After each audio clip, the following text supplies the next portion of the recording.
Hey everybody, what's going on? Welcome to a Saturday stream. Hopping back in for last Caretaker today. Welcoming you to the weekend. So thanks for clicking. Appreciate the beginning of stream sub. Thank you, Naroxen, for hitting the sub button for 64 months. That's a lot of months. Thanks for clicking it one more time. And hello, not Ethan. What's up, Swineherd? Thinks she's back. Nataruk. What's up, Sparkly? Rog Barade. Hello, Slice Wheat. What's up, Lord Snow? Domalise. And everybody else underneath. Hope you guys have a nice Saturday. Want to get a little stream in today and kind of continue what we started yesterday. So it's not going to be... Might be a little shorter stream today. Just kind of wanted to get something in on this Saturday and keep on keeping on. Well, the getting was good. Fun game. Enjoyed it yesterday. So I want to see if it continues on that way.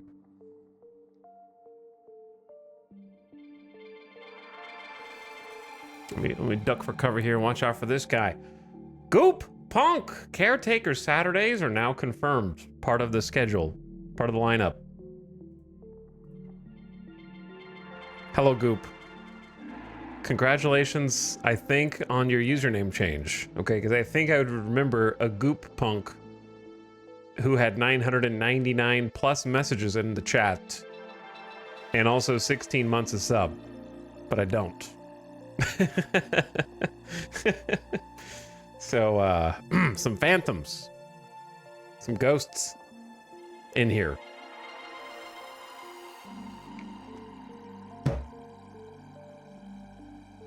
Nubby Death was stolen, also priming. Thank you for sharing the prime. We'll take care of it for the next 30 days.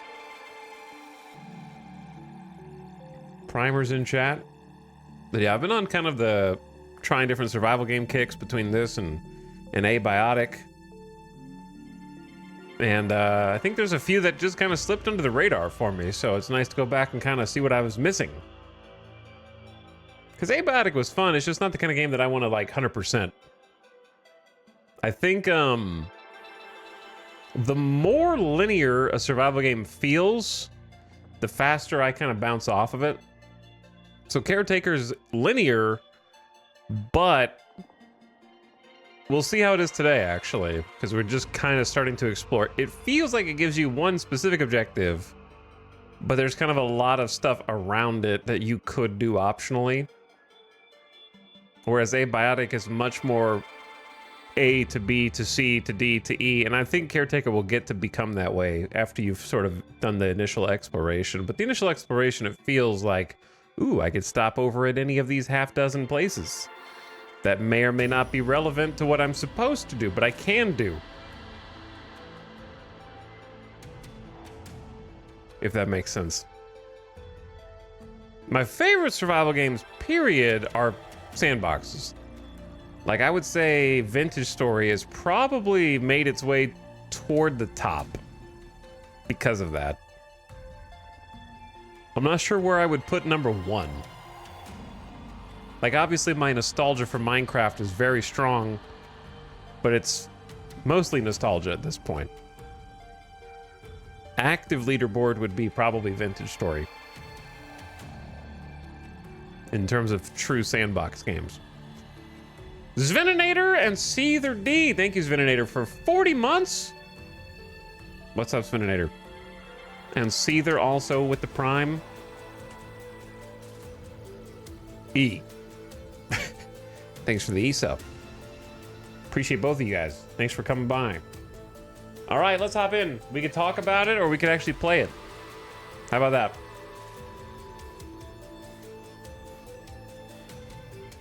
Okay.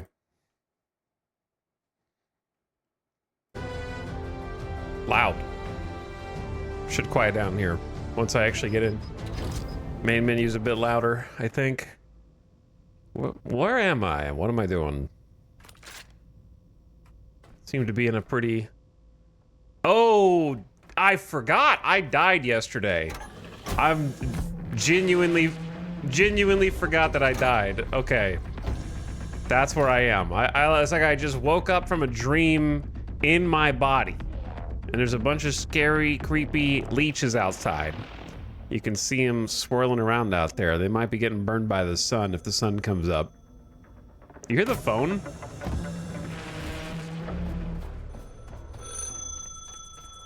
I keep calling old numbers. They tell us not to. But silence feels worse than being wrong. Sorry if this bothers you. I'll hang up soon. What are you talking about? What are you talking about, brother? Okay, you see that, and that, and that, and that, and that, and that, and that, and that? Those are the leeches. So they kind of like drift toward you in these pods, and then when they brush up against something, they pop. And I haven't really... God, that looks terrifying every time, you know? That looks scary every time. But I'm gonna say the sun will protect me if I just kind of go over here. Well, this will protect me too.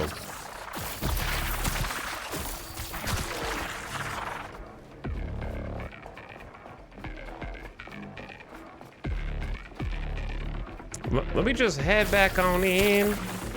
Did I repair this in this timeline? I did.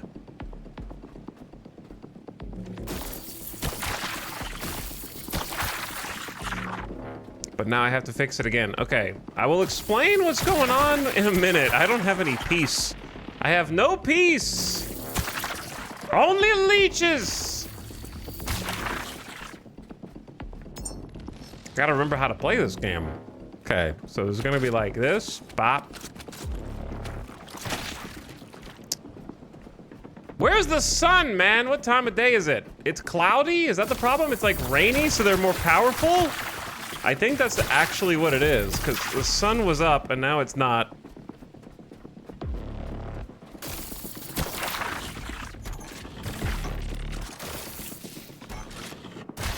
Okay, I kept most of them out. I'm just gonna chill in here for a minute, man. I'm just gonna hang out here. This is scary. I hate when they get on the windows like this and just start squiggling around and like surrounding me. Okay, let's recharge the gun. I think I can recharge the gun. If I plug this in to pistol. And then this in, wait, this into me. And then, hold on, how do I do this again? So it's switch cables, connect to spark cell. Actually, let's connect it to the spark cell.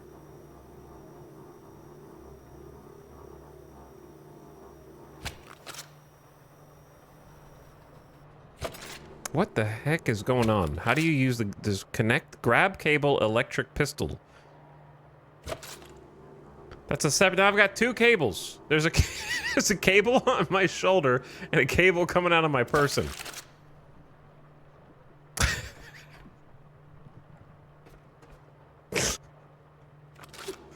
What? How do I plug this into the pistol? Connect electric cable, pistol F.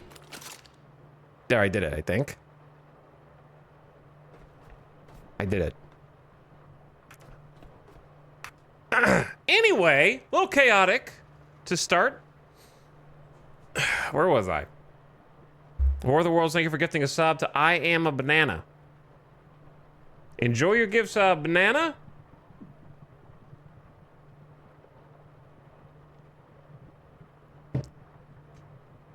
War of the Worlds, thank you for yet another gifted. I was gonna try and do a brief explanation of what the hell is going on in this game, but honestly, it's a little easier if you just look, because you kind of know as much as I know. I was gonna do a brief little rundown. So the premise of the game is that I am a robot, this happy little robot guy right here. This is me. And I am a caretaker. There are a lot of leeches who don't like me and are trying to kill me. But I woke up in like a strange facility. There were a bunch of other caretakers who had fallen before me. And I'm being apparently and ostensibly tasked with saving the world somehow. I don't really know how. But in the facility in which we awoke, there was a large boat, a huge vessel that we have now taken over and repaired, and it is our mobile base. So we've used that boat after refueling it and powering it up with energy.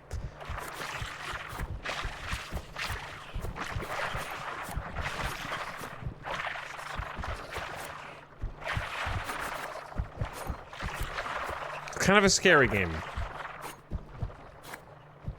It's a little scary.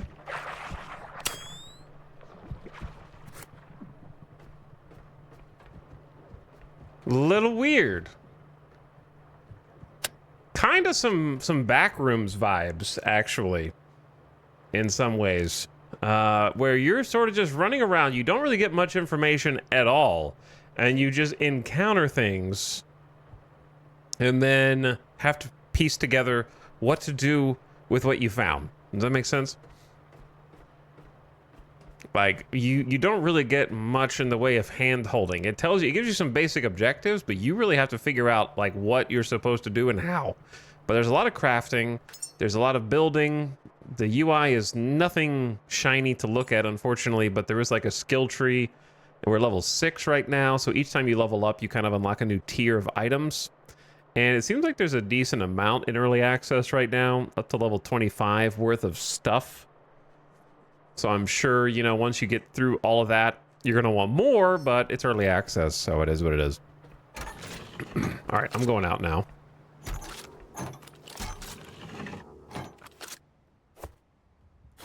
That's the biomass from all the leeches that got killed by the sunlight. They don't react well to sunlight. This is my ship. We were in the...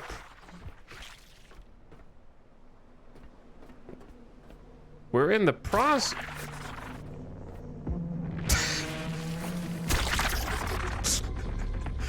The sun is my ally. The sun is my shield. We're in the process of upgrading the power generation on the boat. I'm gonna pick up all this stuff and just kind of take it back to the boat real quick. Though I need to make use of my sunlight. I'm a little encumbered at the moment. So we got some solar panels going in. They're not connected yet, but I plan on connecting them. And we got some wind power going on the front of the boat right now. So lots of cables, and power is kind of a big deal. Power is basically my food source. And we also have to make sure that the boat itself has enough power. Don't mind this. This is actually fuel. We're making diesel, and I have way too much. So I'm actually just gonna drop... Whoops. I'm gonna drop all this on the ground and pick it up later. Not my problem right now. Okay. Now I'm fast. I don't really know how to explain this game other than it's a survival crafting exploration game. I'm currently moored my boat over here, but we have full control over that autonomously, and you can kind of sail around and look at POIs. But right now, we're just trying to figure out this main story area if possible, and I had solved past this point yesterday, so if you feel like you're seeing a bit of deja vu, that's because I unfortunately died when I wasn't paying attention, I guess, to my power level. And when your power runs out, can I reach this? I know I definitely reached this yesterday. There we go. So those 3 solar panels, when they get some sun, should yield some power in here.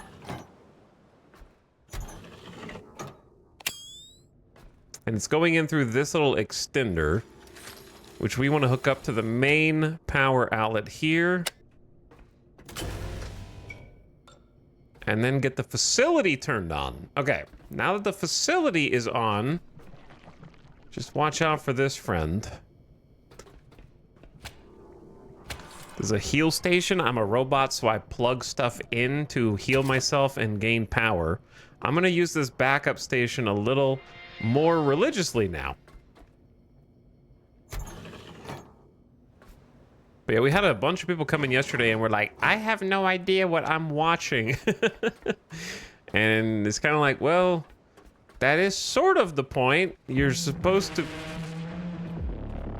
Yes? Oh.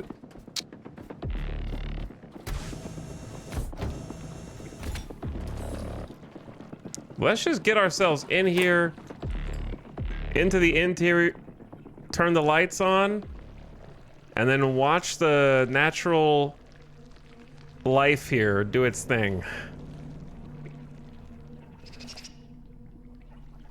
They love the light. We've found out. And we'll do anything to get to it. Now, I can try to kill them, but it's actually better for me to avoid them right now. If I can? Okay. Let's be good.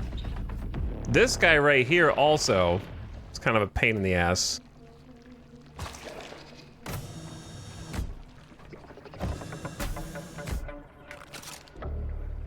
Not as much as those guys. These are just like little bots.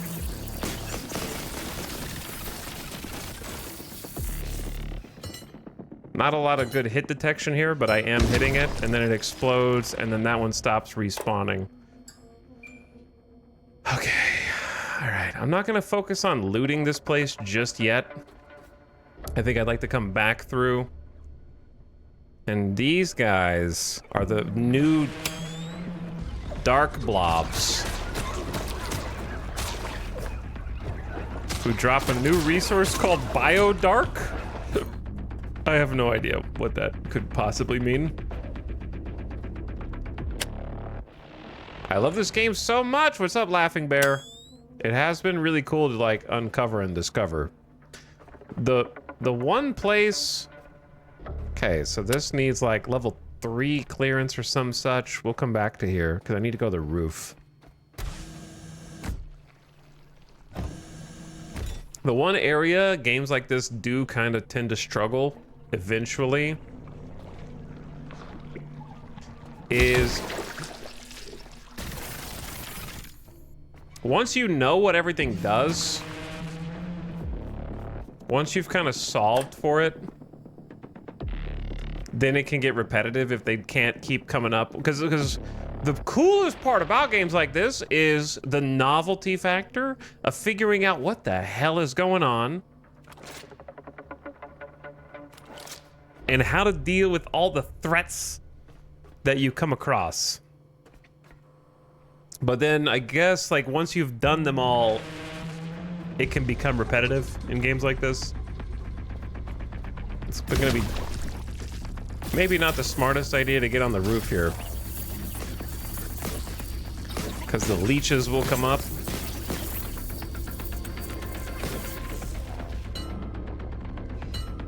Donk. Donk. Okay. The problem I had last time was I ran out of power.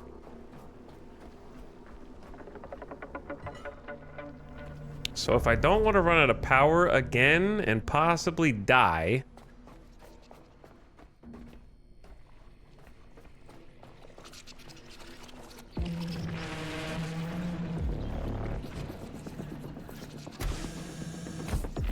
there's a second problem with...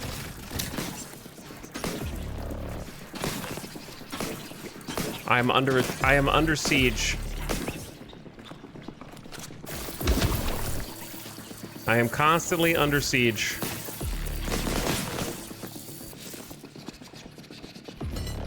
Because I think when the sun goes down, what's gonna happen is if the solar panels are what are powering this place and these lights go off, then these little pink guys are gonna launch an assault on me. So I need to be ready. Okay, we're gonna do a couple things here. I need to go somewhere where it's a little safer, like right here. Okay. Grab cable from my backpack, plug it into myself. Is that where it goes? That can't be where it goes. Is that where it goes? Where's the other cable going?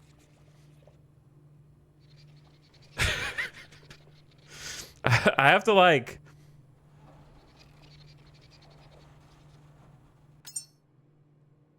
What the... Why does it have to come out right there, man? You look way too pleased with yourself.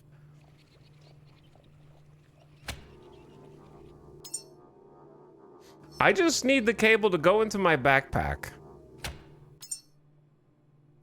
But not in the gun. Grab cable, electric pistol. Okay, from the backpack into myself. And then instead of equalize, I want it to output from the backpack into me. See the blue bar at the bottom? That's my power level. That's my, like, energy level.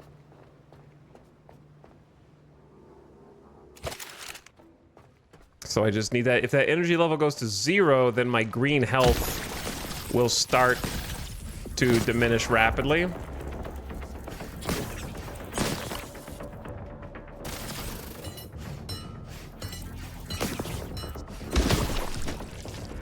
Okay, because this is how I kind of died last time. Under similar circumstances. So I'm sort of repeating what I've already done. And I would like to just get it done quickly before the sun fully goes down here. I'm not 100% sure if I am light enough. Hold on.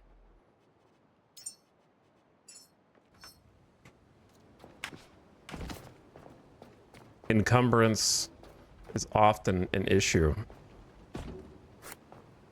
That is titanium. I think it's the first titanium that we have found.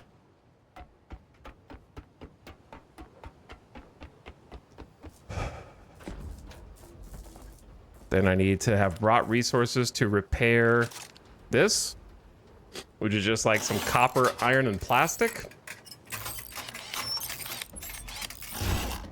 Okay. So this is on. Restore power and reactivate the navigational relay at beacon 49, which may or may not be what I have done already.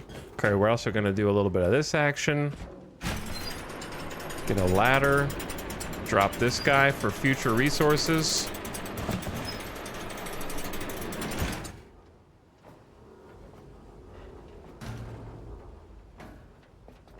Okay.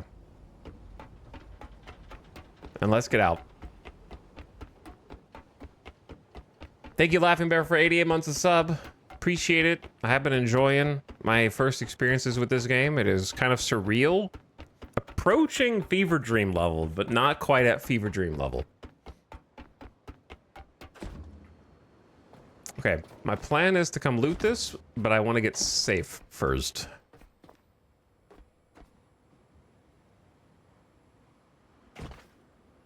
This might be a little fall damage. No, we're good. Okay. Let me loot some of this. Throw some of this stuff off the side. Got some trash. Now it's nighttime, so I'm gonna hop on board.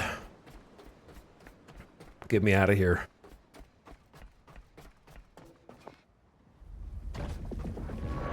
They're kinda already here.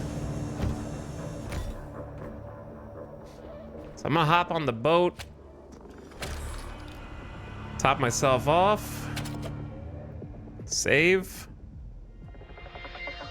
And then recharge. Ooh, okay, we're good.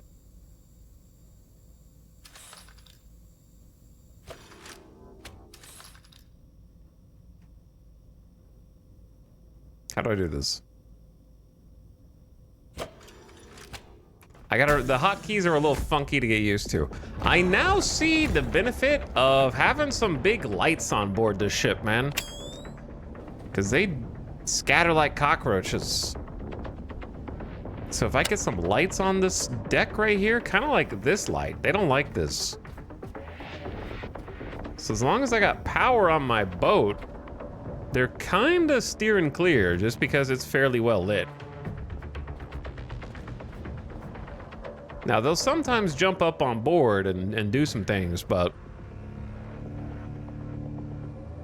I just got to keep the power on. And that is what the wind is doing for us right now. So we have 91% battery left. We set up the turbines yesterday. Their kind of animation's a little funky, but that's all right. And we fixed the fuel situation. So let me go down into the belly.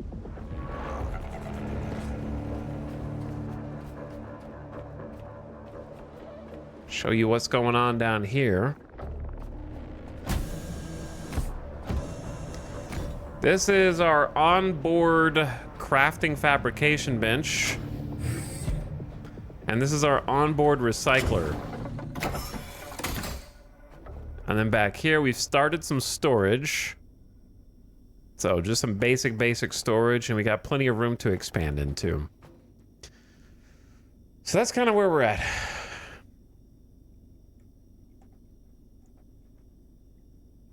So we're caught up to where I died yesterday.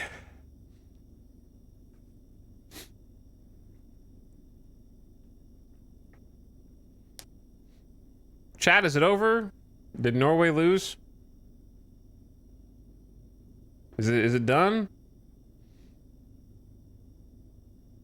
Not over yet? How much time they got left? I was rooting for Norway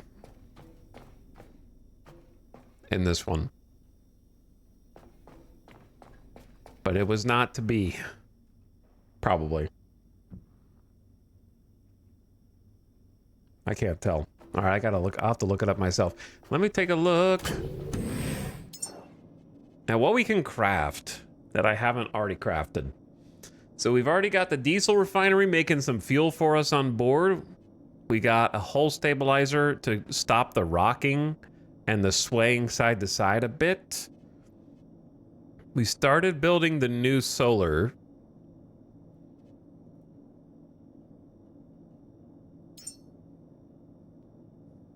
Let me just craft the missing parts.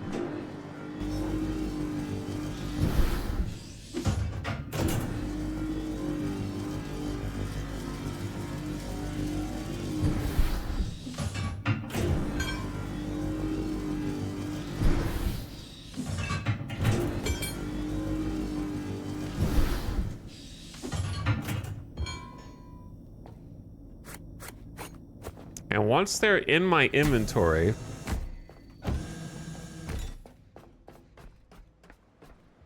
they should just go up there and craft. Yep, see how it's just building right now? You kind of have like a remote crafting mechanic in this game where as long as it's in proximity, the resources are in proximity, then it'll auto build. Oh, look who's here. You coming on board, big dog?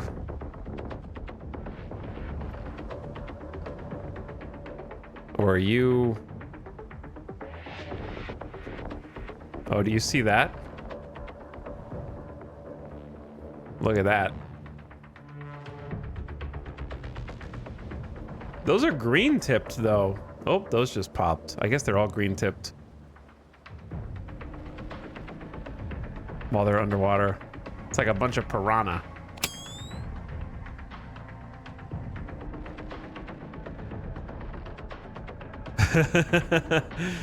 Disgusting. You guys stay down there. So it seems like I have a little bit of safety on board my ship as long as I have power. I was getting attacked on my ship before. I think it's because we didn't have any power.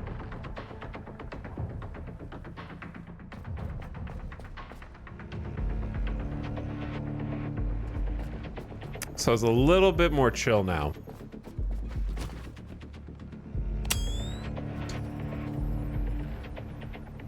these solar panels will articulate.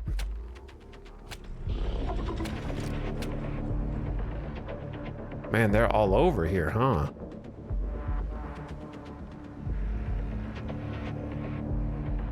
I'm gonna have to get a gun. They've got, I haven't unlocked that crafting yet. Okay, how are we gonna plug this into the main body of the ship from here? Like, there's a plug right there, but I don't know if I want to plug it in there.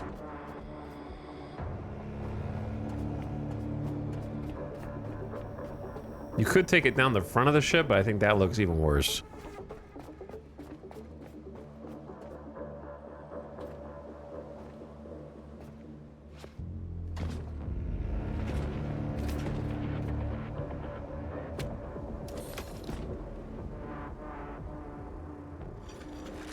Because this feels like it's just dangling off the ledge.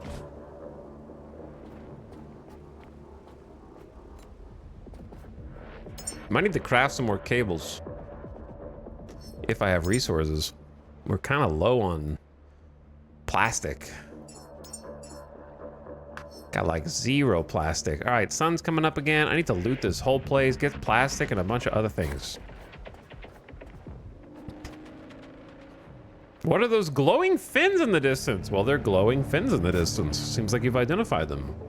The glowing fins of glowing fish. That's all we know. We know about 0.5% of anything in this game. So if you don't know, the odds are we don't know. Unless you've played this game already. That is kind of the entire game so far, is not knowing what things are.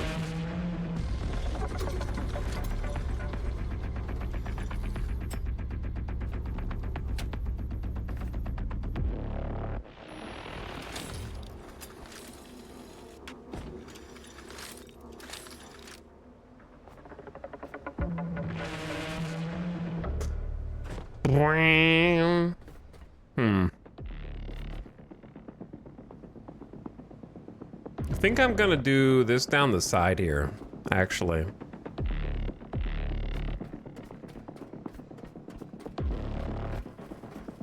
Combat music needs to chill, man.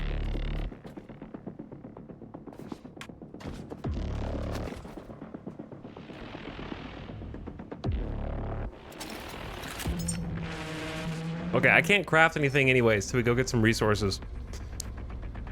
So let me just juice up and then go get some resources.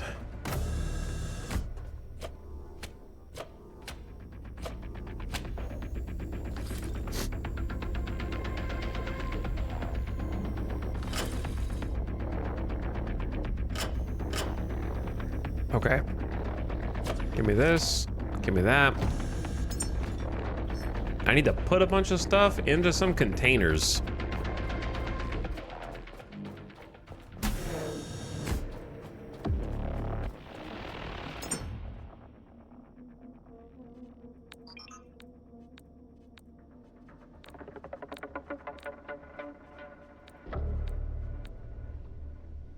Unfortunately, that is full. Okay, but that gives me a lot of room to be light on my feet. Listen here, you little bastards. I do not want to automatically loot all of your bio-organic waste, because it's heavy.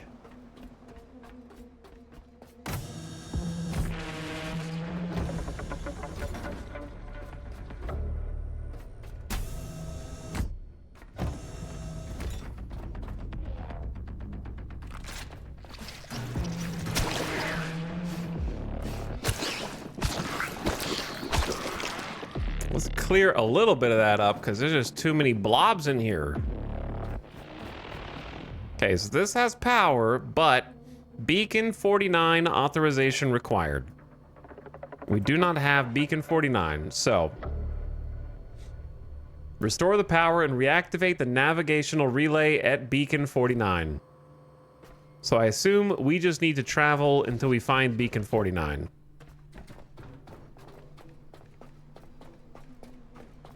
And then come back here once we do, because I've already restored the thing at the top. But I'll go back down and look at the bottom floor first. But I just want to get some loot. Okay. How do I want to do this? It's probably... Can I just yeet this stuff onto the ship from here? I am not strong enough. Oh. Oh, that one made it on board.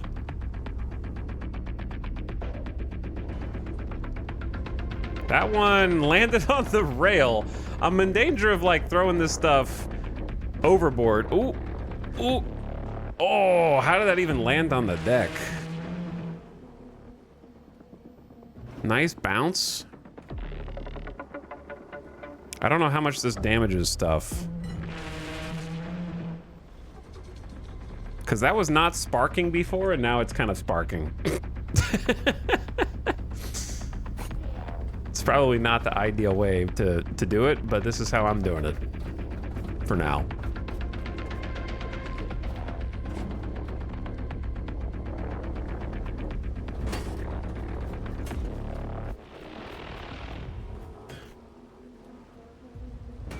Okay, that bot did not go far enough.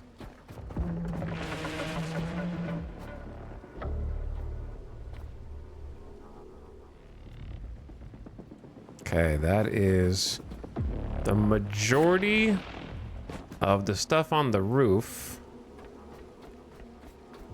Gas boiler part.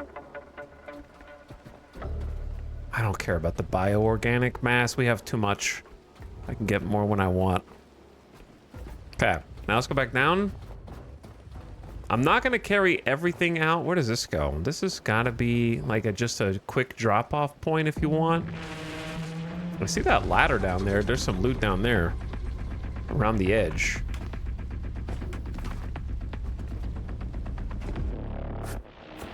Okay, some of this stuff we're just gonna have to do the angle grinder. Like I don't have patience to bring all this out. I think you get more resources if you take the entire like container and throw it into the recycler. If you want to truly min-max.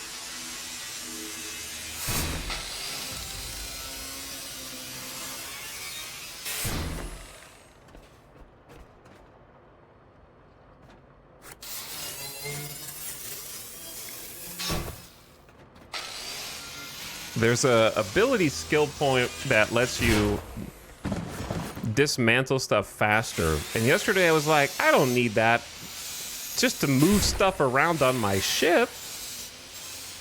Now I know it's not just to move stuff around on your ship, it's to grind out resources. So it makes a lot more sense now. I guess I should be scanning stuff too before I dismantle it in some cases.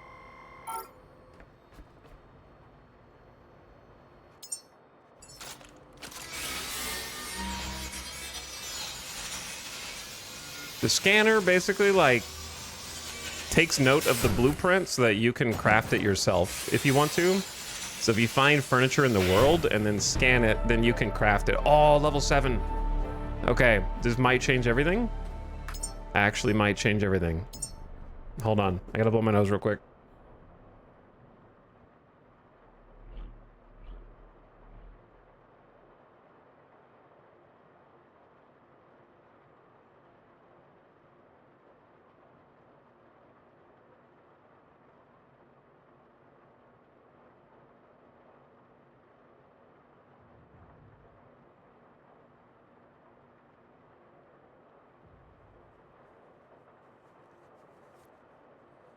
Okay. Where was I?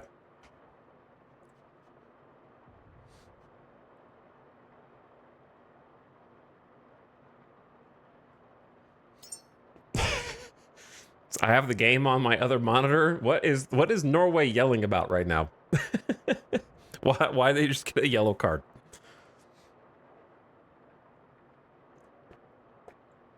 I can't actually hear anything.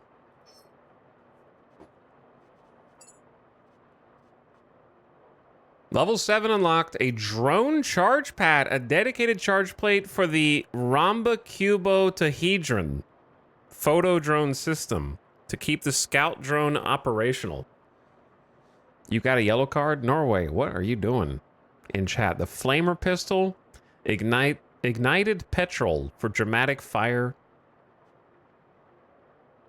Oni fuel light, it's a petrol backpack, a freshwater container, which I don't know what to use fresh water for yet, but I'm sure that I will. Transfer water between devices, water cable extender, and a water purifier. Purify salt water using electricity. It seems like something I will need, but I don't know how to predict it, you know? I'll tell you what I want. I have 7 skill points. Do you get as many skill points as the level you are? Because that's kind of a crazy system. I want a freaking donk lift 3200 is what I want.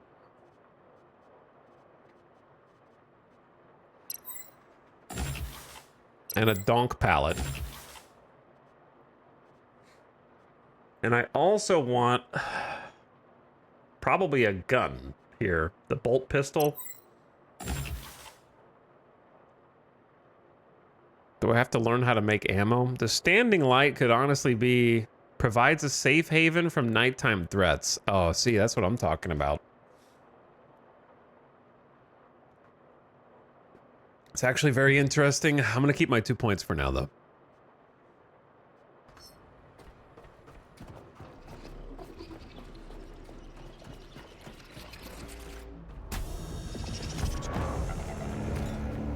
Okay, you guys mind yourselves. I'm about to go make a donk pallet.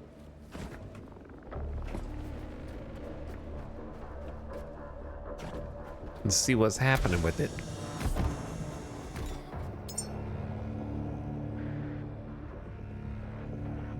Give me this bolt pistol first. I need a cooling radiator, a storage cylinder, and an alloy frame. Storage cylinder is iron and rubber. That's easy. Cooling radiator.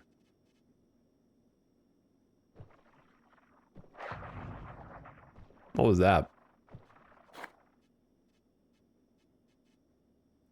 Cooling radiator is aluminum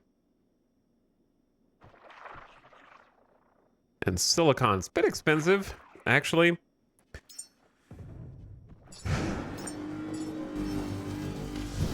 And then we'll need ammo, which is just copper. So let's do build 5. Well, I hear bad things somewhere.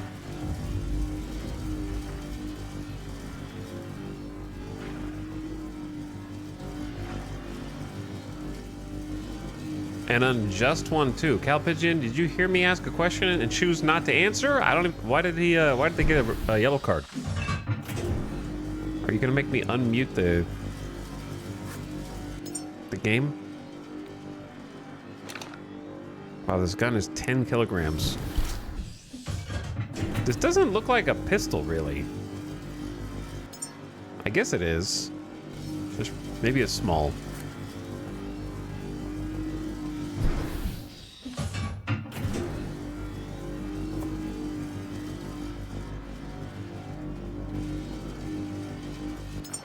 I mean, you may as well queue up 5 more. And just let this thing build back here. This isn't... Why? I guess you can make little extras. How do you do the look at gun thing?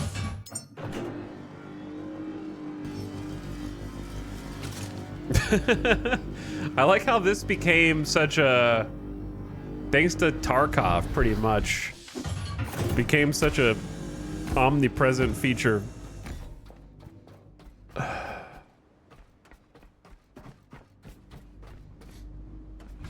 But yeah, I don't have any crosshair. So I'm just gonna have to shoot in the general direction of the enemy and hope for the best. Oh, do you see the storm over there? That's really cool. You can see a distant storm. Most games just kind of have it spawn around you. So there's, and you can see how tall the clouds are, like right here. That actually looks really cool.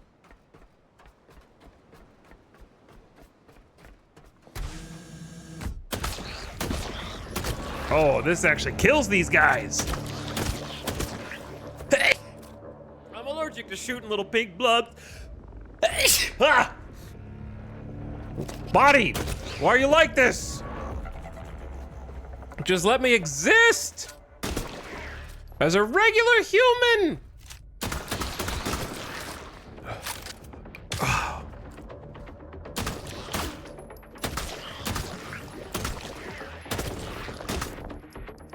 The accuracy on this thing is pretty decent, actually.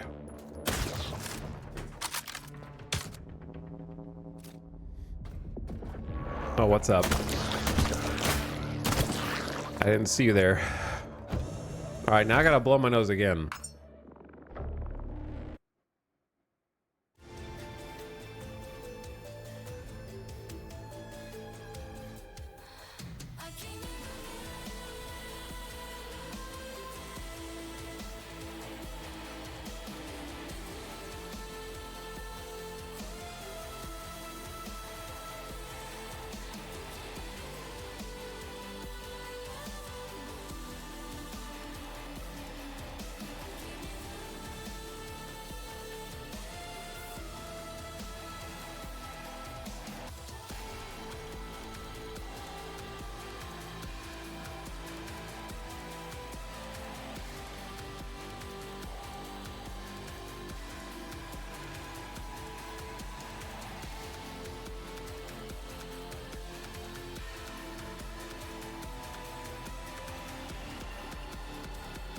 Killing me.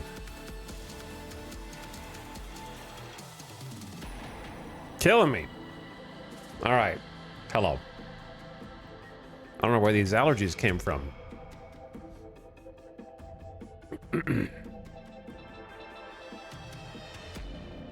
From the reviews I read, this isn't actually single play. This is a single player game, Darylyn. I don't know what you were reading.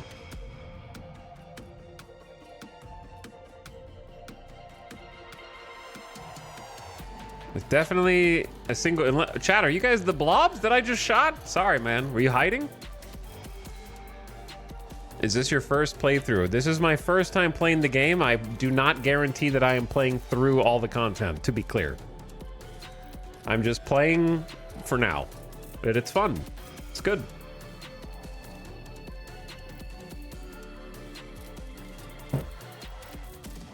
Match over. I know, I saw it. I saw it. Norway letting me down.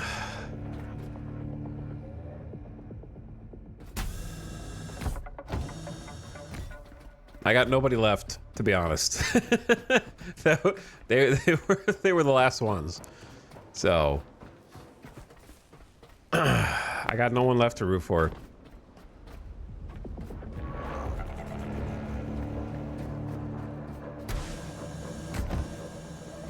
Bullets, bullets, bullets, bullets, bullets. How heavy are bullets? Not too heavy. 4.2 kilograms. Okay, what do I need resource-wise? This is a rhetorical question. To craft the donk lift. It just needs a bunch of stuff. Alloys, conduit, it just needs everything. So I just need generically all resources. Does this game have underwater exploration? There is underwater stuff. Yep. We haven't gotten there yet, but I know it's there. Because A, one of the updates featured some kind of like small vehicle that you can use to help you traverse underwater, and B, there is a character stat for depth. Pressure capacity.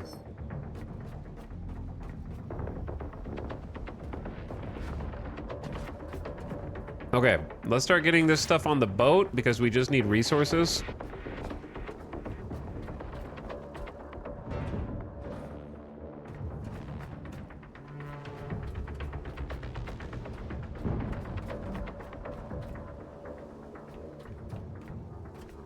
And then I can use those resources to get more resources. Time to bandwagon France now? I can't. I don't know. I watched a couple France games and they just they don't have it for me. Like, I'm not saying they're not good. I'm saying just from like a viewer perspective, there were some elements that turned me off.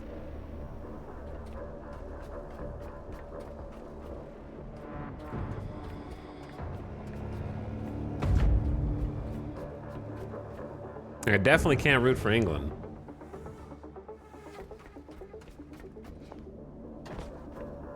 I definitely can't root for Argentina. And I definitely can't root for Switzerland, so I don't know. It's kind of it's kind of over. I guess now I just root for Switzerland because biggest upset. That would be the biggest upset, period. I just don't think that they have... Like, I'll be surprised if they can score a goal. And I'm not saying that because I think they suck, but because they seem like a hyper defensive team. Their game against Belgium was just like unstoppable force versus immovable object. They played Belgium, right? I don't know. I might be talking out of my ass. I watched the Switzerland game, but I have approximate knowledge of many things. Put it like that.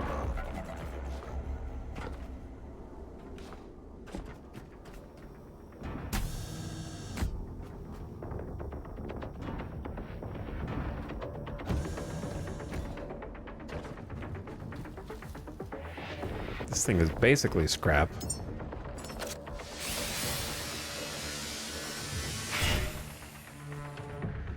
Last I saw you playing this, it was a cute robot recycling scrap. I'm still a cute robot recycling scrap, but there are horrible monsters in this world that I have to defend myself from, you know?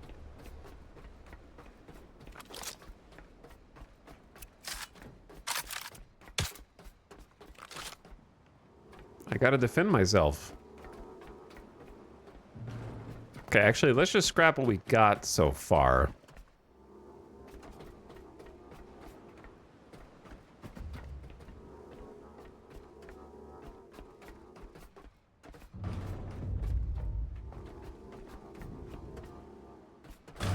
This is a good little spot right here to toss some stuff over that we want to recycle.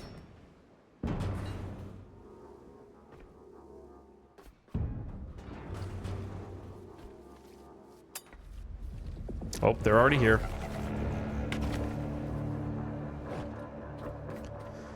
So I'm just gonna go on my boat where we have some lights. I could put some lights up there if I wanted to research that.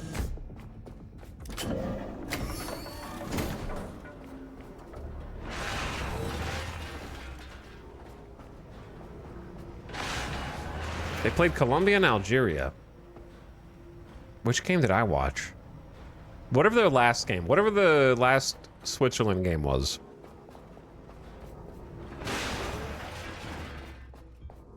Am I crazy, or did the last Switzerland game go 0-0 into penalty kicks? And then they won in penalty kicks?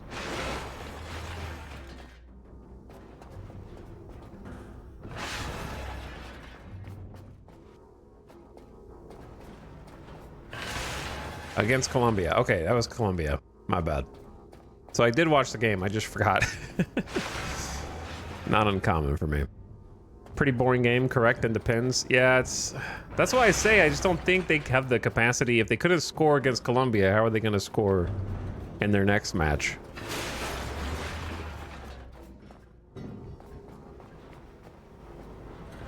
I don't think you can get lucky in penalty kicks that many times in a row and just play for a tie. But it would be cool if they won. I'm not rooting for them, but as a neutral, it would be the most chaotic ending. A Swiss World Cup victory would be pretty funny. So in that sense, if I had to pull for somebody, it's always going to be the underdog. I will always root for an underdog. Unless the underdog is playing against my team.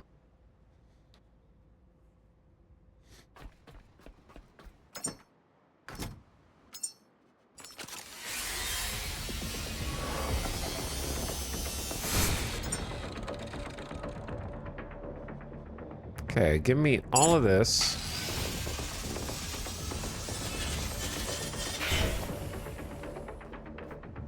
Take it under here.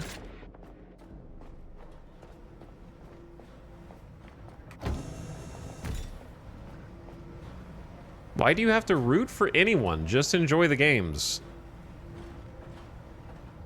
I have a fundamental disagreement with that. The literal premise of sports is that one team is trying to win at all times. Therefore, I could never have a mindset of watching a game for fun unless it was in person. If I'm watching it on TV, the entire premise of sports is hoping one team wins. I don't have to take it personally if they don't. But why shouldn't I just pick a team to favor for whatever match I watch that I otherwise have no stake in? Can't the teams just share the championship titles?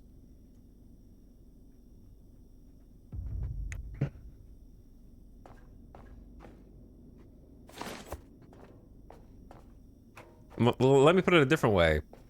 If I'm watching the Yankees versus the Dodgers, I could never just enjoy the game. I'm rooting for both of them to lose the same game. Do you know what I'm saying?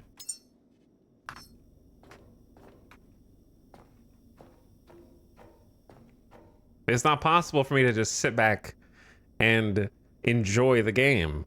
It's the whole premise of sports to care about one team winning, even if you forget about it immediately after it's done. You know, like I'm not going to care if Switzerland loses that, other than it'd be fun to watch them win compared to the other teams. I think you're discriminating against your unflavored teams. Unflavored? It's true. The Dodgers have no flavor. Tastes like money. You're right about that one.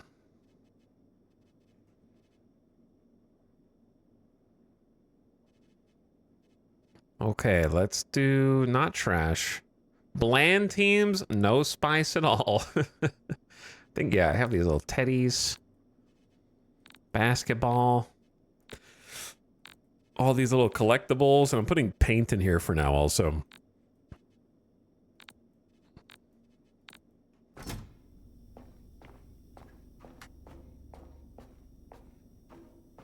Okay, then put all trash. There we go. Let it do its thing. Oh, there was an ad? Okay, I was just yapping anyways. My bad. I had the screen covered. I couldn't see it. I normally try to give a warning before that happens, but an hour passed by way too quick. Just been sitting down here yapping about sports. It's a good time for sports ball right now. There's a lot going on. To be fair. We're gonna need different... This bio waste is just...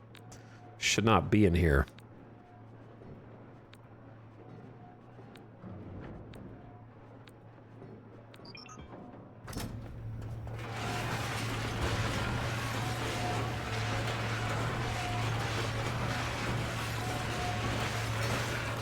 How much trash did I have?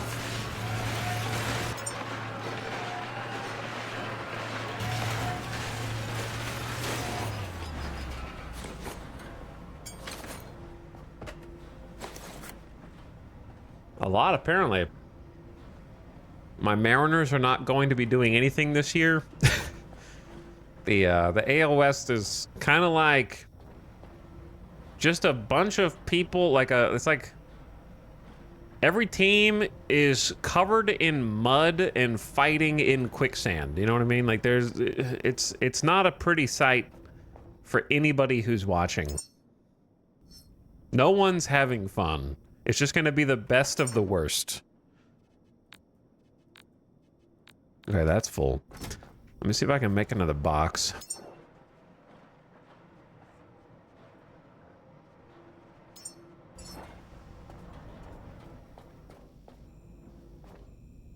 The boxes can go on the wall, but that's gonna bother me.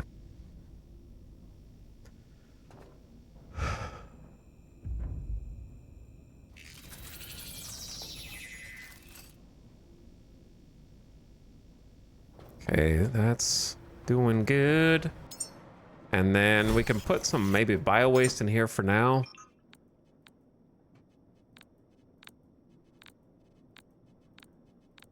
Okay. There you are.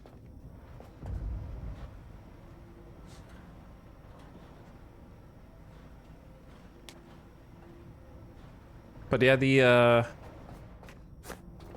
World Cup's been fun to watch. I don't normally watch soccer/football. I enjoy watching it, but it still's got problems. It's still got its problems that I think it would stop me from becoming a super fan.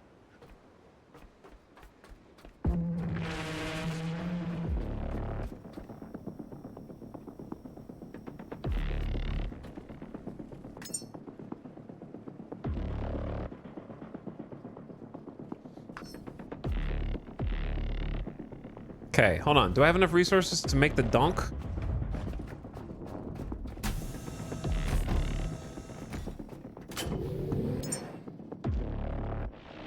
Let's see. If I add missing parts to queue.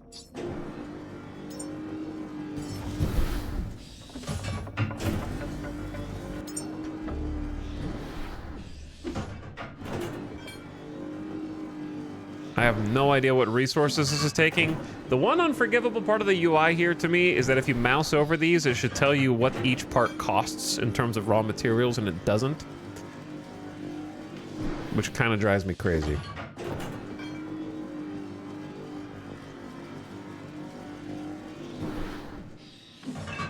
When do I need to make a 12-round pistol magazine?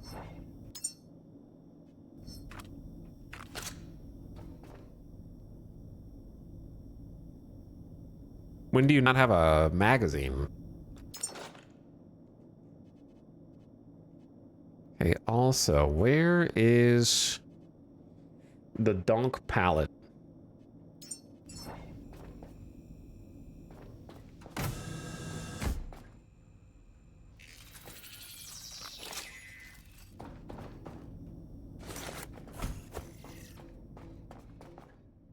Of course, I accidentally put it sideways.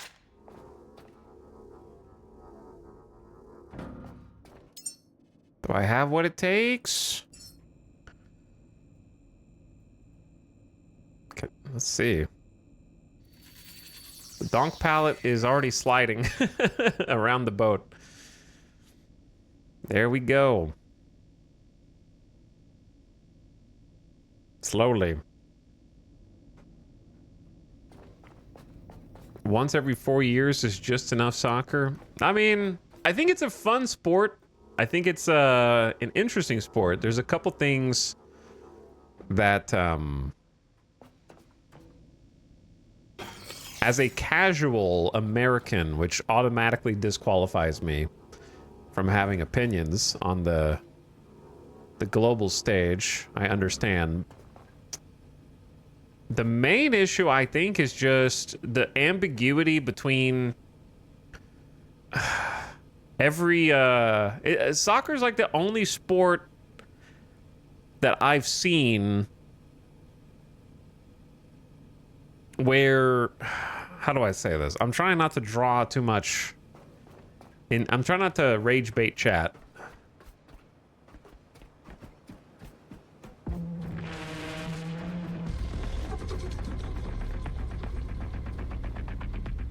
Refs and judges ruin sports.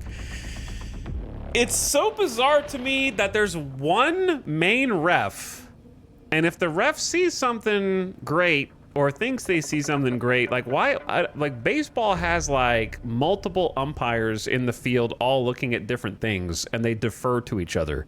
The only time, like, I understand that there's these sideline refs with the flag that can decide who the ball was out on, and they have the VAR, which is already super controversial, but I think it's just so strange that there's only one main dude on the field at all times, and he's like mostly judge, jury, and executioner for all things.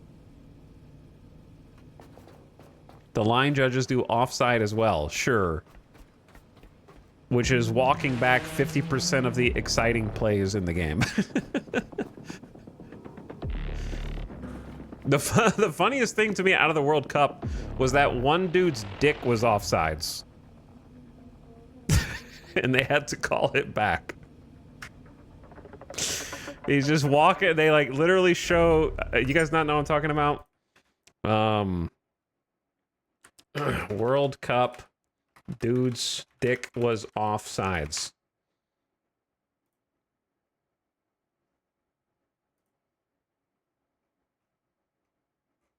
This is from like the VAR technology or whatever that they're using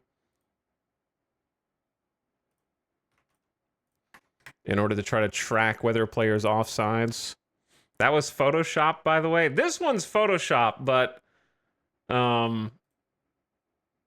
these are real. This one's real.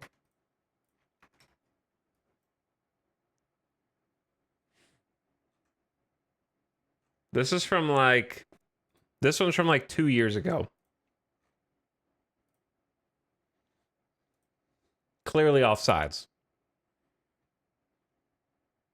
That guy's clearly offsides, breaking the spirit of the integrity of football. And we have to walk this play back now because of that toe. His toe's offsides. But yeah, the dick offsides meme was funny. Let me see. It actually did happen in the World Cup.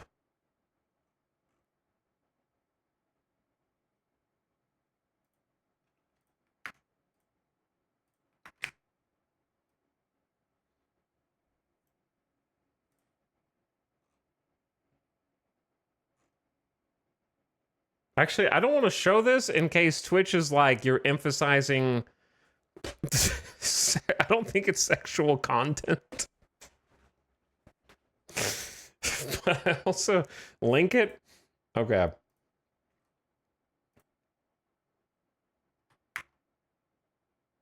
Here's the link. It's to the original meme.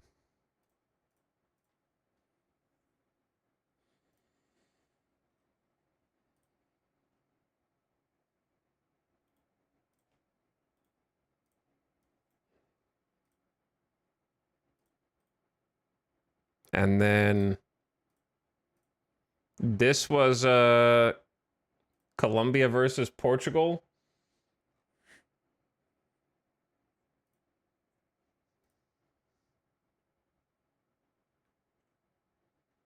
Colombia's go-ahead goal was ruled offside by a toenail. And it's just like, come on, dude. Like, this is so... It's so granular and, like, petty. It's just... Ticky-tack. In baseball, we'd call that ticky-tacky.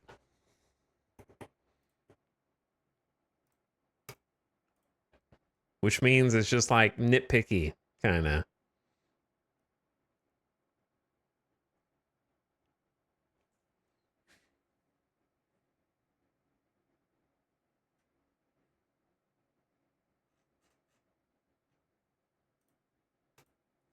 Baseball umps have such a great track record. But here's the thing, Quite Adept. It's completely different.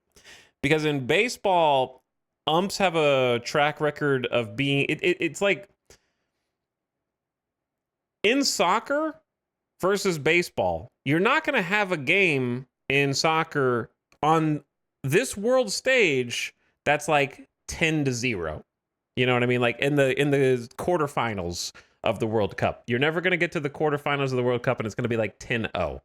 So in soccer, when there's a goal scoring opportunity or a goal is scored, but it's walked back, it'd be the equivalent of 50% of the time, I'm pulling a number out of my ass to make a point, But it'd be like 50% of the time in baseball, if the average final score was like 2 runs tops, and 50% of those home runs were called back. That's the difference. So there's a lot of weird umpire issues in baseball, but they're not on the actual runs that score if in a situation where there's only like 2 runs per game ever. You know what I'm saying? Plus, there's a lot more of an appeal system now than there ever was before. Like in the World Cup, a team can't go like, I disagree, and they do this. They can't like manually challenge stuff and send it to like another team of the refs in soccer are just like, yeah, I think we should review this one, or no, I don't think we should review that one. And there's just nothing you can do about it. Right? It's just at their own discretion whether they feel like reviewing it or not. So the layers are very different, I feel like. Baseball, you can force something to be reviewed unless it's like a foul tip off of like the knob of a bat or something, and everyone heard it except the umpire, which happens all the time. But most other things are reviewable manually. You can choose to review them. And then on top of that, we have like ABS now where you can just question the umpire whenever you want.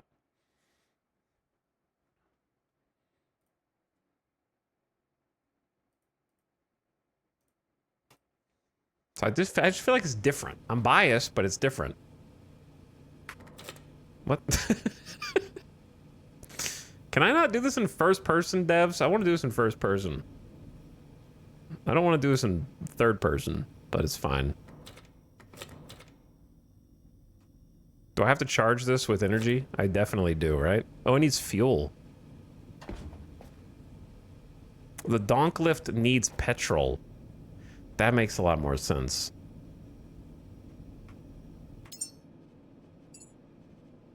So that is what the portable petrol refinery is.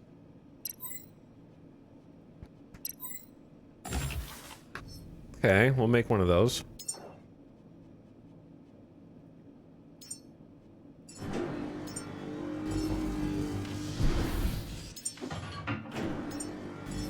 Pretty small. We have some petrol here. Wait a second. Do I have to have a particular fuel cable? Oh no. I definitely have at least one fuel cable.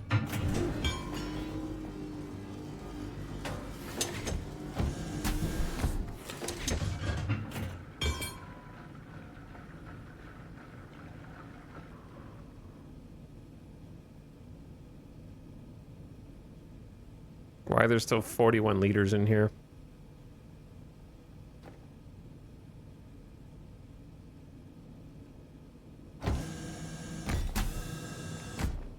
Isn't there a way to make this like not equalize anymore?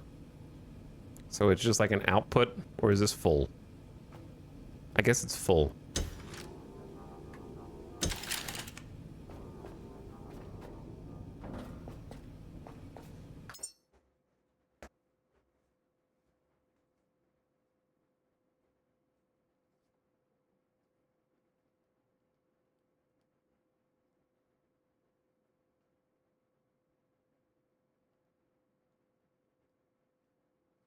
Hockey refs are good too because they're out there working just as hard as the players going post to post. I just think like, what's the harm in having 2 refs on the field in soccer instead of 1? Like why do we defer to like the God King single ref who's just out there making 98% of the calls?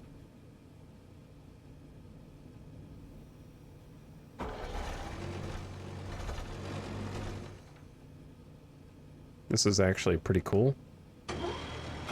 Whoa. That's probably not good when the forklift tips over when picking up just the empty pallet by itself, right?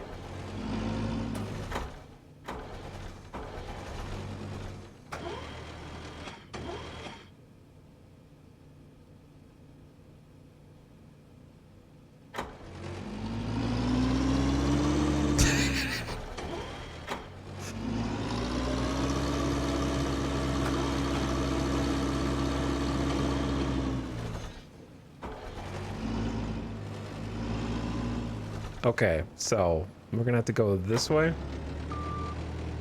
It even does a little beep. This is a little treacherous to drive, to be honest.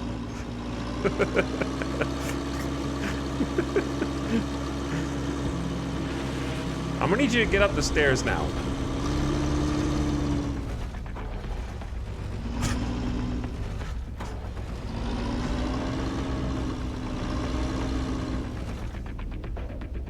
I don't know if I can go over there yet, if it's raining.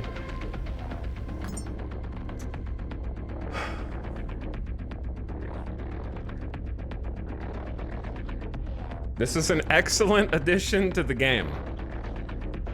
What's up, Arathon? Thank you for 82 months of sub. Arriving again. How's it going, gamer? Hang on. This is an excellent addition to the game. Oh, I didn't realize I had this gun out. Whoops, this is not the good gun for this. I need the electricity gun. I feel like it's just generically better. Bro, nothing is gonna stay on the pallets if it's this bouncy. What?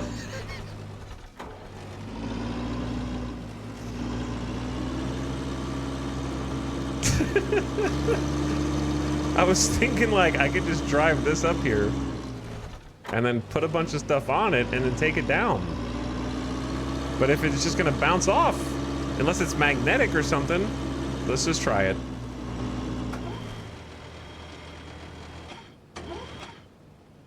How do you do the forklift tilt? Oh, it's already tilted up.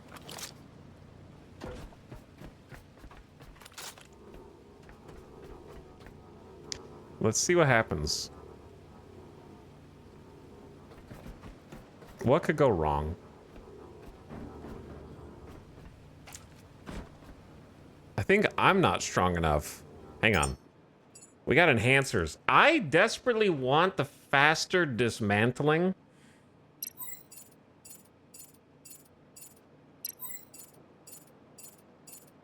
For other things, and then I'm clearly not strong enough, so give me lift capacity. 5% more lift capacity. I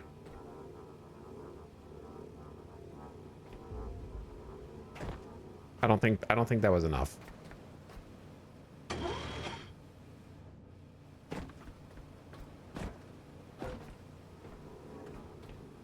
I'm too weak.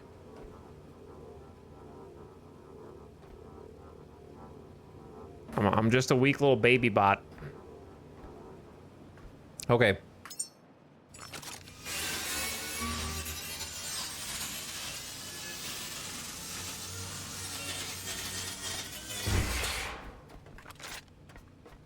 Anyway, when I started watching the World Cup, I thought that I was gonna finally be able to watch soccer without having to do the whole song and dance of deciding after every single play whether a player was actually fouled or was just pretending to be fouled. But it turns out that that is only selectively used.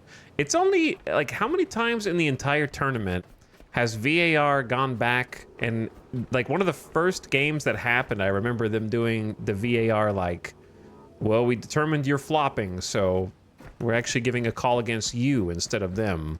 And then I haven't seen it since, but I don't know how many times this actually happened. I thought they were going to start doing that way more liberally, and then they didn't. And now we're just kind of back to pretending to get hit.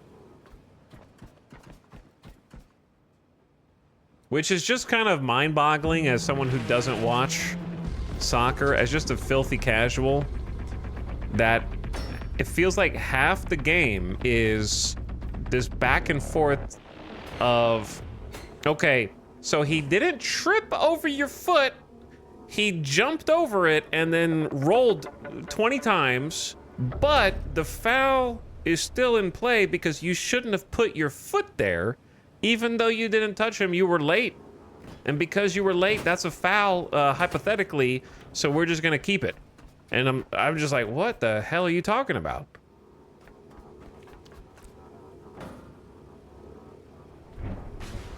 Well, he had the right to draw the foul there because you weren't supposed to put your foot there. So even though he didn't touch your foot, it's still a foul. What? Because he sold it well. What? What are you talking about? Very little in the beginning. They called a lot of things just for signaling and then never again unless it can heavily impact the game. What are you talking about? Oh, you're just saying it's rigged? Oh, okay. Be that as it may.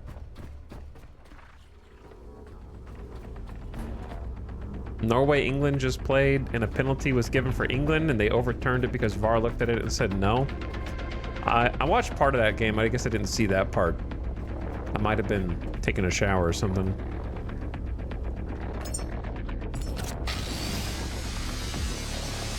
It's like WWE. It is like WWE. I don't watch very much American football. Is there anyone in chat who watches both a decent amount of American football and football/soccer? Can say which game has more sort of like acting in it?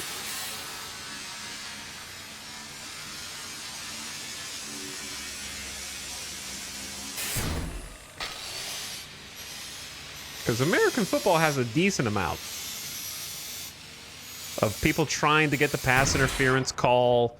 You know, you run down the field and you force contact just in order to try and get a free, get some free yardage. Definitely football.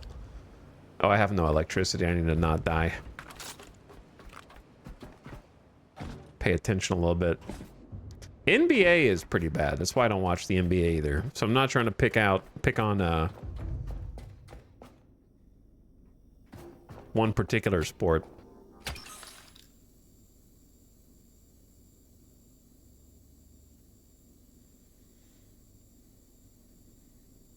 Yeah, the guy flopped and the first referee agreed.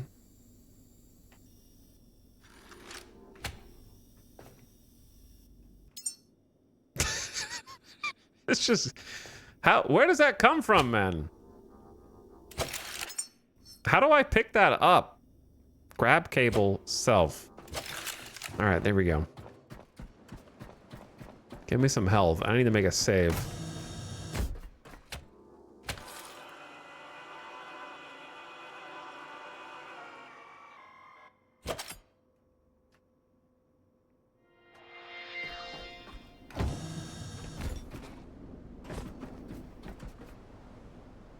But anyway,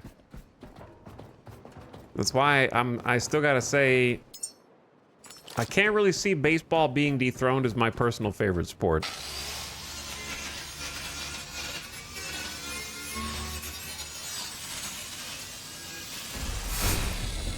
Mostly for those reasons of just like, you don't really have flopping in baseball at all. That's not really a thing. The most you can do is like, I don't even know. The most you can do is pretend, not really even pretend. You can like lean into a pitch, but that usually gets caught to like try and make it look like the pitcher hit you so you get a free base. I don't know. There's not really anything there.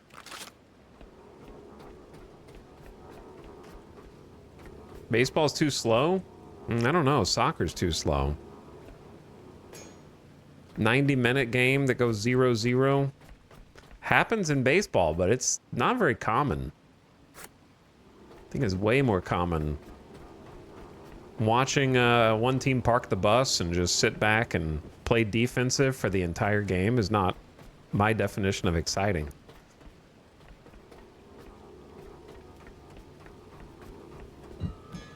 But I enjoy watching soccer, don't get me wrong.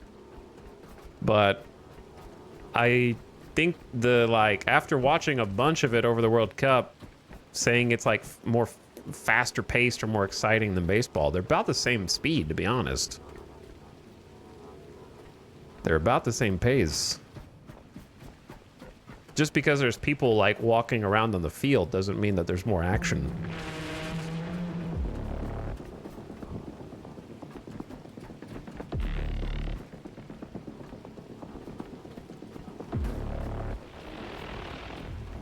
Oh, yeah, the power goes out here at night. It's interesting. So, like, if I got my own power source connected up to here, then I could just keep doing my thing through the night and not have to go hide.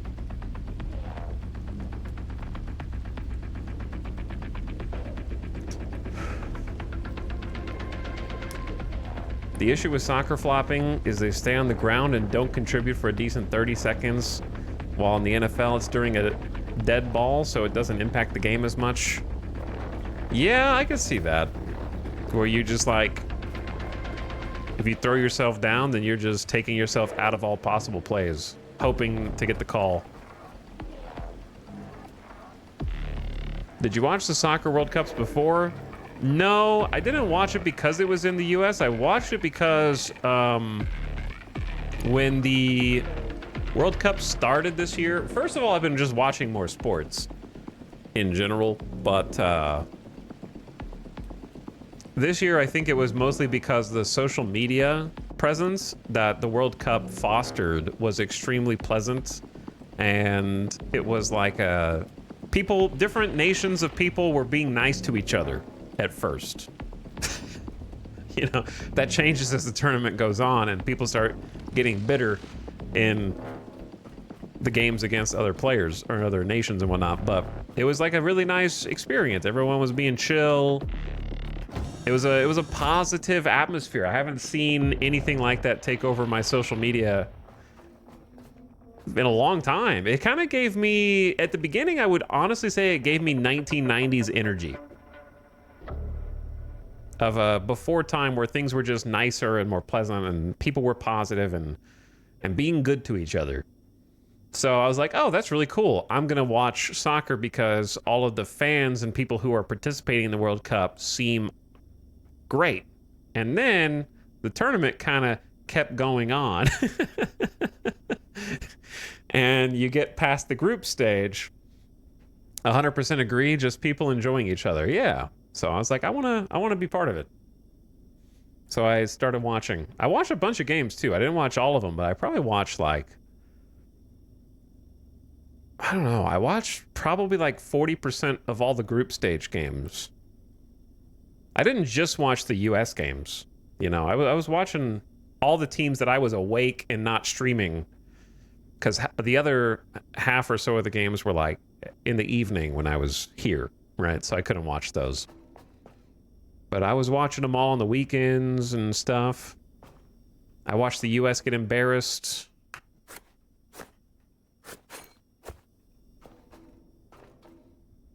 I need to plug in the solar panels up there. For sure. But yeah, I enjoy watching it. I hate most of the commentators. It's just for anything. I don't like listening to any of the commentators, okay? I understand there's this big thing about like, oh, Telemundo is the way to watch it. I don't enjoy listening to them either. I don't enjoy the US commentators. I think national broadcasts in general for any sport are always worse. Period. Okay? Local baseball broadcasts have spoiled me. Where there's actually like a rapport between broadcasters. Listening to the dinguses on Fox Sports has been tough. There's like one broadcast team, I don't know what their names are, that is tolerable, that I like listening to, and the rest of them are not.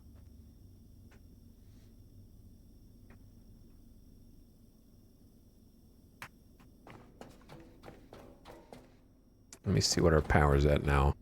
Is it staying about the same?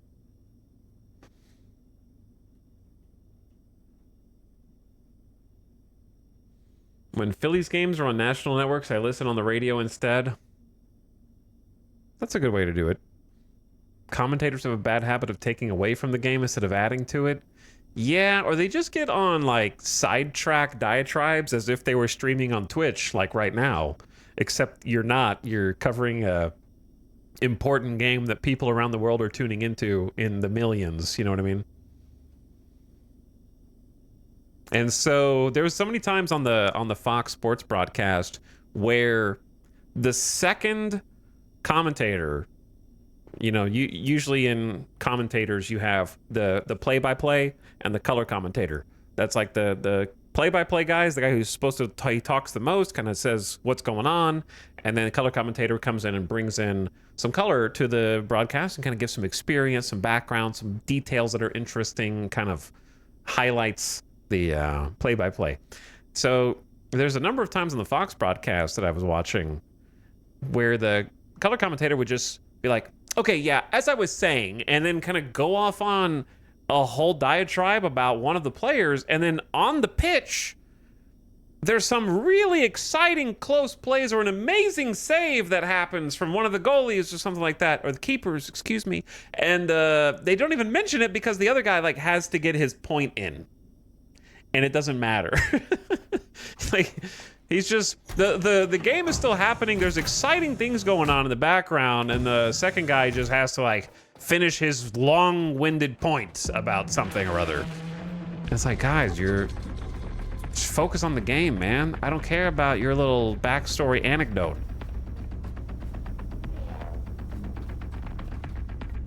There's stuff still happening on the field. Rude players interrupting that guy's story. I know, right? All right, lights are back on, so I'm gonna go over there.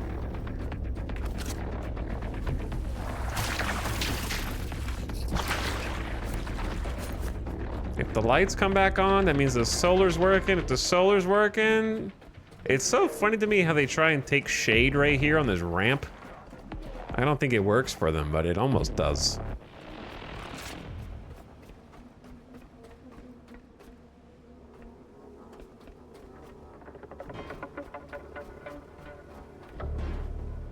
English commentators are pretty good, a little biased, obviously. Yeah, I think I like, there's like a pair of UK broadcasters on the Fox sports broadcast. And I think they're probably the best of the Fox commentators.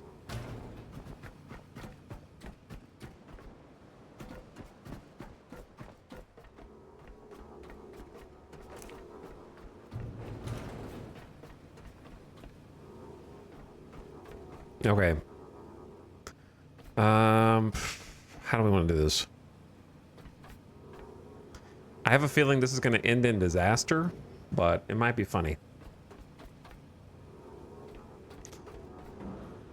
So we'll see. I'm not certain that this is faster than just carrying everything in one at a time. This might, in fact, be slower.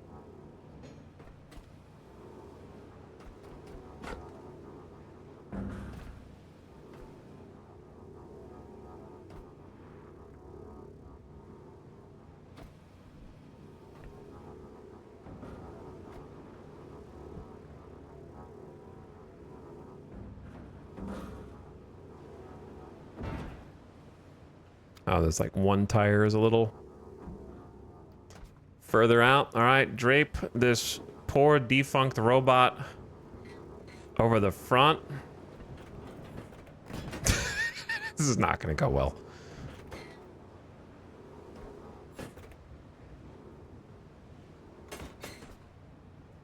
All right, and there's no shot that this works, man. Look how small this thing is. Okay, here we go. Tilt it up. I can't. Or it is. Brother, why would you make a forklift without some weight on the back of the forklift?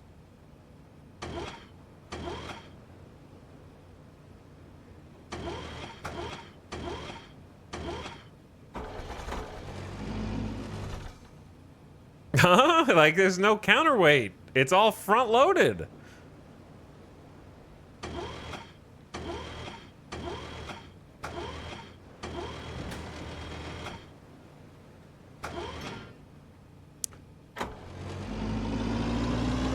I think this is the only way, unfortunately. Is just push it along the ground. Okay, the robot fell off.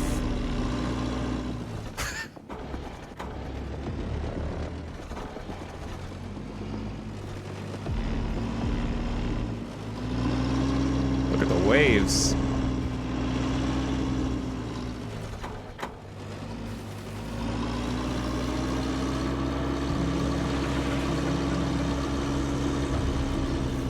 Almost,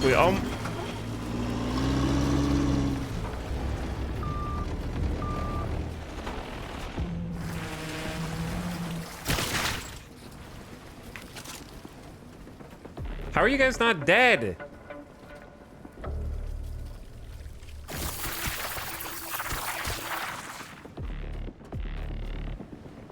Man, I spent points to get this thing.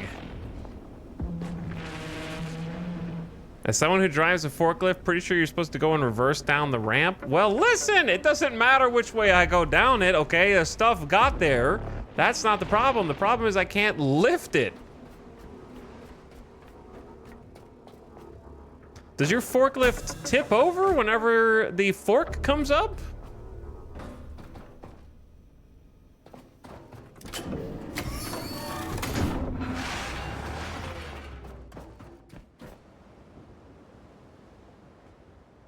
A robot can't design forklifts.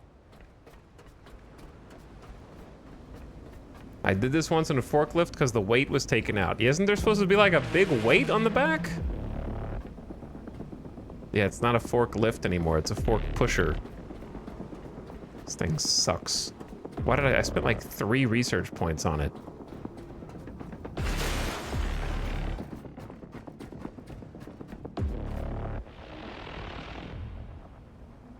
Ole.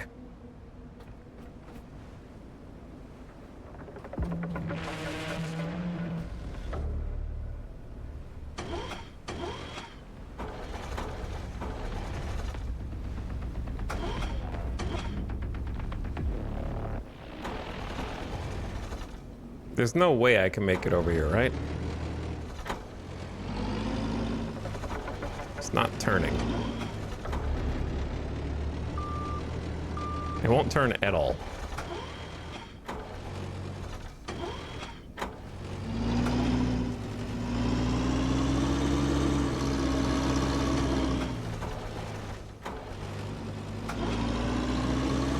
The back wheel's off. All right, I give up. Ay, ay, ay. I can't even go forward.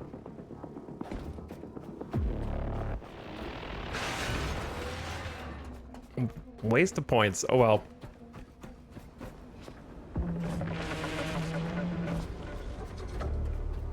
Got it slightly closer.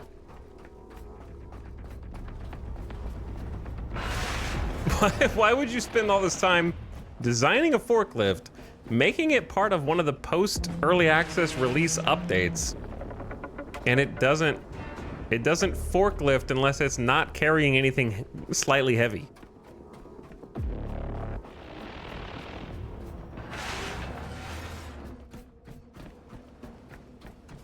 Like, right here it can get over, but that's not really carrying that much.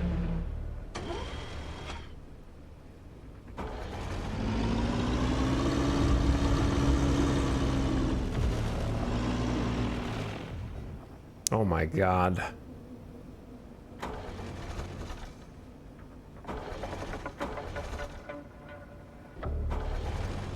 Brother, this is too dangerous.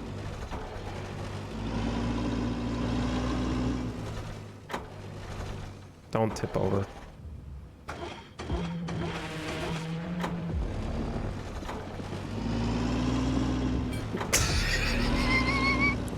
Also, who designs a forklift pallet that doesn't have a bottom? Right? Isn't it? You can't just have an open bottom forklift pallet. It's a slat that the 2 forks go into in order to hold it in place.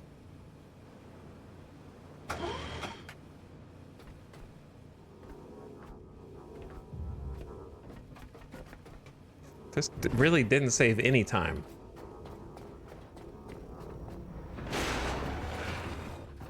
You need 5 more research points for that.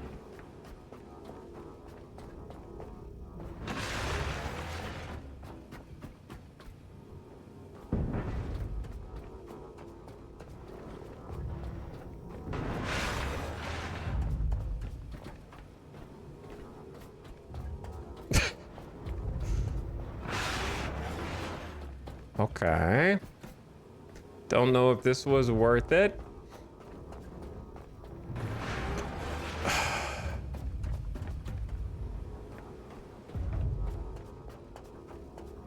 Dude, I'm ready to like kind of go explore somewhere else, but also I'm gonna need resources no matter what I do.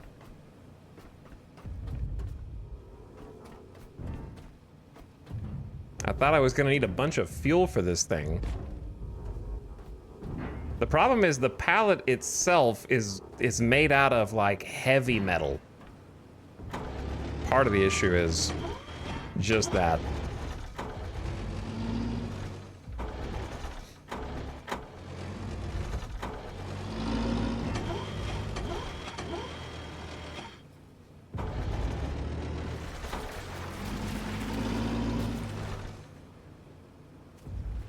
Hey, you guys mind your business up back there.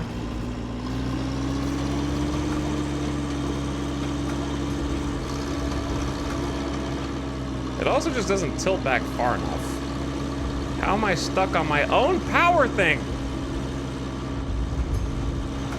Holy shit, dude. It's just not worth it, man. I'm just gonna leave this on the deck.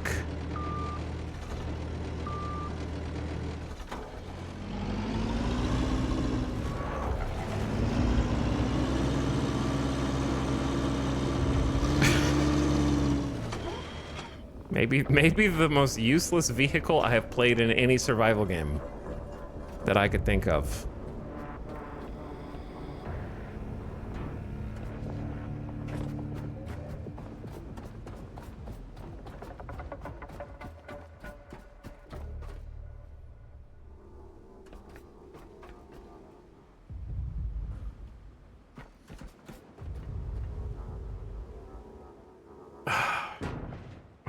I don't care. Just grind it up.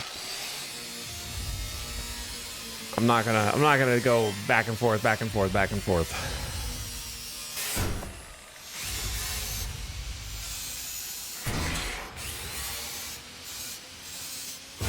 We're just gonna dismantle. Does the satisfactory Cybertruck count? Oh, like I don't think I even ever researched that, to be honest.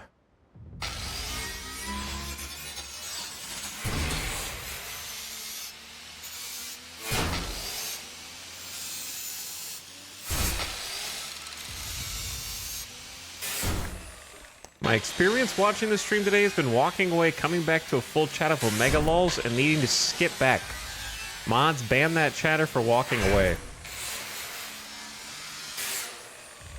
Diesel engine cylinder booster. I think I already have a bunch of these. I still don't even know what this does.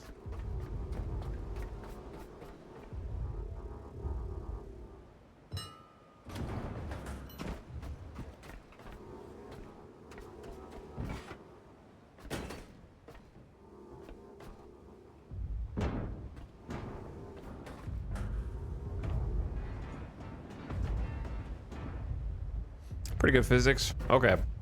I'm not going to 100% this place. However,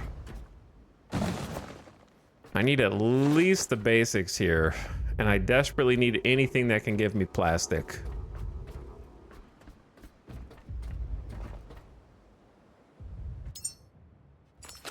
But I also desperately need power.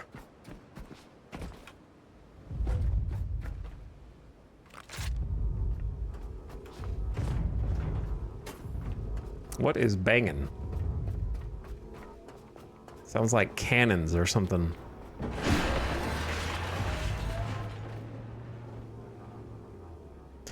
So, like, is this a better one?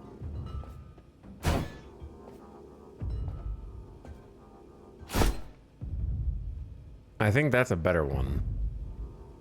than whatever this is. That's like a diesel super booster.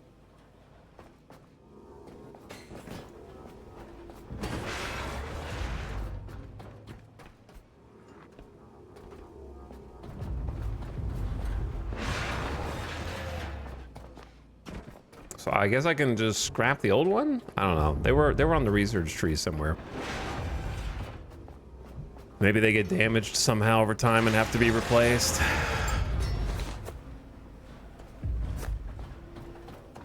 So, let me hop back on, get the energy. Hold up. Something. That might be the sound of the vehicle, like bouncing on the physics or something.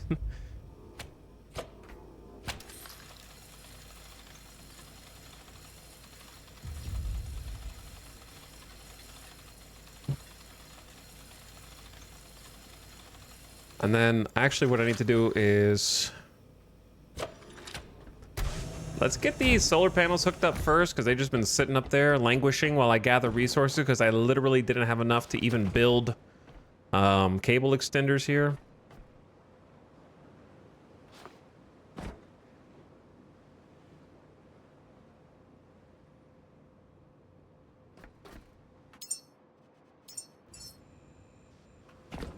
I haven't decided where those cables are gonna go. I guess it makes sense to plug it in down here.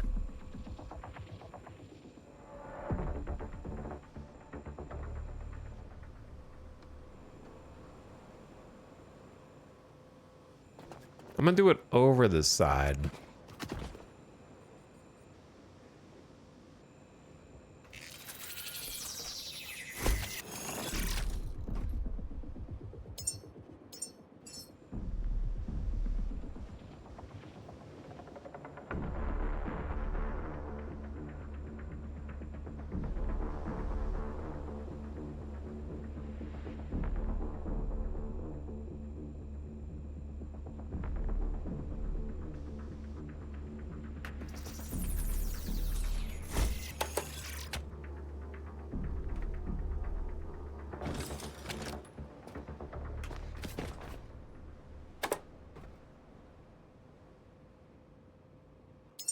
Hold. Can this happen?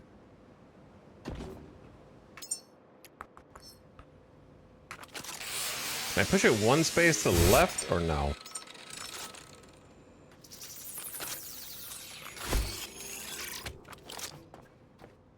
There we go.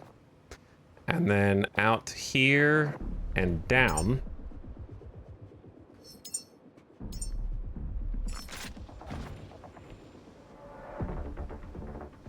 But I can't really see. Maybe if I just get a cable first. Oh, that's going above the rail. Oh, no. I need to make it go under the rail.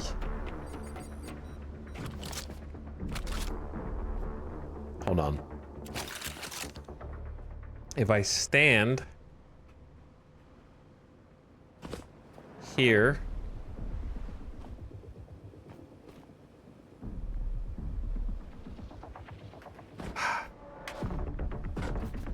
hang on. I got a job for the forklift.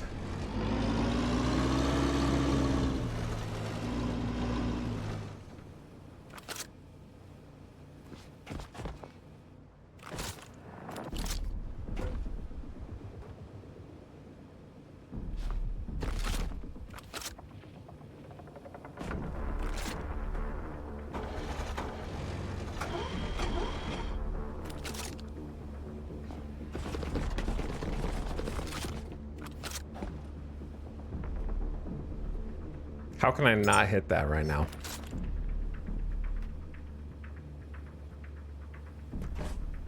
Is the railing like a solid object, do you think? Hitbox wise?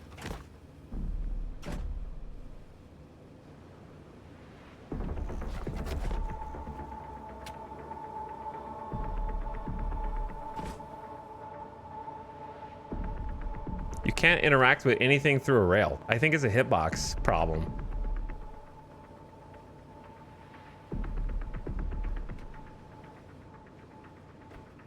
Unplayable. I can't interact with anything here. Damn. Why you like this game?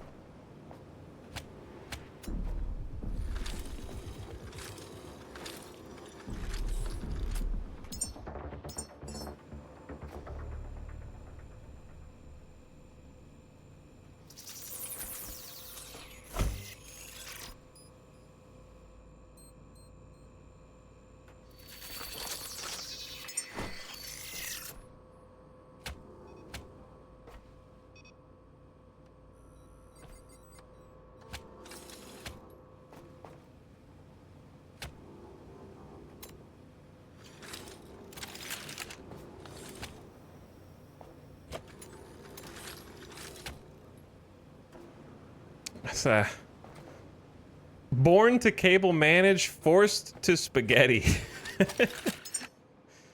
That's how it feels.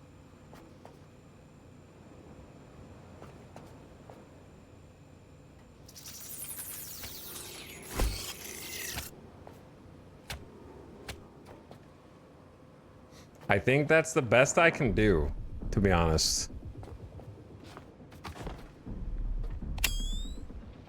I don't love it, but I think it's the best I can do. At least they're plugged in now.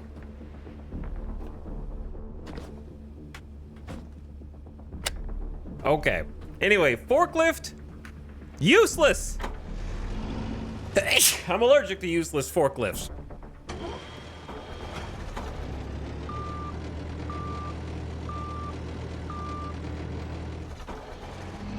This thing had the potential to be so cool. I was very excited for it. And yet... terrible.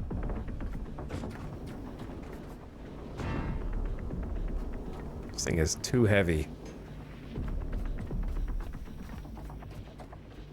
Okay, now what? Well, I kind of do need to go back inside.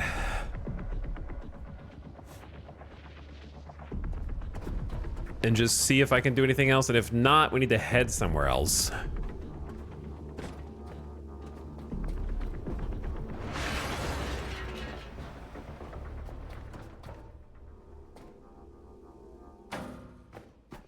And go exploring.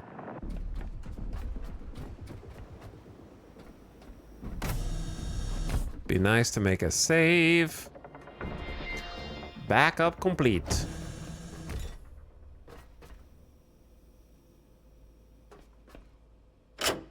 Oh, that's the main battery. We don't want that to be off. Whoops. I thought that was like the lights in this room for some reason.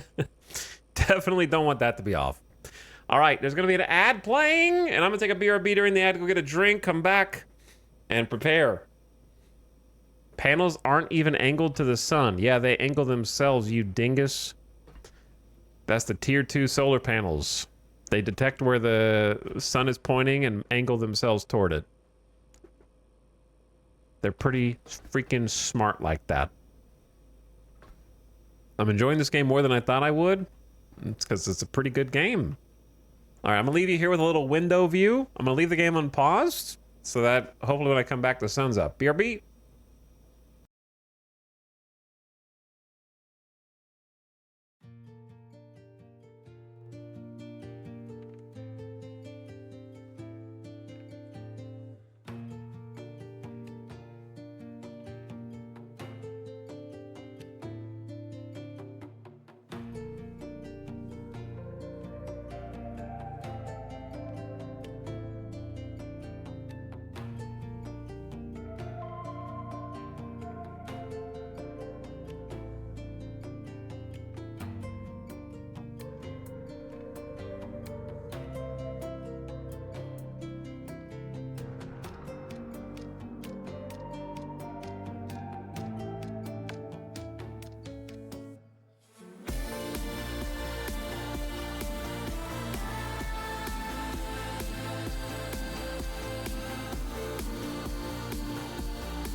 Yo. How's it going?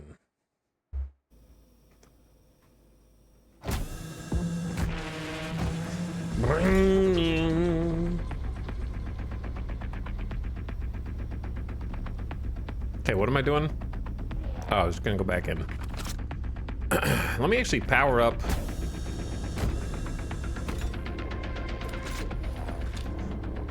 To my backpack. Okay, that's full. I'm full.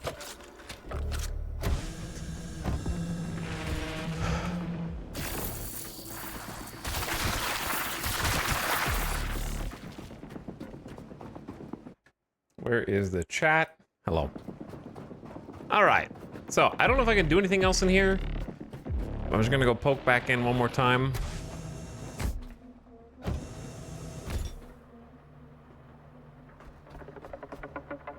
It'd be nice to grab the loose loot. At a minimum. Which I ignored first time in.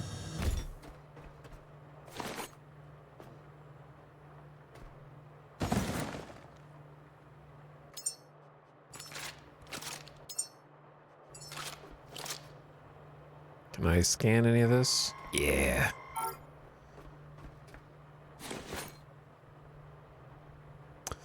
Can you scan a TV? No. Okay, so we need like a different security clearance to be able to get in here, so we're gonna have to come back here.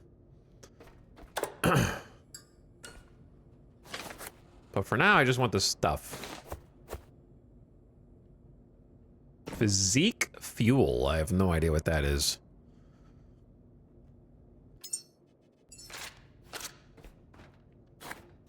I should try some of the paint as well.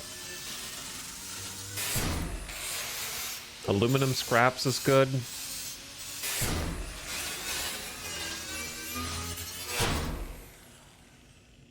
I might just carry that back with me.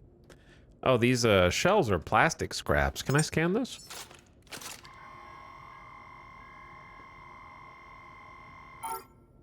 Perfect. Now I can craft them if I wanted some decorations around the base.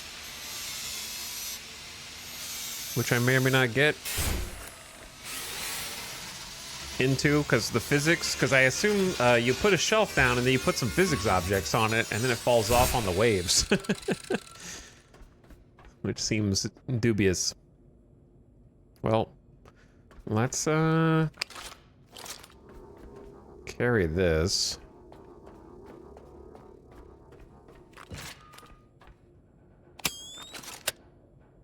Two tech scraps, broken glass, aluminum, and wire scraps.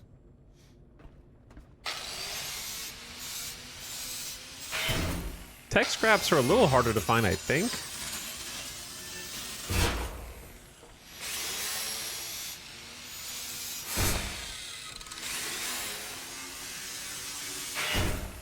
Okay.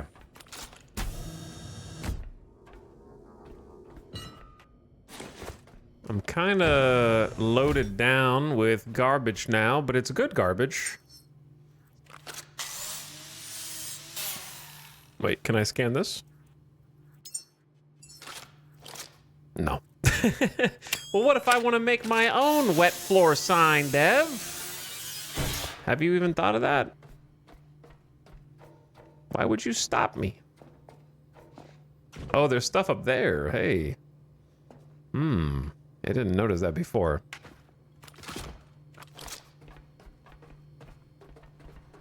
Some secrets.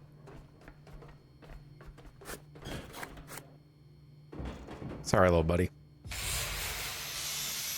It's my bad.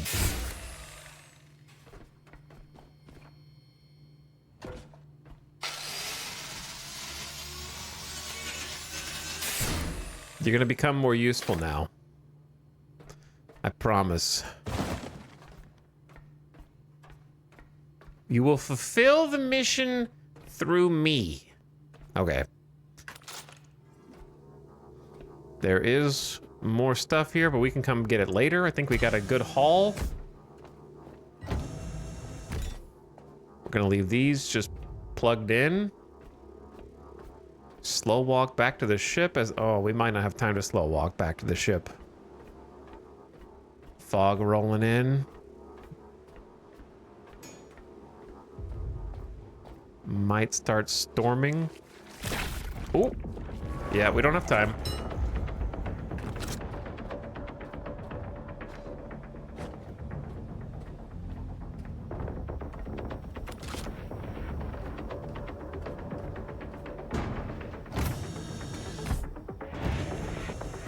Let's go in here where it's a little safer. And then we can save. And then I think we're gonna boogie on out of here and go look elsewhere.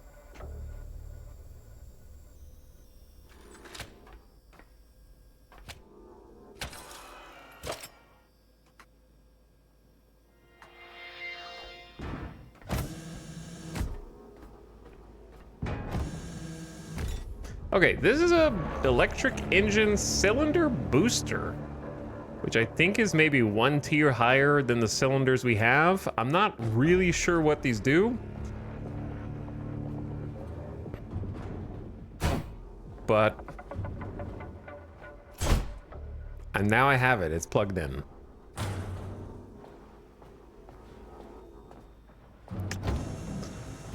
Bricked. There you go. All right, I got some resources for you. Deposit similar. That's full.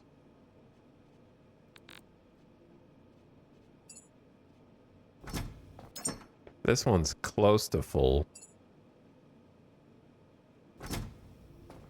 How much power's on the boat? 89? Okay. Let's get the trash that we just grinded up in here. Aluminum, tech, fabric, wire, rubber, plastic, all sorts of goodies. And then I wouldn't mind making another box.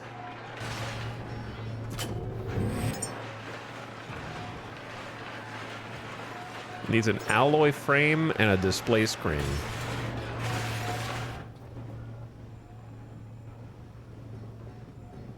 Which side's the front? This side?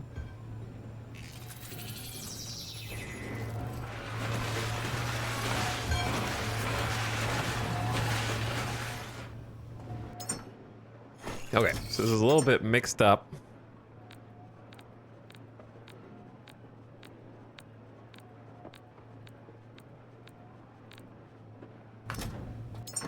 But I'll get the job done. Electric grenade. Paint.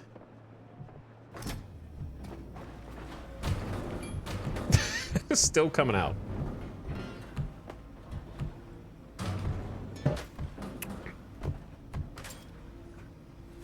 Oh. Just a steady stream.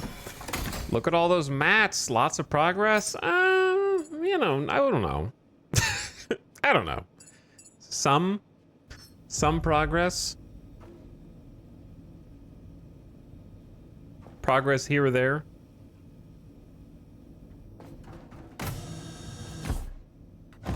Got a little stockpile going. I'm gonna set sail. Let's head out. So we need to disconnect the mooring.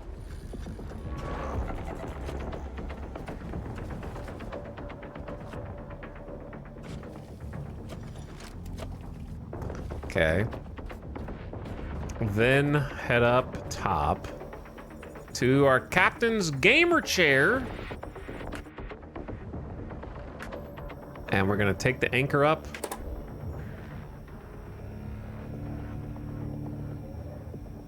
And then take a look over here while that's happening. Restore the power and reactivate the navigational relay at Beacon 49. Okay, so I'm at Beacon 49. I just...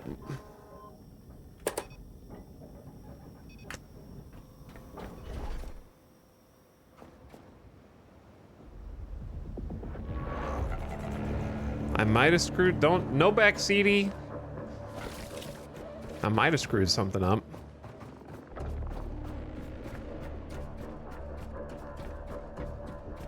I have a question. First of all, how many chatters have played this game before? In early access? Or the demo, I guess. Either one.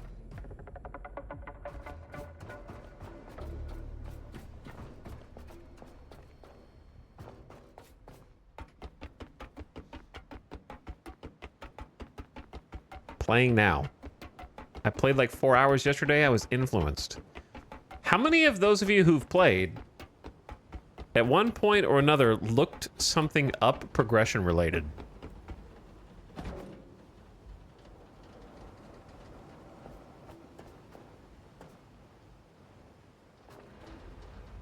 I had to look things up. Okay, we got one confession.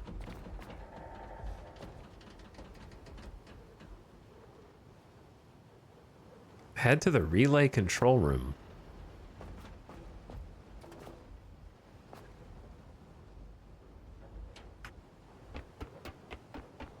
Only looked up ship repair. Isn't that the tutorial? Had to look up something because I was stuck, but only because it wasn't clear to me? Well, that's why you would look something up, yeah. Played right at EA launch. Not much help out there, but I did. I played the demo. I didn't look up anything, but I watched someone play beforehand. I see.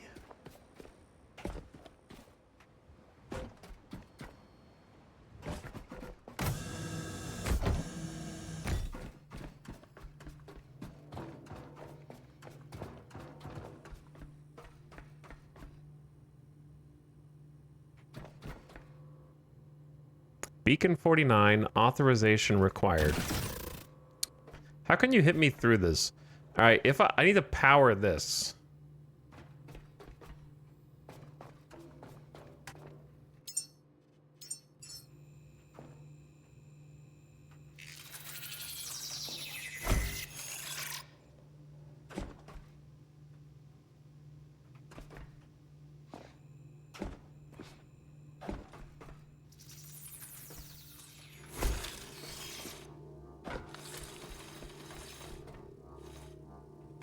I need to craft cables, man. Build 5 of those.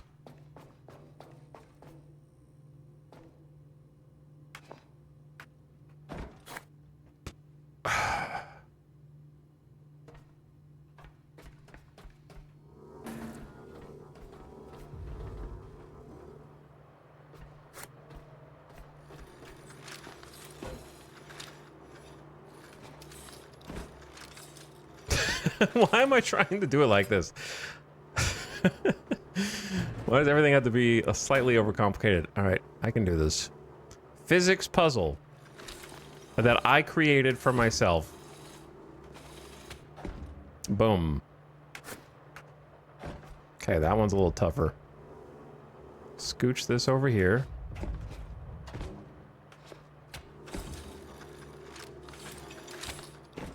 Boom. Okay. Half-Life vibes? A little bit, like, in a weird way, yeah.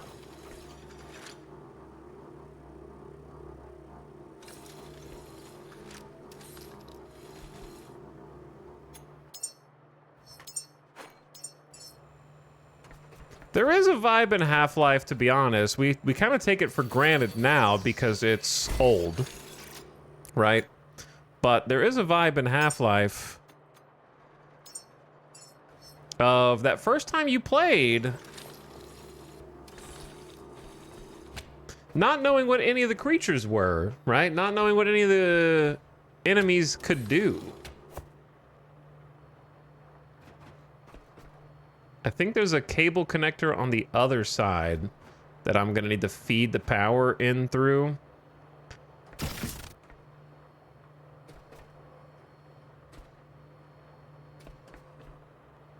And you do have a crowbar in this, which has to just be a reference to that, I guess. Okay, if I...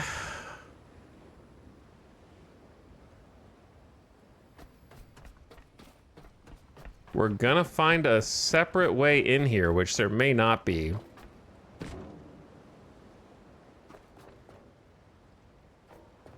First of all, I feel like I want to go back here. Because there's a ladder right there that might just go to the back of that building.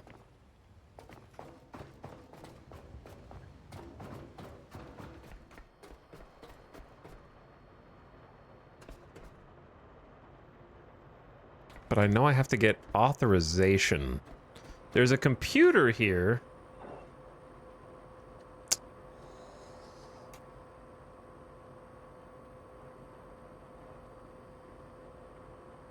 Well, that's all I had to do. Have a nice day, caretaker. Okay, simple as.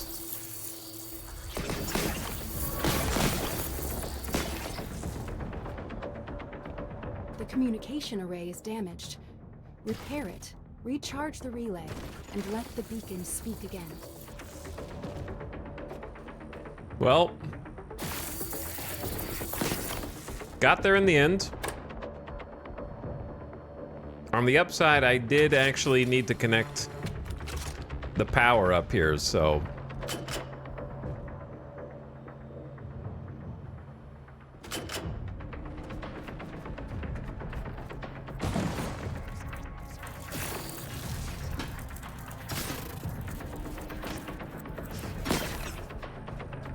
The sun's going down, so we're about to not have power. I need power right now. Charge up link. There's no juice.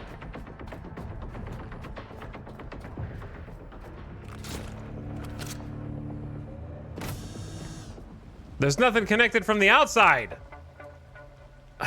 Now the door's stuck open.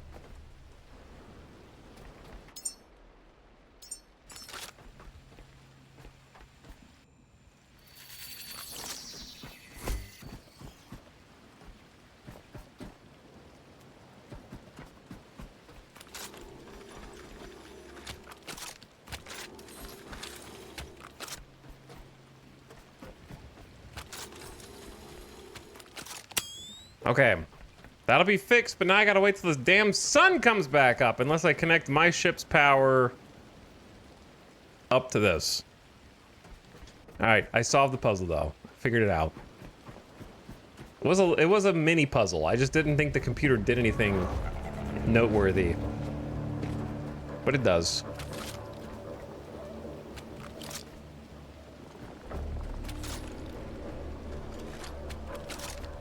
But we're going the right direction. I thought green meant powered. Yeah, it had a little green lightning bolt on it, so I thought it was getting power on the outer door. But maybe that just means it needs power? Iconography is not necessarily the game's strong suit.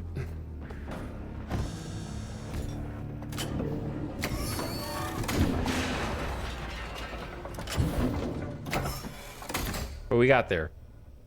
Solved.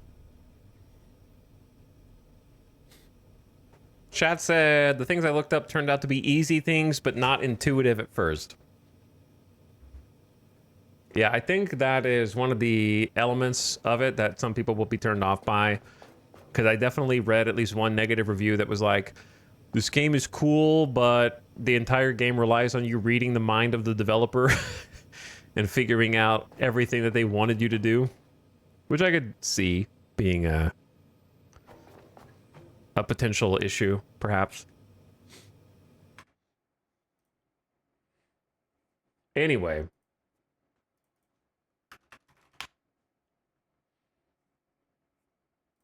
Let me see if there's anything else we can like customize or craft down here during the night. I wanted to make a portable petrol refinery, but now that the forklift sucks, it's not really at the top of my to-do list, but I might still find a spot for it.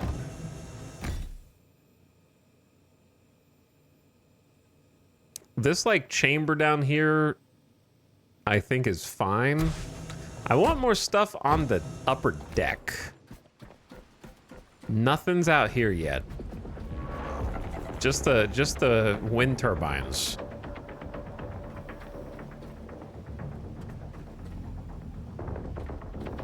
I have diesel in here. So I guess I could also put the petrol in the same room.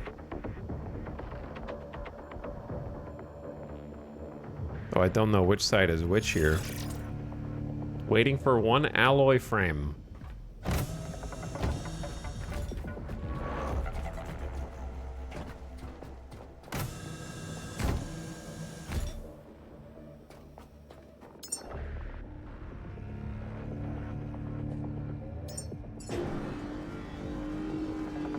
We have a decent amount of plastic and iron now.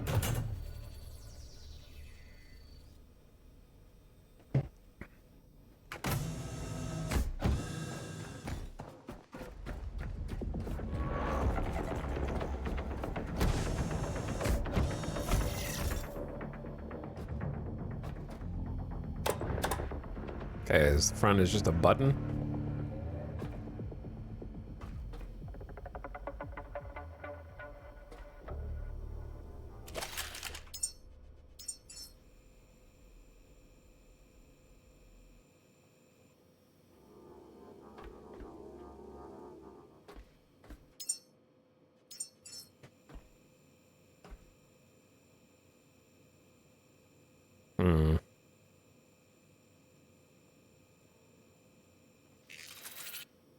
Whoops. How did that happen?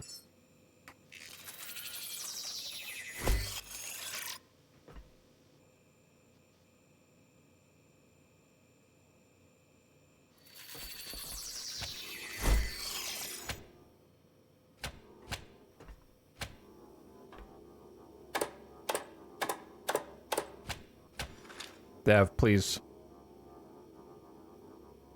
How select the bottom rung? Can it go one lower?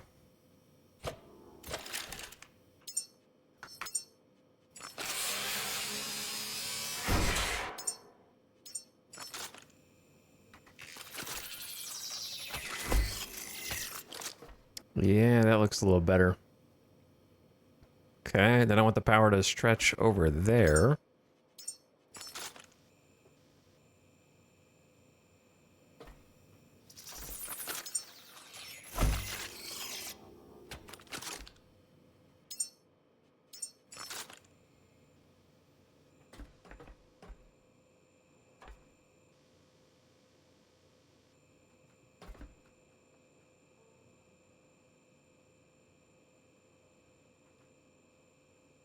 Can't really tell which one is lined up. I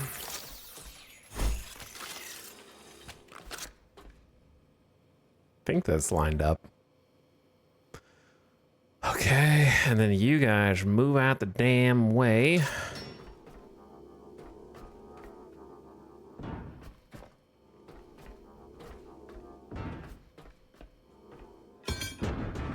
Why does it make that noise? Unexpected sound effect. Whoops.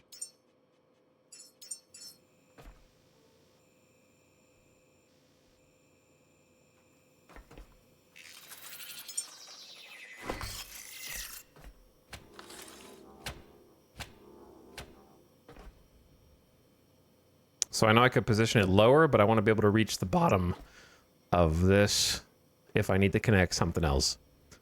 All right. Overcomplicated wiring solution, but I'll take it. Now, may as well grab all of this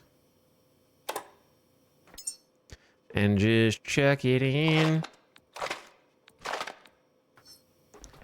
Just to get rid of it, and then we're gonna need to store it in something eventually, but at least it gets it off the ground for now. Maybe it has some natural storage.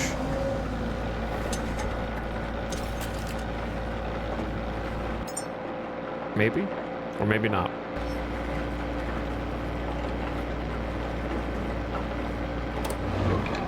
Okay, we'll just leave it there for now.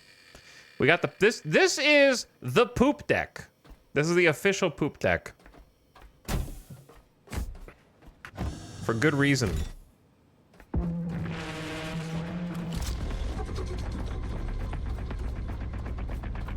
So get out there and swab it. All right, we're getting power in the facility. I can see it going. I can see it going in. Might be taking too much power.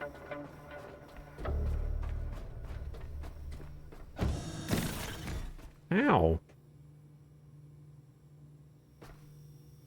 Oh.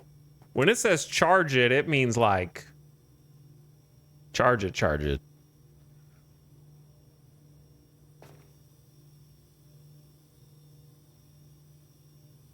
Would it be faster for me to wait for this? This is like what it felt like downloading a game demo off of GameSpy in 2002.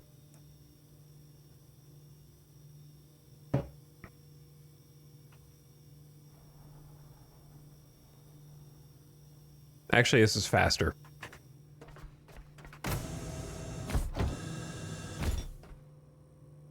Is it faster for me to just wait? Or hook up my ship somehow to, like, assist, do you think?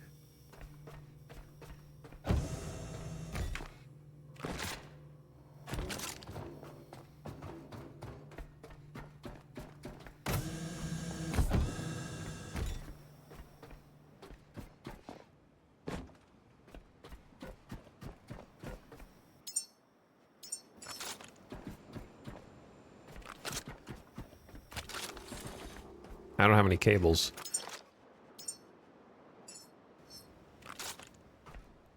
Let's build some.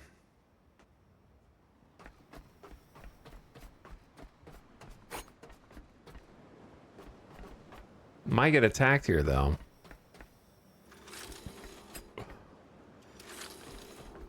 No more cables left, man. I need so many.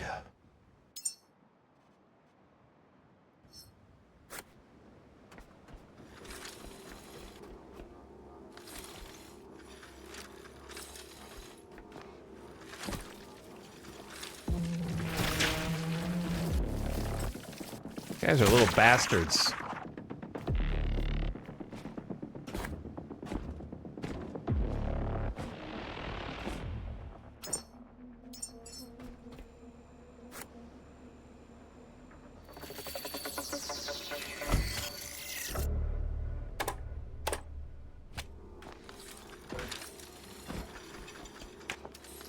Jump, man. Holy, jump the rail!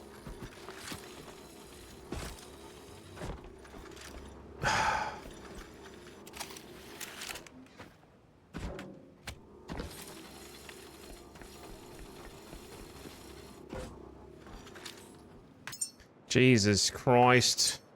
Just have this man build these stupid cables around the clock!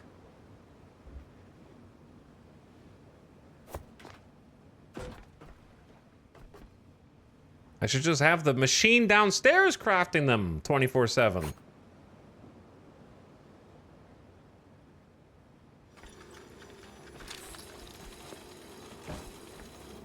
There you go. All right, let's get some juice out of here.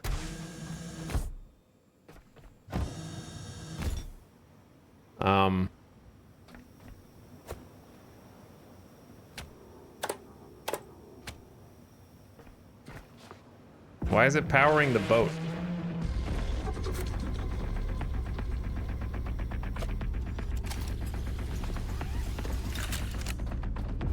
Did it finish charging the top already, maybe?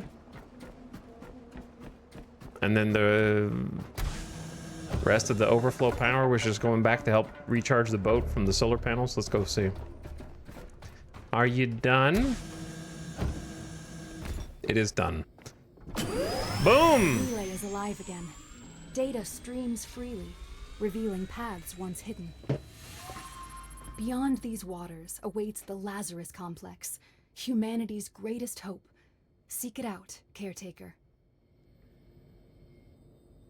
Discover and enter the Lazarus Complex to restore humanity's future.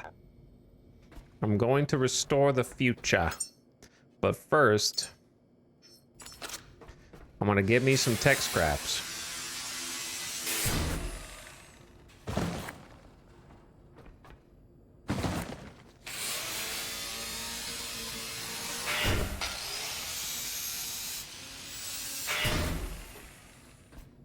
Chat, of any survival game, what is your favorite aspect of first-person survival games? Is it the exploration portion of it, where you're kind of just walking around, seeing the sights, looking at all the points of interest and things?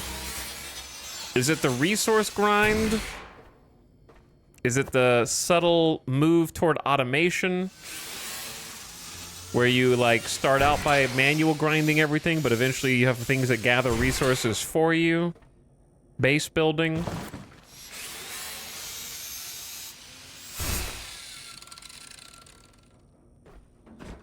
I love wandering around and finding some loot, making a nice base and automation. A good balance. Bad answer.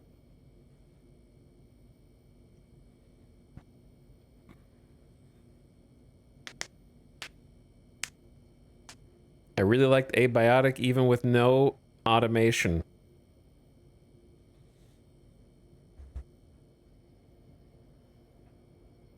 Me asking my friend, hey, why haven't you organized the inventory yet?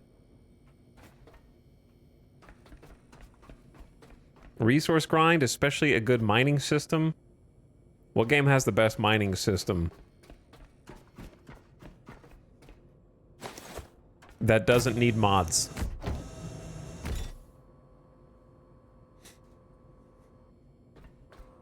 Immersion, RP quality of life. I want my characters to live well instead of simply survive.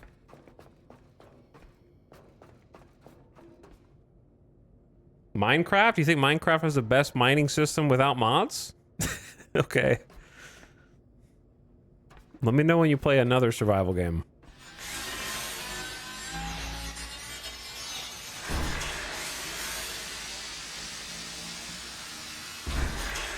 Core Keeper's mining is pretty nice. Good curve of progression, too. I feel like I played Core Keeper in its initial launch, but not after that.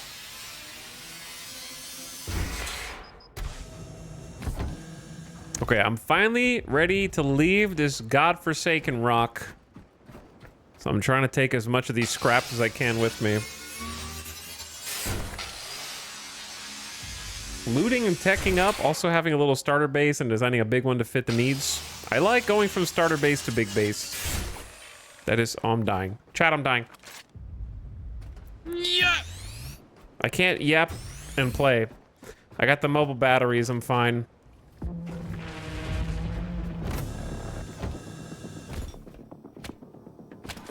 I got the backup battery. I have the backpack. I hate that you have to manually connect yourself to your backpack. I wish it just like stayed connected to you, to be honest.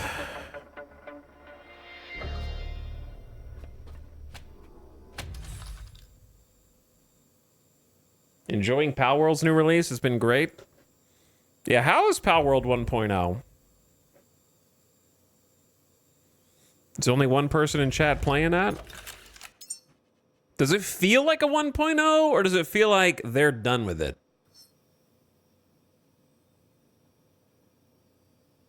Okay, connect cable to backpack, then self. Now we have the backup juice from the backpack. That way that doesn't keep happening. Way more mid-game content and end-game content. Also playing it, it's pretty sweet.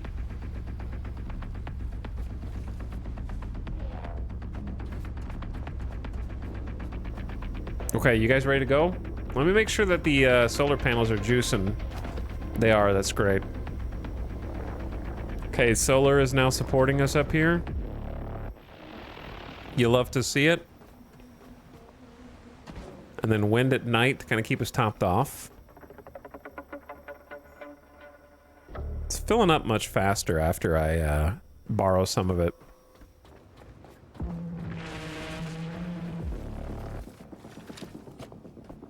Okay, unmoor.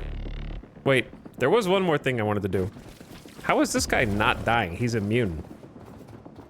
There was literally just one thing. Well, two things.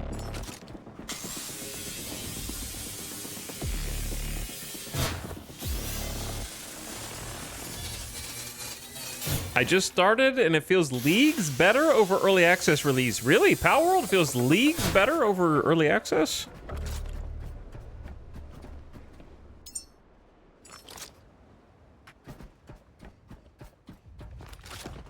Like that's significant? Yeah, I wanted to go back here. Iron, rubber, glass. I don't care about the biomass, really. Isn't this just a roof? Yeah, okay, there was nothing special back there.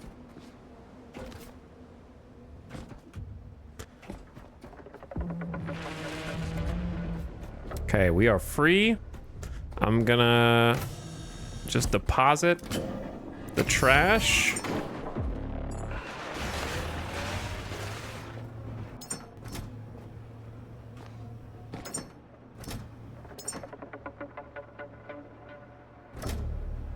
These are full. I think these, because biomass is in here, stinky biomass. Can we just take all? Okay, take all. Then put biomass in this box. Put resources in this one.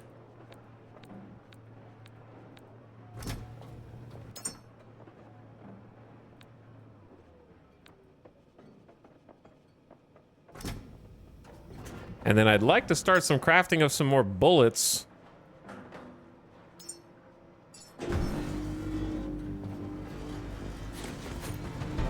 Level 8! We're gaming, dude. Okay, let's do... resources.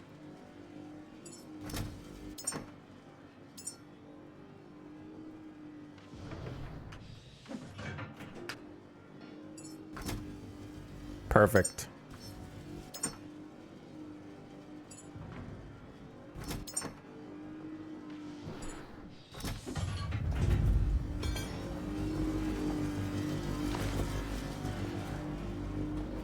Okay, level 8 though. We got these 2 rungs. Oh, there's a cyclone, tier 2 wind turbine. More resilience and greater electricity. Diesel tank. Flammable and highly explosive. Efficiency matrix. Strong general purpose efficiency boost across all resources. I don't really know what that means. We got binoculars. A friendly sweetheart remains near its host and releases localized electric arcs when instability is detected. Complete a quest to unlock. Medium battery. A standard issue high capacity battery designed to bridge the gap. It stores excess power generated during the day. Pistol shard. Specialized for soft targets and a shock nade.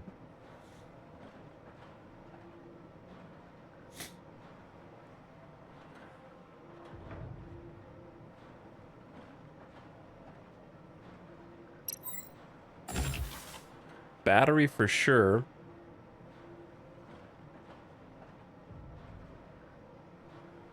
Beyond that, I don't know. I think the tier 2 power generator's good, but maybe we're okay without it for now. There was some old stuff I passed, I feel like the basic standing lamp that seems decent.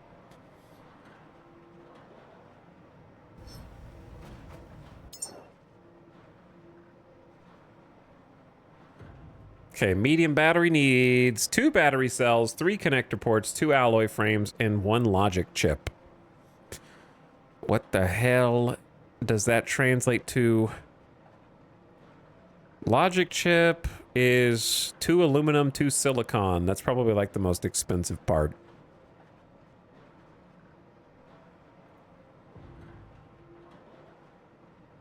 Connector ports.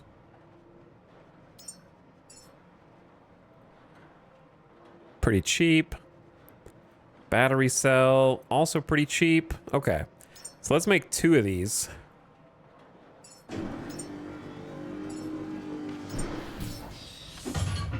And then I feel like down here is a good place to just store excess power. What do you think? In the belly of this chamber? What's up, Witch Vomit? Thank you for 68 months. Appreciate the sub. How's it going? Thank you for subscribing. It's got like 3 ports, so you can actually put this wherever you want.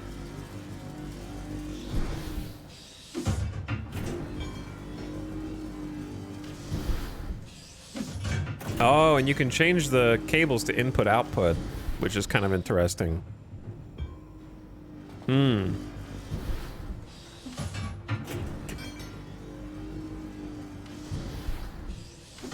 So the default state would be equalize. Huh. I'm having some second thoughts here.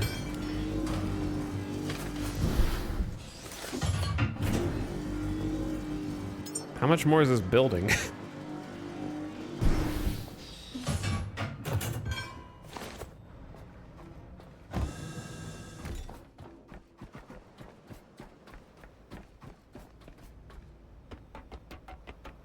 But yeah, I got like an idea about how to make this make a little bit more sense.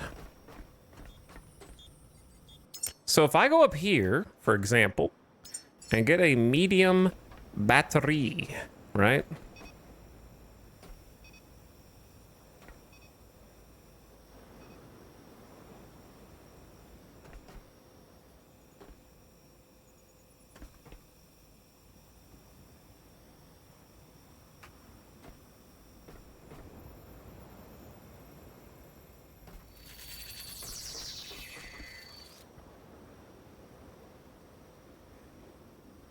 Wait for it. It's got a long build time. Wait for it. Witch Vomit, thank you for subbing again with a little tiny baby E. Small E. And Commodore for 40 months. What's up, Commodore? How you doing? Little small E. Okay, anyway, right? So check this out. We go boom. Boom, and then I realize this is off center. Hold on.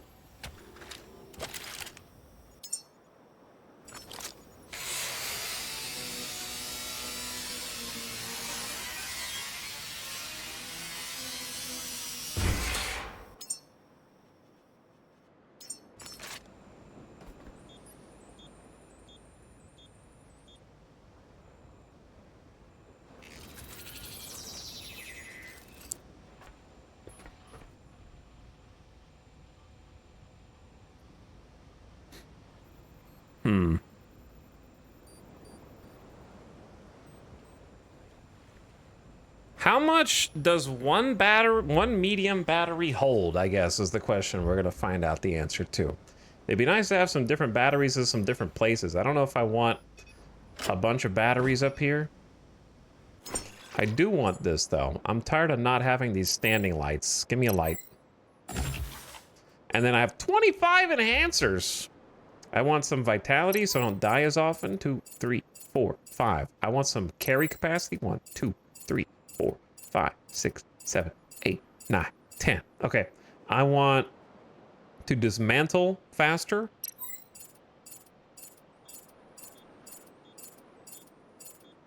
There we go. 10% faster.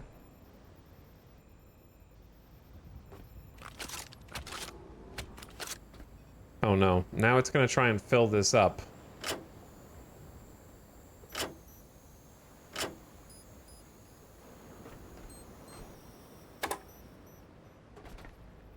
I don't want to drain the ship of power, is kind of what I'm afraid of. I don't like how that cable is going up here. What I'm attempting to do is have the batteries be a buffer where the power generator feeds into the battery and the battery feeds into the grid. The other way to do it would just be to have the battery at the end of the grid so that any overflow power, once the ship is fully charged, then goes into the battery, which is fine.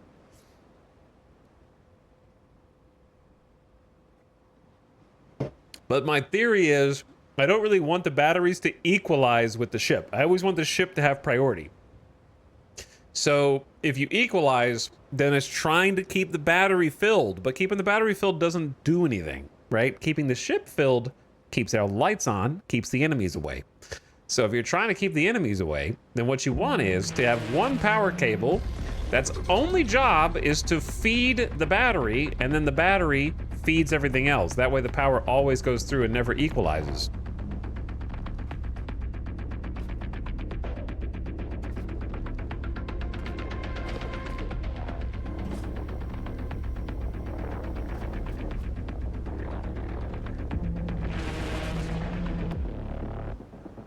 So an example of that would be this. Wait, that's just plugged into the ship.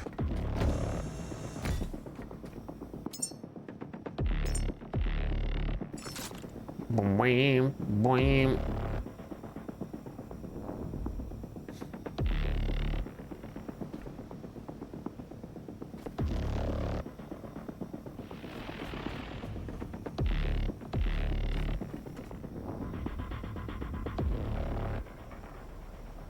Where am I gonna build these batteries? Right here.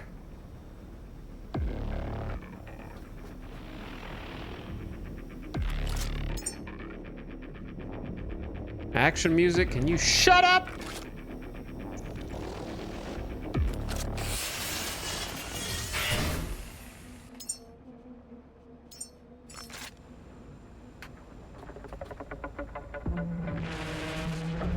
No one's talking to you, man.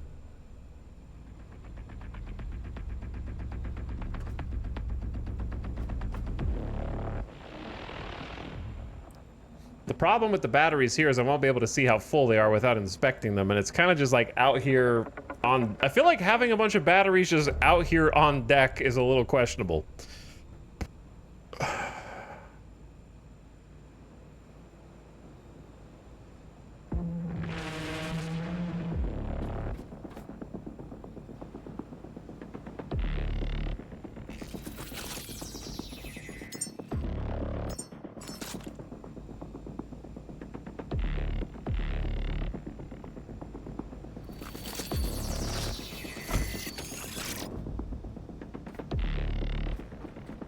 Okay, let's try this, and I'll show you what I mean.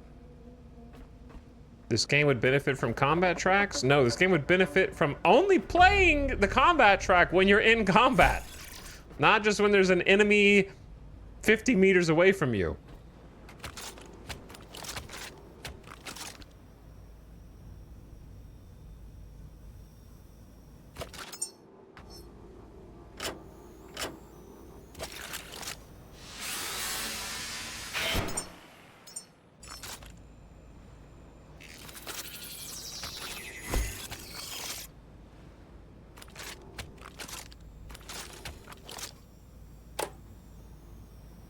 Okay, so here's the play, right?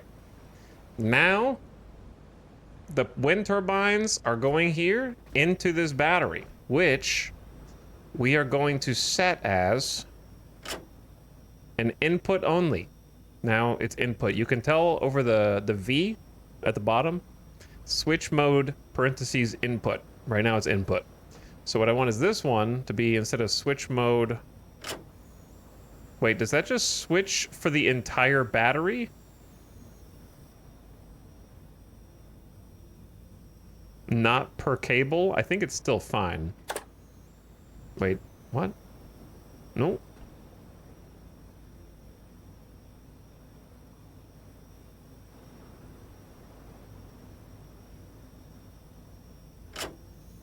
Now it's equalize. Now it's input, now it's output.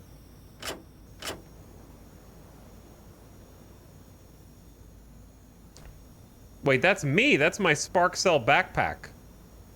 Okay, it's F. I'm switching the mode of a cable I'm not even looking at. Ay, ay, ay. Okay, there we go. Now it's on output. This is changing my own internal power. Honestly, this stupid backpack is just not worth it. Because if you look down, then F becomes switch mode self, which is the same, it's a redundancy. So if you look down, F and V do the same thing. Why is there a button overlap redundancy? So when you're looking at this, F is the right one, and when you're looking at this, F is the one for you. Like, at least keep it consistent. There's no reason to have two buttons that do the same thing. Just disconnect this stupid-ass backpack.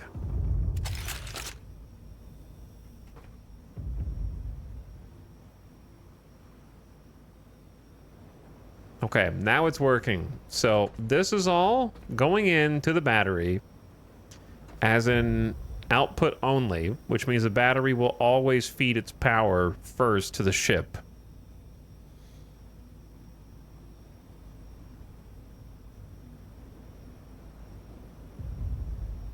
E to grab that cable and put it away. It was dangling out. It wasn't dangling out. It was connected between my backpack and myself.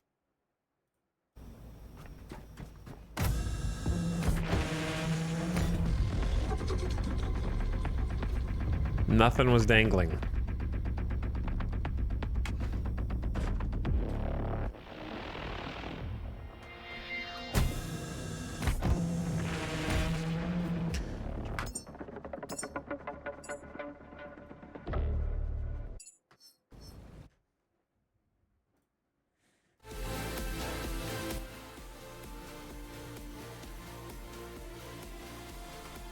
I can't take the 1,000 times just because there's a couple of worms over there.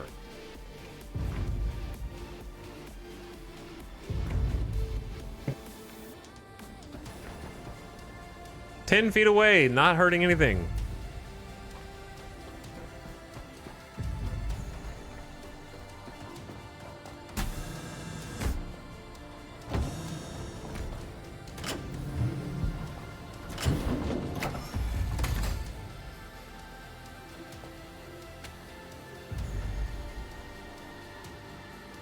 If I were a game developer, here's what I would have done. If I wanted to have the player be able to connect a cable up to myself, a gun, a backpack, or possibly a fourth or even fifth thing, I would have simply created a radial menu, which is better for all controller players and is also fine for mouse players. And then you just hold one button to connect, and that button creates a radial menu, and then you just select which thing you want it to connect to. Boom, done. Instead of having up to 5 hotkeys down here that you have to read.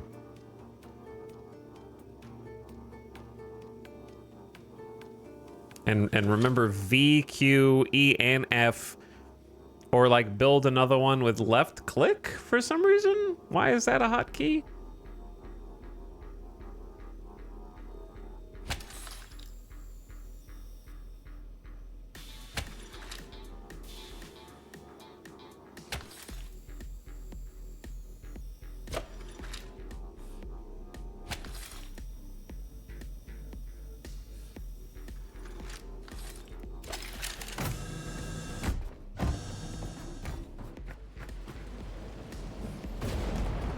Okay, I'm out. No, I'm not. I got one battery. I need the other battery up here connected using the same reasoning.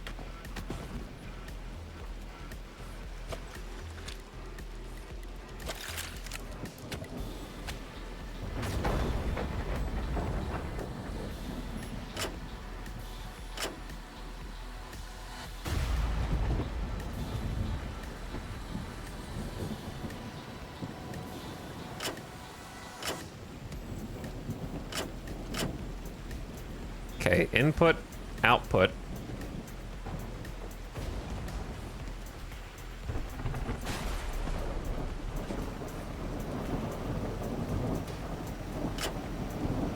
There you go.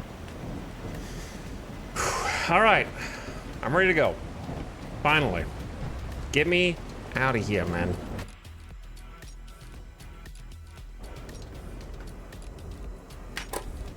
Pick up anchor.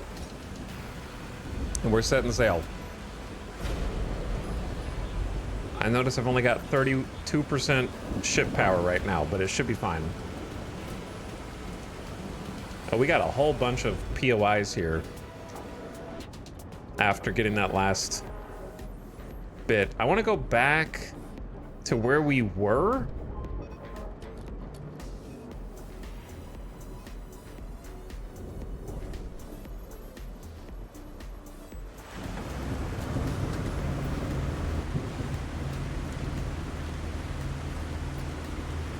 Because there was that one tube that I didn't get to see.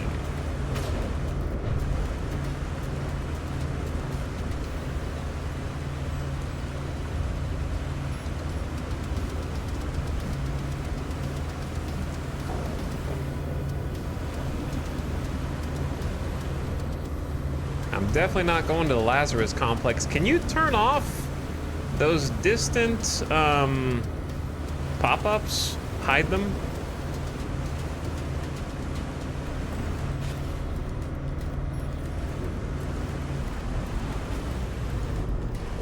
Ooh, big wave. Okay, I'm angled the right way.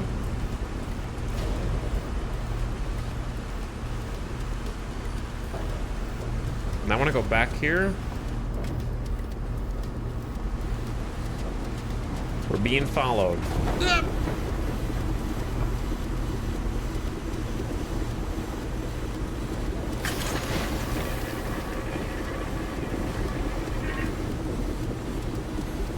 Okay, the net has been dropped. We're gonna try the net. Big waves. Woo! Spicy.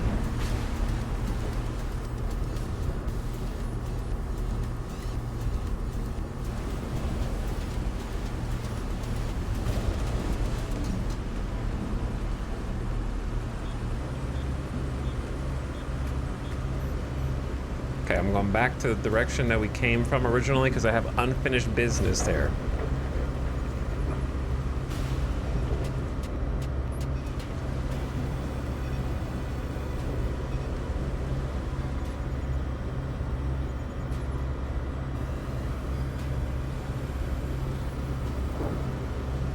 We'll go like 70, 73, 75% power.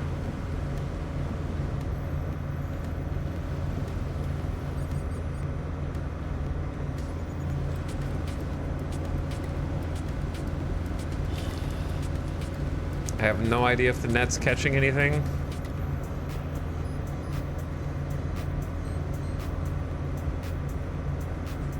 Well, I guess we'll find out once we get here.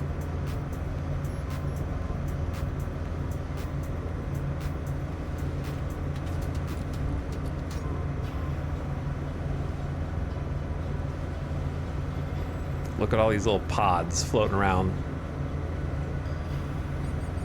They're spawn camping me. About to burst into little leeches. I need to try shooting them from a distance. For the net, I didn't ask you, brother. Overly helpful.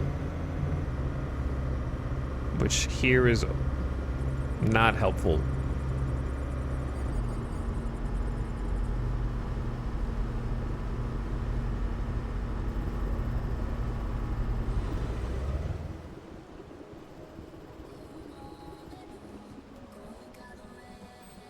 I'm back.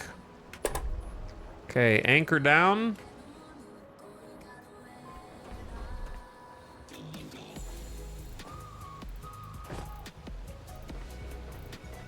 And then I'm gonna pull up the net.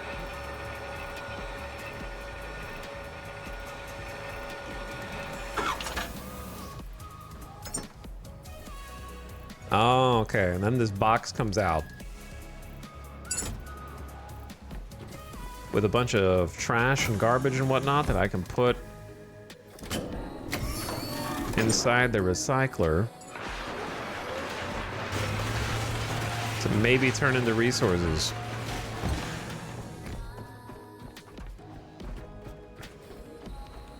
Okay, so yeah, unfinished business here.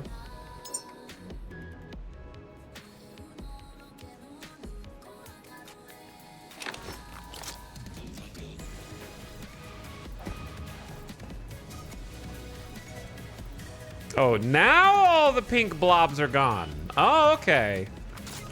So when I actually had problems with these guys, I couldn't ever seem to kill all of them, and now they're gone when I come back prepared. I see.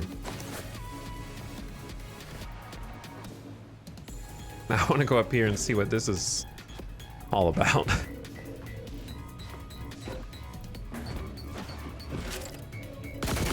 Okay. All right, so if you see anybody, you start shooting, huh? All right. Listen up, big dog.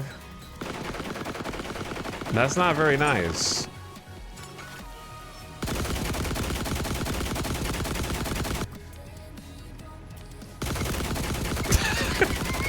It's okay. That was an awful nade. Hold on.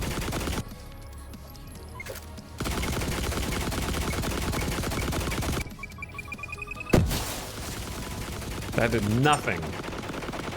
Zero. I think this is a... Okay, am I getting hit from through there? This is a losing proposition here, man. I'm gonna have to, like, possibly cheese this, brother. Let's see. I bet I could cheese him.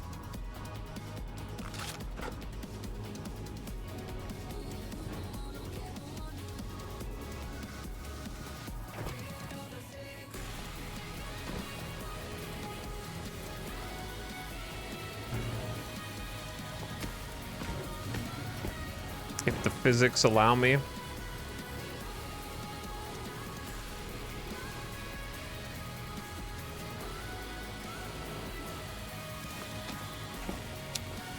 How come you're deciding not to climb? You just don't... So the first one's fine. Second one's too much.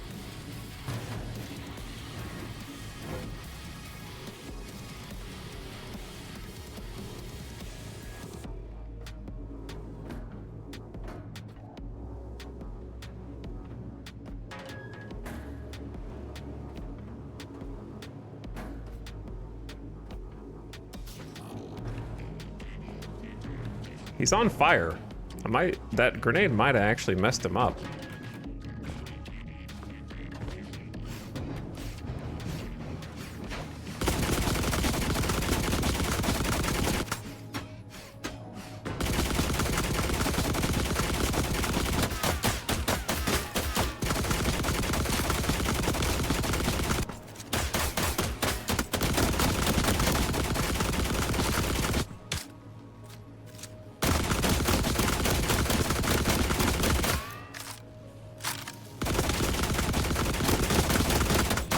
What's wrong? You can't see me? Are you still alive? You kind of exploded.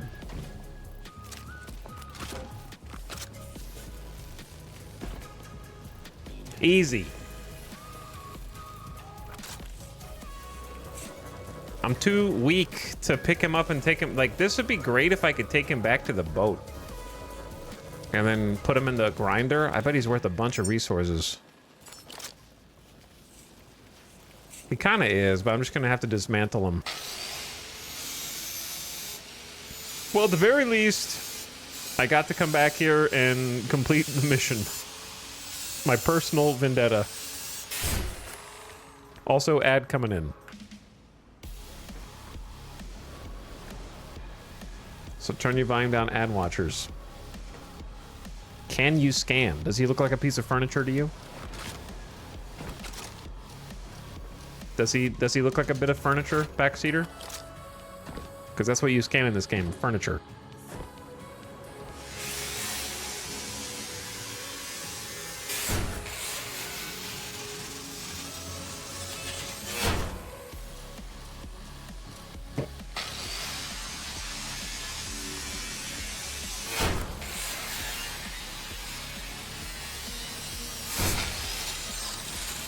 Okay, keep an eye on the power.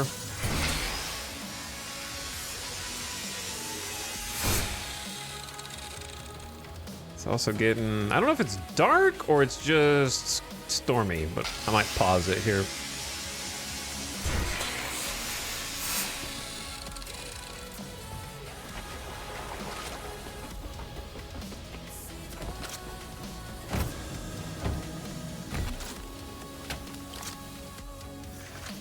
Okay.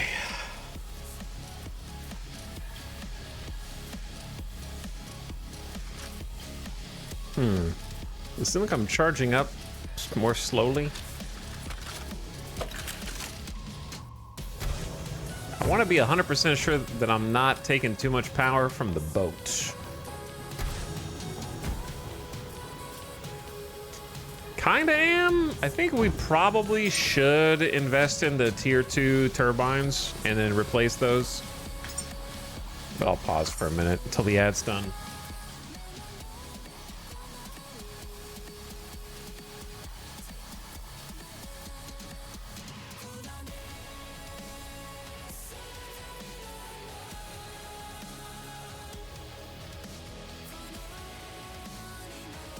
Did you guys see the EA football news? I thought that was kind of funny. That they actually rolled back the single player microtransactions after people boycotted for college football.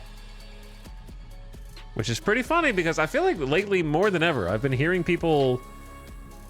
I was actually listening the other night to some people talking about the news with Sony discontinuing physical media and discs for their games, where all their games are going to be digital.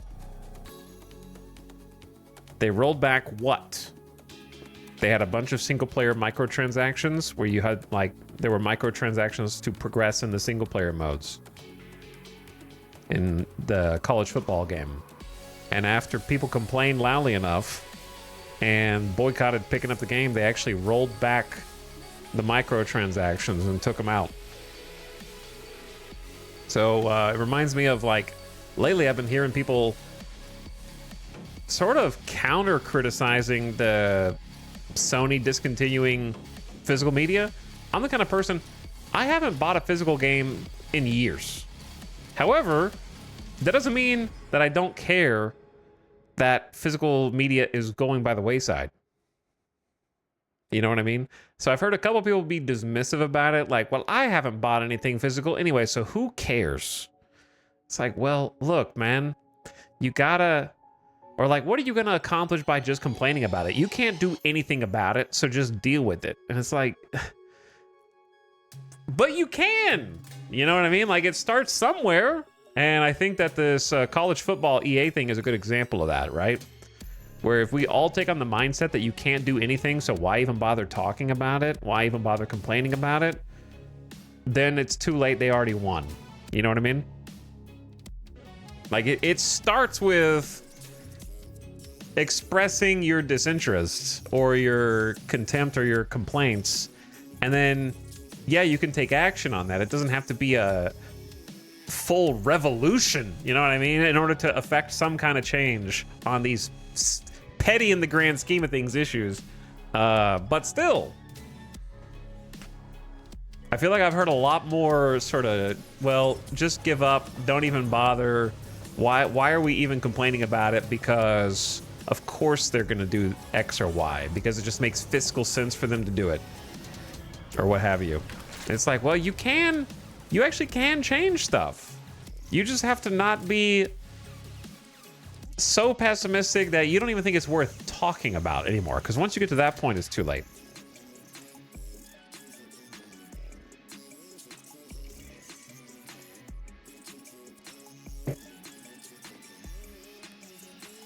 I'm part of some niche declining hobbies where long-standing products are being discontinued, and welcome CD gamers to commiseration circle.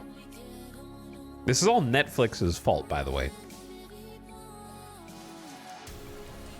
My issue with loss of discs is they're a big part of the price pressure because of second reseller market. Think games will go down in price a lot slower now. Yeah, there'll be fewer sales. Fewer sales, fewer discounts, prices will continue to go up because there's no competition, that kind of thing.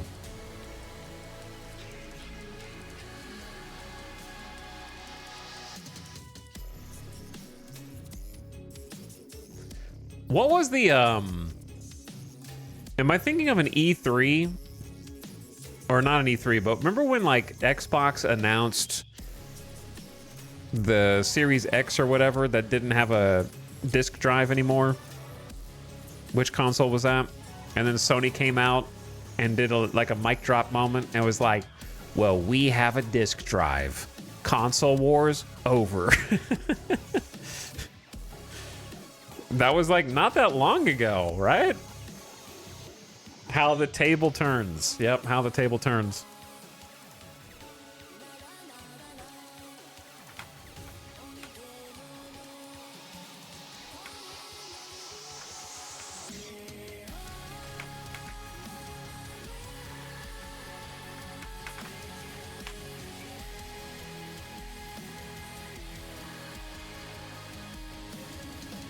Let me see if I can find it. The problem is the...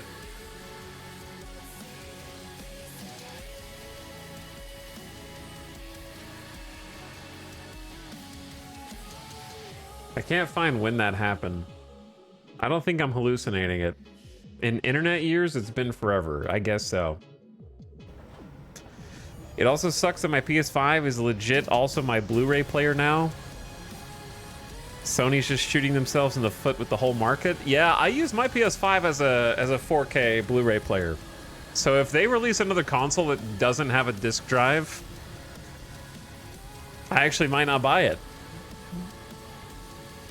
For once.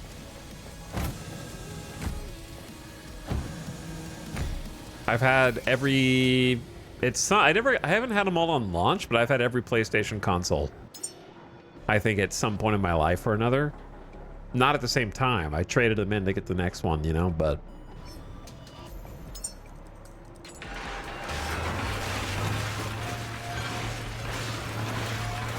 Something, you die a hero or you live long enough to become a villain. Well, that's the thing, right? One of the few, like, good capitalism video game things that happened was when Nintendo, Sony, and Microsoft were in direct competition with one another. Actually. But at some point, Nintendo was like, we're just going to go off and do our own thing. We don't care about you guys anymore. And they were like, okay, it's just me and you now, Microsoft and Sony. And then Microsoft became kind of just so inept and incompetent that they stopped being competition. And now that Sony has basically won, when you're on top, you can do whatever you want and you will become the villain at that point. The only reason why Sony was ever like favorable for the gamer was when Microsoft was winning. And they had to capitulate and give in to actually do things that consumers liked and appreciated until such time came as they were back on top, which is where we're at now, basically. So there's nothing left to keep them honest.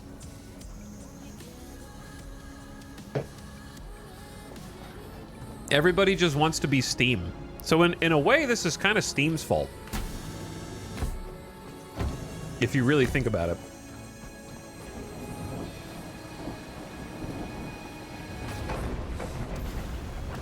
Everybody sees how much money Valve is raking in.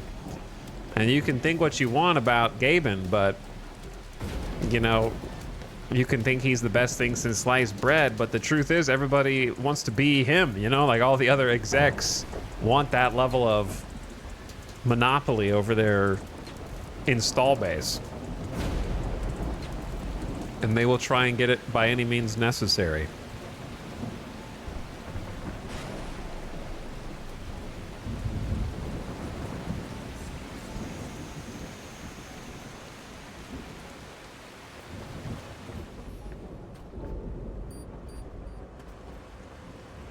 I'm gonna wait. I want to go see what that little green thing is back here. I can definitely see where some binoculars would be useful.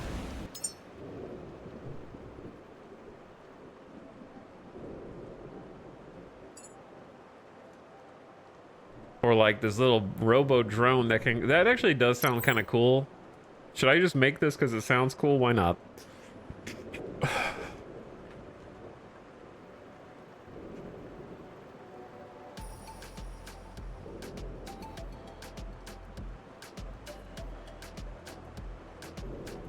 small metal step for climbing, maintenance, or reaching higher ledges. Portable electric generator. So this could actually help us make power.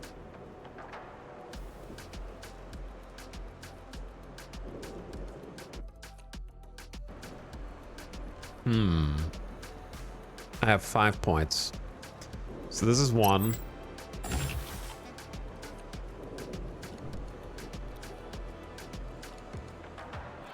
This is 2.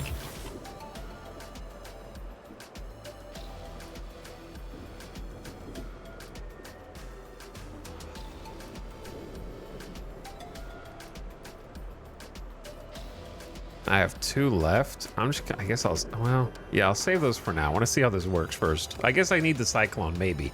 But the portable electric generator does sound good because I have so much biomass that I can't use.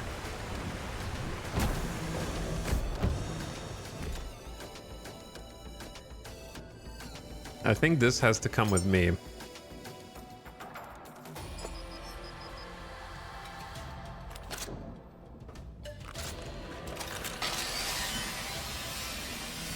A searchlight on the boat would be cool. There are some lights. I don't think I researched it. No, I did. I got the base. I can put a. They're not searchlights, but it's. Yeah, it's not a searchlight. Never mind. It's not what you're talking about. But there are some little standing lamps I can make.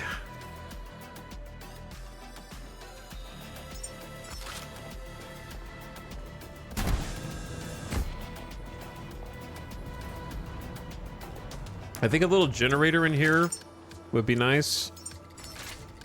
Couple generators in here, maybe. I have no idea where the tubes go. I need to just build one so I can see what it looks like.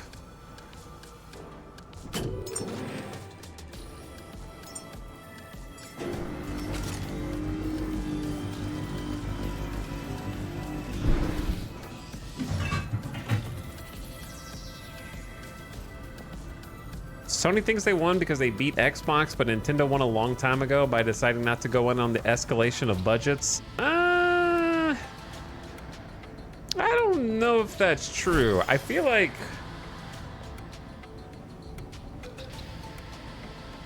It depends on what you mean by won.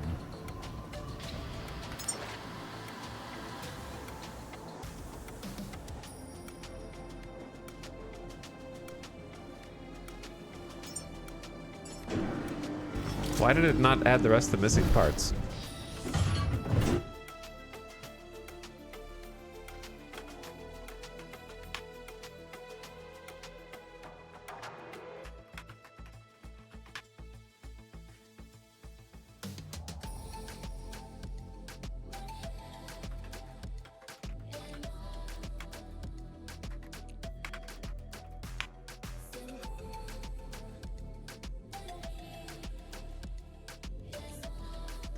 So, like, here's the thing, right?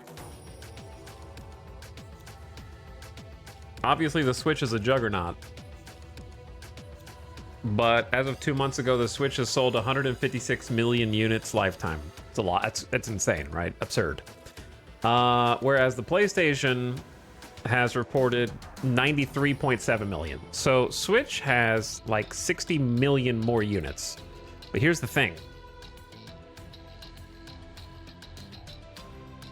The people that get PS5s versus the people that get Switches are more likely to buy more games off of Sony's marketplace. A lot of Switch owners end up getting 1 or 2 games. They get fewer downstream revenue.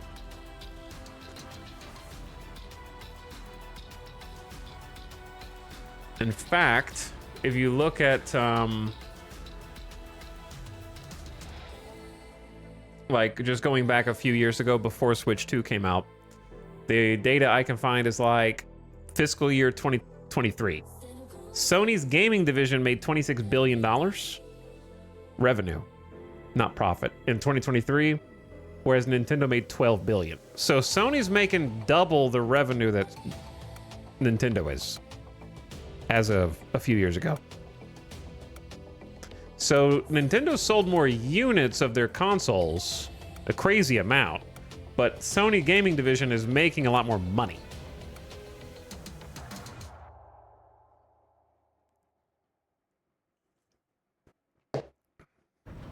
Yeah, but I don't think that's stable revenue. I don't care what you think. It's on paper. It doesn't matter.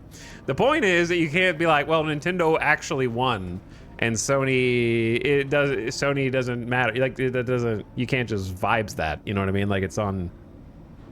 There are numbers we can look at that say that it's not that easy.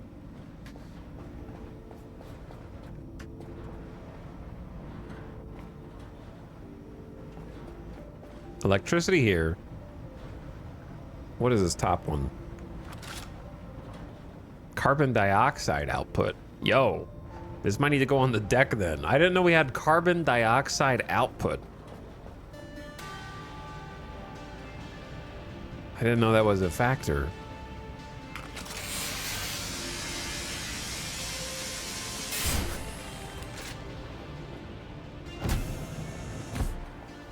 I don't remember queuing this up either. Where did this come from?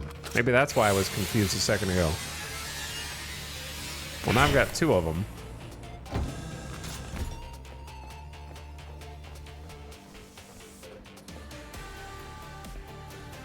Do you need oxygen as a robot? No, but I might need to like feed that into another machine for a reason.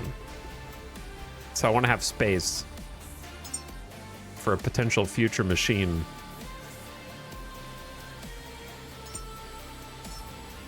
Plus, I've got this whole deck space and there's nothing on it. You know what I mean? So I may as well use the deck space, I feel like.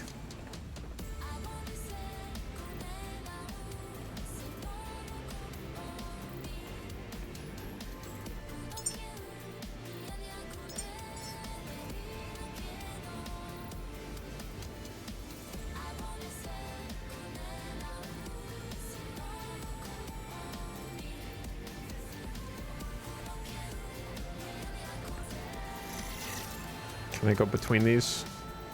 I think so.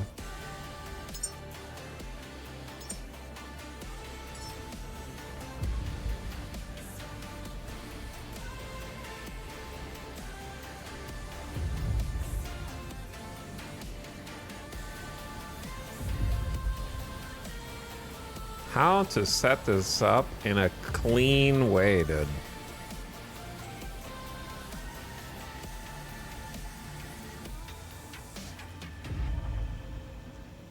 I don't remember which side tube is which side.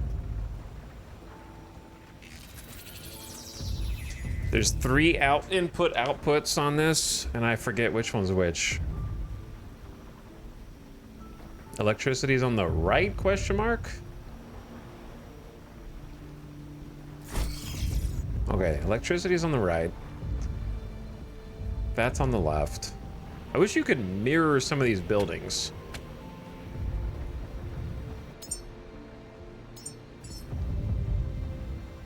I can rotate them, but it's not quite the same. 1, 2, 3. What is booming over there, brother?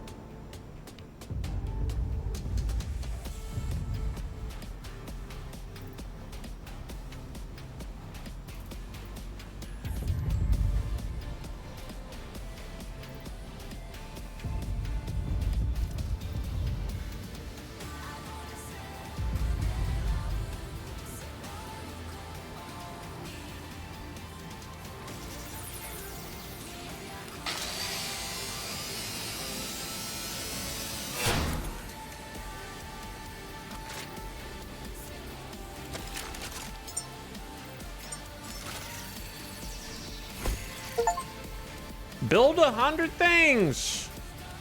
We freaking did it! When the ship is rocking, it's hard to count.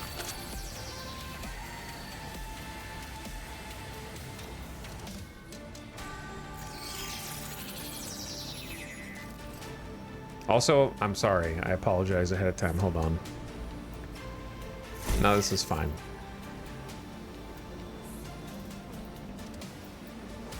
This is fine.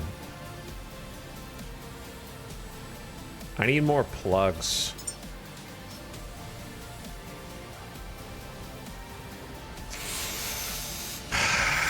The part of every base building game that drives me nuts is not the game's fault.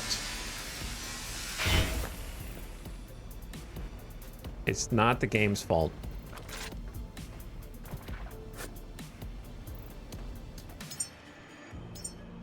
It's me not being able to decide how things should look. I can't have it any other way.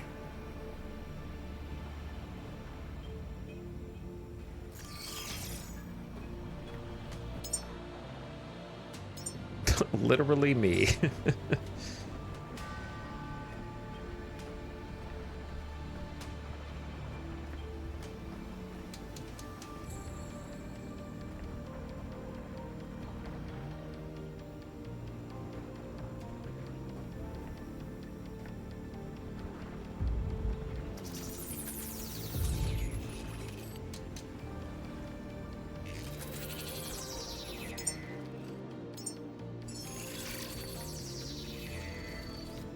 Okay, I don't remember which side is electricity and which side is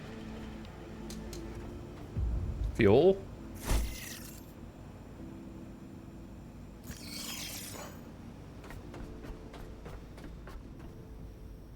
Shouldn't I have the parts for this? Connector ports, alloy frame, connect pump? I thought for sure. Didn't I just dismantle one? So we should have the pieces?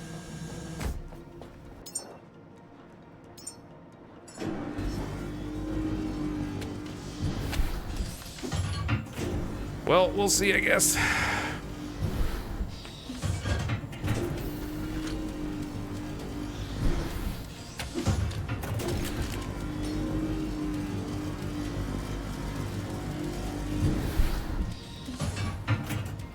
There you go.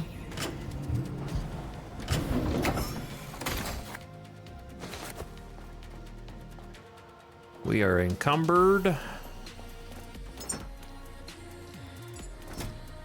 Poop? Not in the poop box.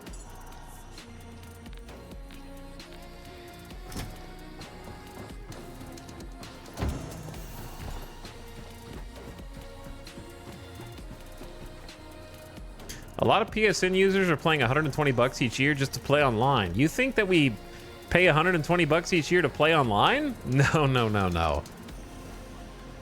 Don't play online. You pay so that your library of once a month download claims doesn't vanish just in case you decide you want to play something from the PlayStation Plus library, even though you haven't played anything from the PlayStation Plus library in years. But you never know. So you got to pay for it just so you have access to that. Okay, so the higher one is the one I'm looking for.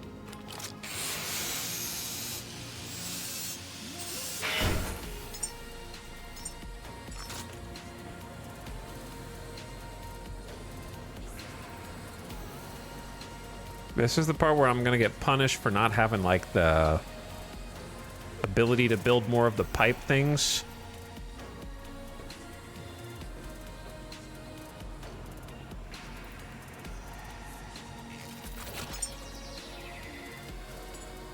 Which I would need to unlock via the skills, I think, is the fuel cables and the cable extenders now.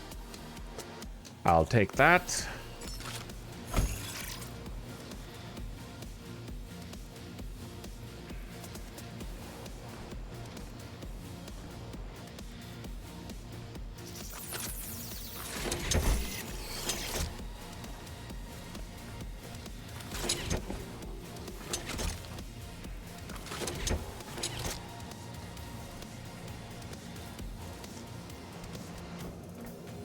I wish the cables weren't so squiggly, but I think it's fine. I think it's fine. All right, so these are generators. And the generators need to connect to power. Somewhere. Which means...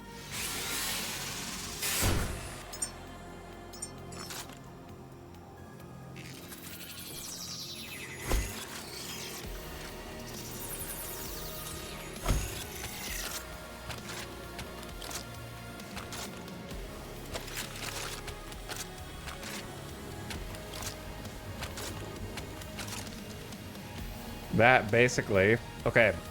Then this needs power. And then it needs some resources. So we have bio waste, 25 kilograms, 40 kilograms of organics, and lights. So that gets ground up and fed into the generators.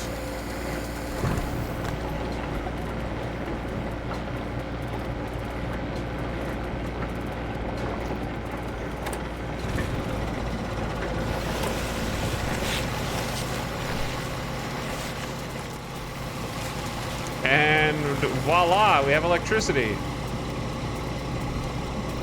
More electricity anyway.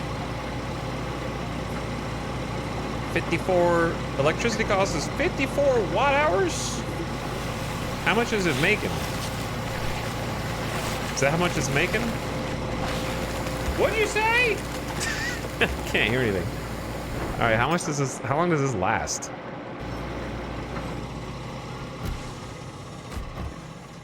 I have a feeling it doesn't last as long as you want it to, but...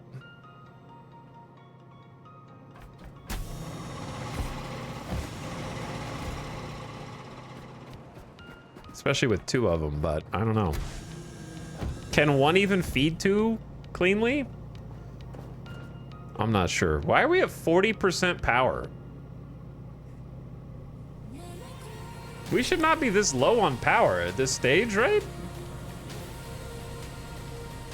With solar on top and everything?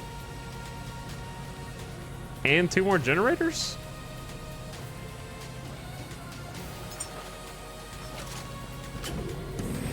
Maybe this thing is taking a bunch of juice?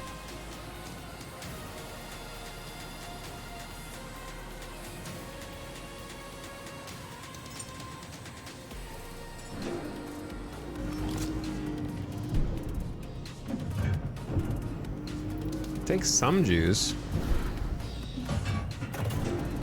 Okay, that's for the other battery that I queued up there. Maybe we should just make a few more solar panels. 3 is not enough.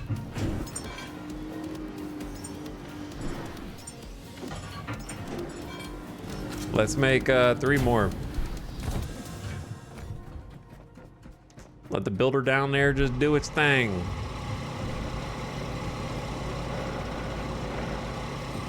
Oh, it's including the batteries. Oh, okay. That makes more sense. But I still like to be more positive than we are.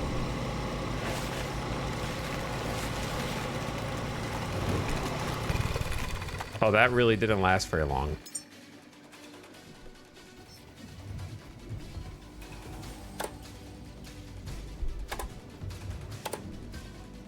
That really didn't last very long.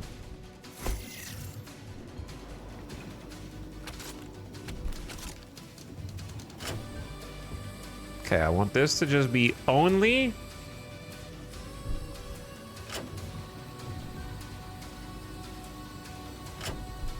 I guess equalized for this one, so the 2 batteries just kind of do their own thing. I don't love having the batteries out on deck is the issue, but it's kind of just how it worked. I don't think this is the kind of game where your base is going to be aesthetically pleasing, no matter how hard you try. It's just gonna be cables and pipes and tubes going everywhere, and that's just how it is, you know? It's gotta be functional. It just has to work. I think it's as organized as it can be, though. It's probably better than most people's bases, on average. And the forklift, of course. Let's go over here before the sun fully sets and get the rest of this stuff, and then go.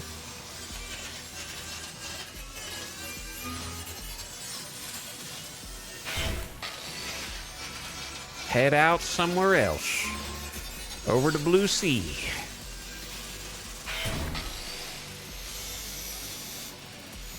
I don't know if I can squeeze in 3 more solar panels on the roof.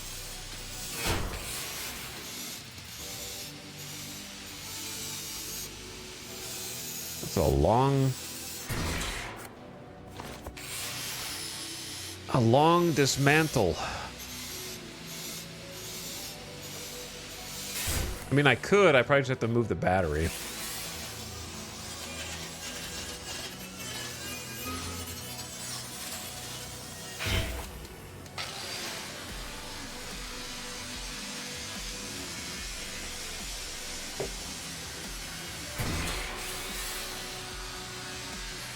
All right.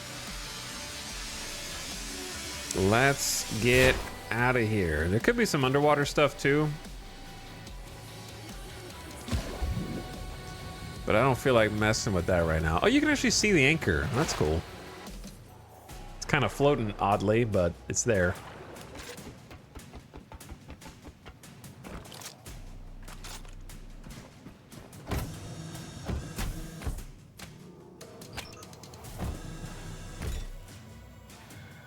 I'll take some of that. So if I wanted, I could just borrow this and plug it into power for now, since we definitely will have enough for fuel.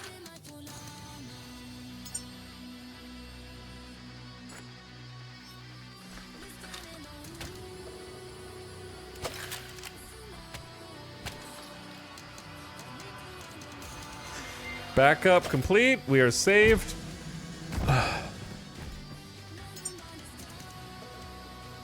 I'll just deposit all organics.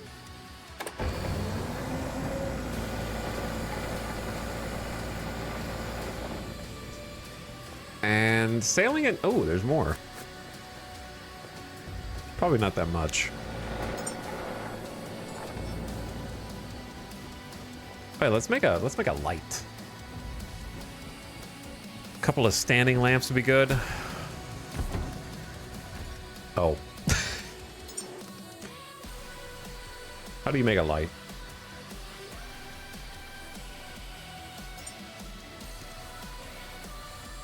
Optical lens, battery cell, alloy frame. I don't know. Just make the missing parts.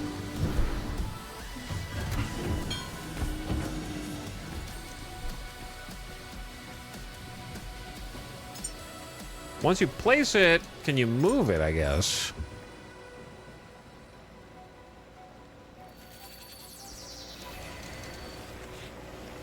Gonna find out. It needs power too. Understandably. Can't tell which way it's facing.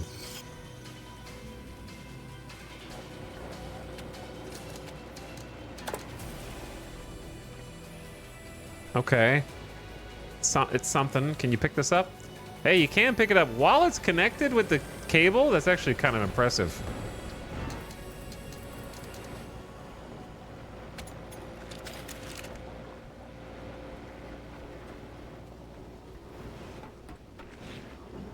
Okay, this, I didn't really think this through.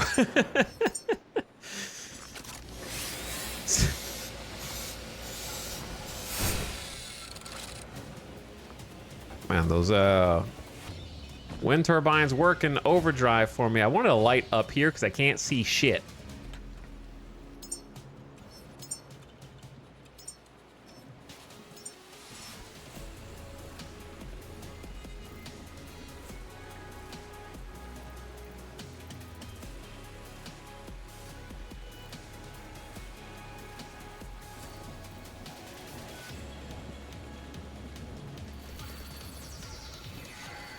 Something like this.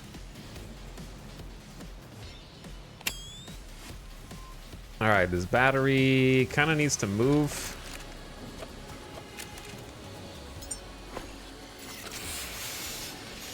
So that I can try and get some additional solar panels in up here.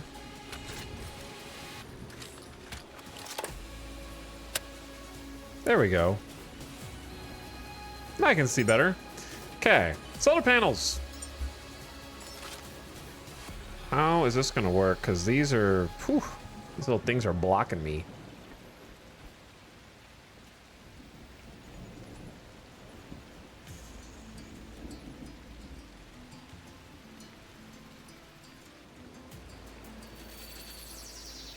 And this is also blocking me. Oh no. Could just do them down the middle, I guess. Even though that feels kind of funky.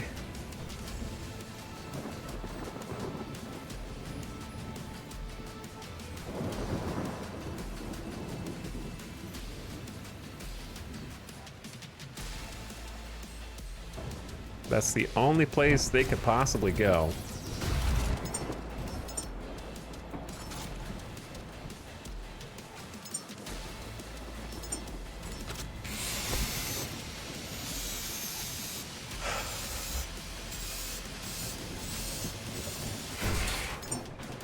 Okay, once I sort the power,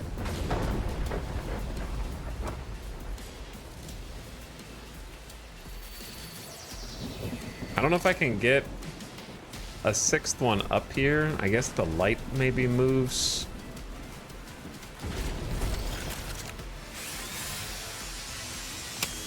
It's so bright. The flashlight, like from close range, is so bright.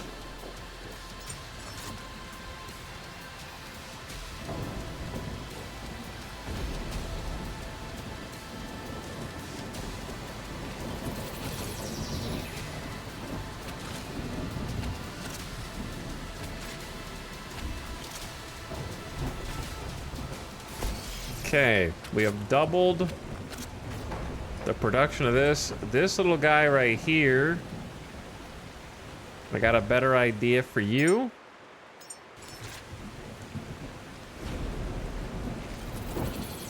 Okay.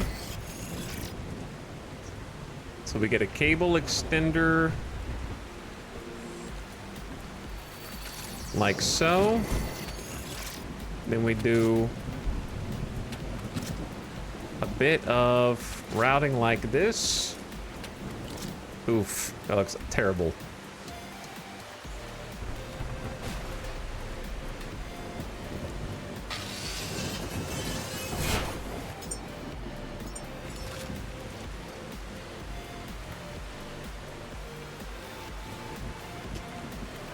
Too bad.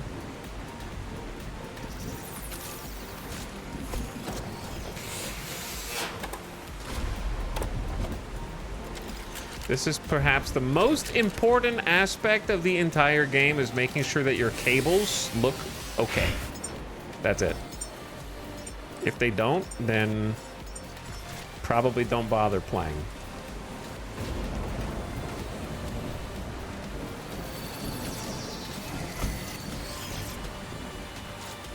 It's just not worth it to you.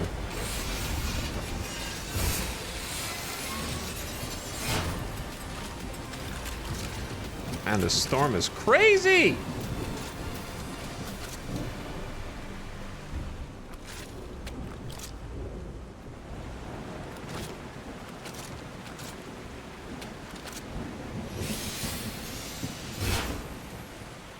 There we go. Okay, then if I wanted to get a light up here,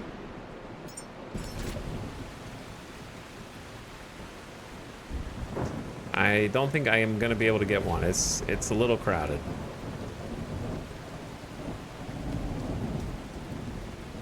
Or if I do, it's going to be on this edge, which I fear is going to clip into this. It's a little tight up here.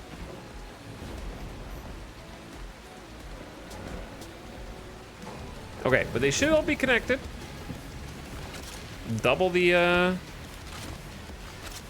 solar power when the sun comes up. Is it coming up right now? How are they getting any power? Is it, wait.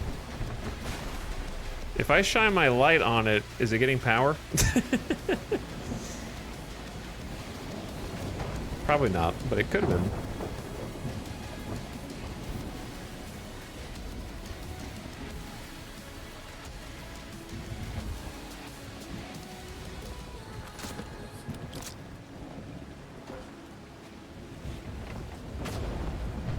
The wind is definitely going. Okay, let me get my own power some refilled, and then I need a battery.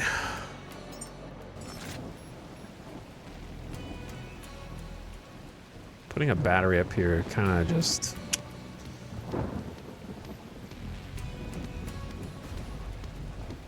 Doesn't look good. Maybe I stick to my original plan and just put the batteries down below.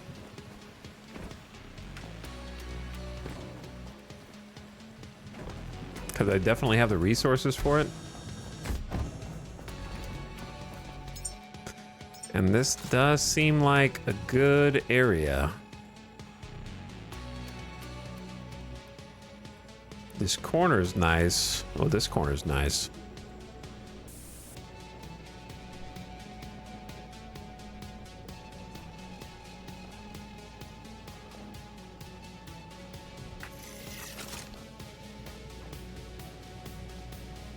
Connector ports 2. I don't understand how... If I dismantled a battery up there, did I not get the full... Do you not get the full resources back when you dismantle sometimes?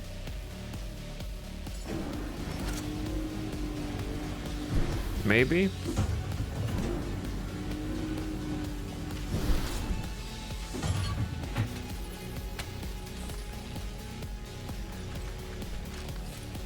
Okay, now it's building.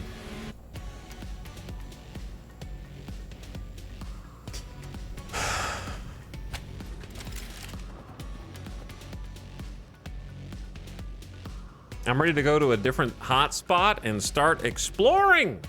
It's too easy to get caught up and you get stuck in a cycle where you end up somewhere and then you end up spending 2 hours kind of just moving stuff around in such a way that kind of doesn't matter, which I guess is not a detriment to the game, but it's very easy to just kind of get caught up.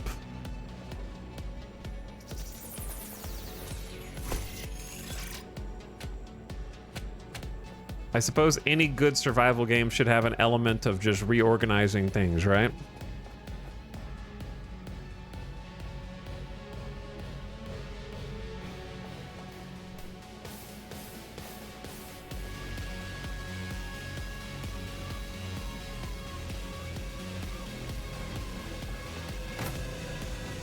I don't know what music. You're not supposed to be listening. It was a game soundtrack a minute ago. Now it's not a game soundtrack. All right, I'm gonna turn the game audio back on now. Let's see if it's earned it.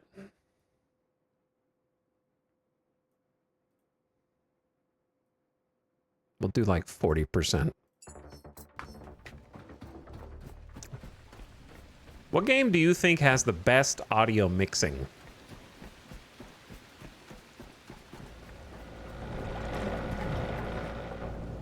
Not necessarily like the coolest sound effects. The best mix.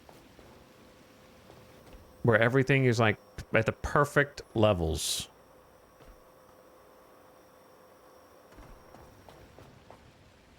We're talking about the opposite of the Chris Nolan effect.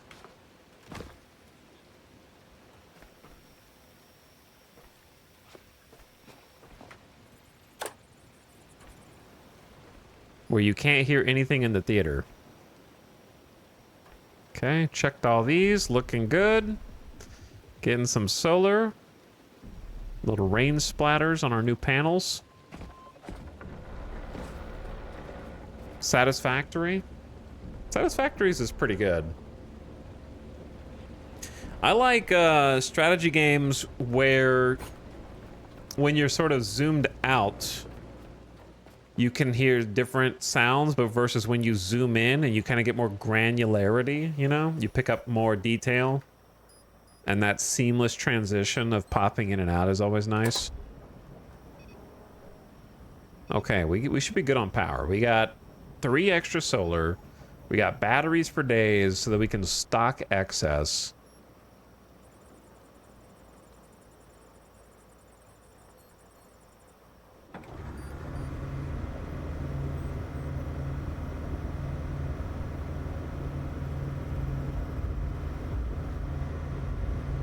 Kind of forgot. Oh, I wanted to check this out. That's what it was. This little floating orange thingy. It might be nothing.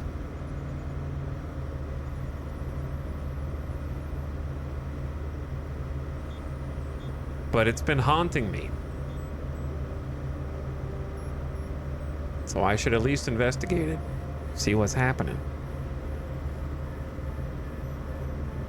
The last one in memory was Arc Raiders.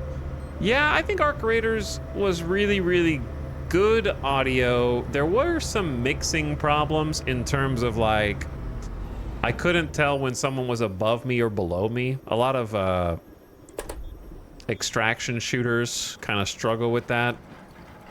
With like audio by elevation. So there were some things I could improve with the mix.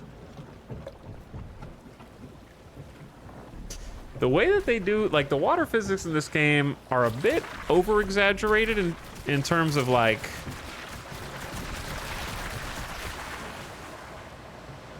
In terms of how much the waves go, like, for a game, but I really like the way it looks. Where this thing seems like it's genuinely just floating. It doesn't feel like it's weirdly stationary. Oh. Should I not be over here?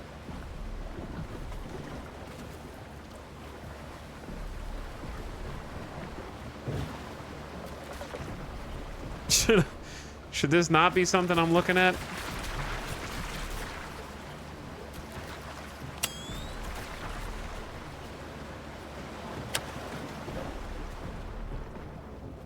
Maybe I could get a little closer. The oscillating is mesmerizing. Yeah, it is.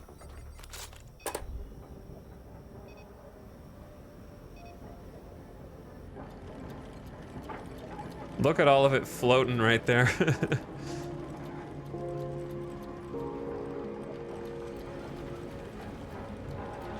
The solar panels are kind of blocking each other, so that's not my favorite thing. But it is just kind of how it worked out.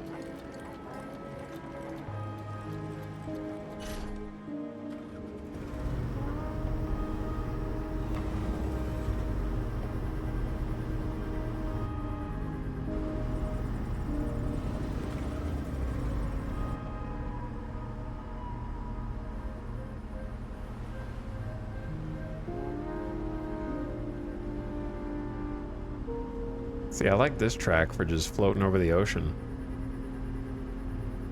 This ship can go in reverse very powerfully. Surprisingly.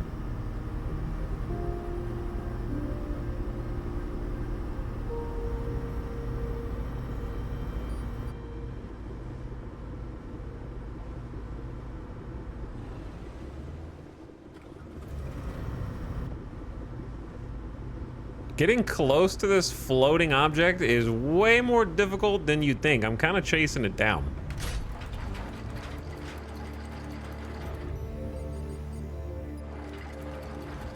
We might bonk into it, but it's fine.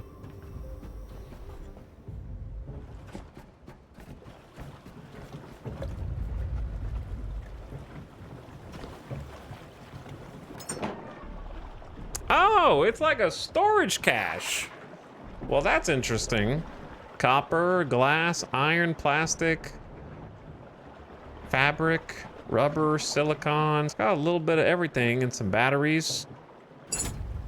Oh, it's like a floating resource cache. That's cool. I'm getting further away. Yeah.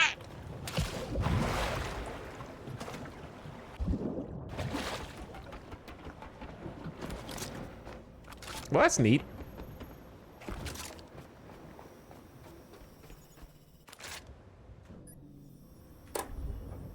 So where do you guys want to go? I guess we could go back to that OG habitat node, but is there any reason? Was there anything there that we didn't? There was resources there, but I don't think we like left anything crazy. There's some kind of busted building, gas, watchtower, unknown panel, and helicopter. I guess we'll go to the closed one.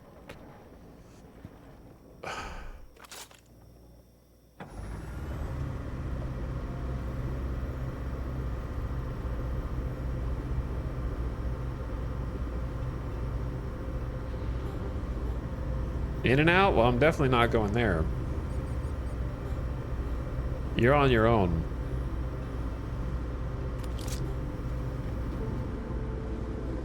It's kind of easy to go a little too far. Okay, I dropped the net to try to pick up some trash on the way.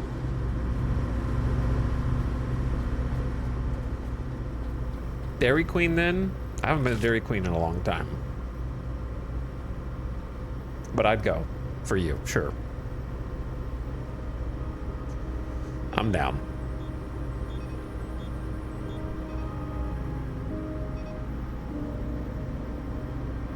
Power situation's looking good with the extra batteries. Wind is 2.4 meters per second going against us. Is 10 degrees C outside. Wait, they have a wave height? 3.173 meters? Oh, there's like a weather over there. That's cool.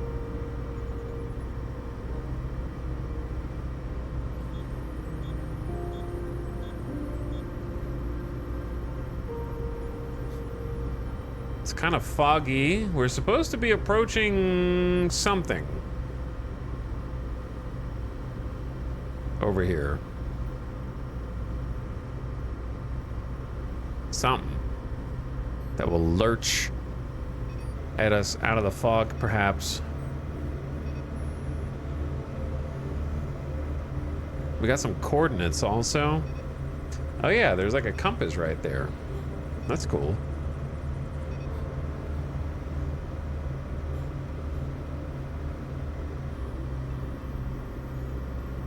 I'm not going full speed, I'm going like half speed just so I don't ram into... I don't know if it's gonna be a big POI or a tiny POI. Or an underwater one. Wait a second, is it underwater? It just occurred to me, there are bubbles next to the building. It's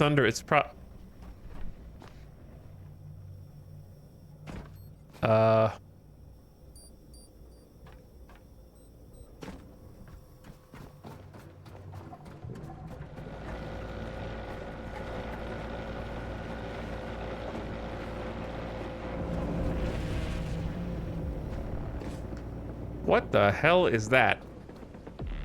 Is that a robofish? Bro, that's a robot fish.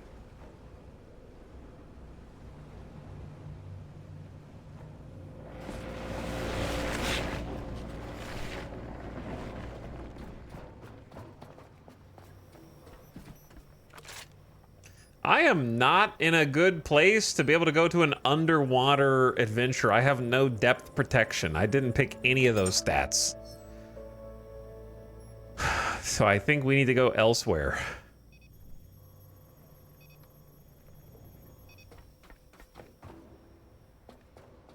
It's also the closest we've been to one of those. Get the heavy bolter.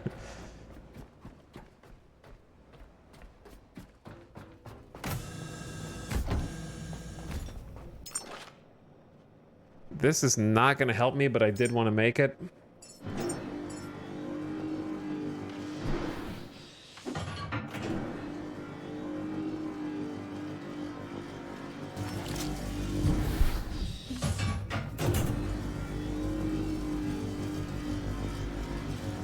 See what it does.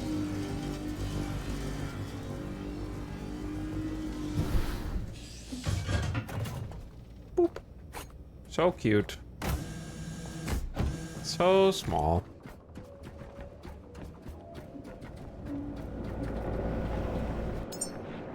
How do you use this?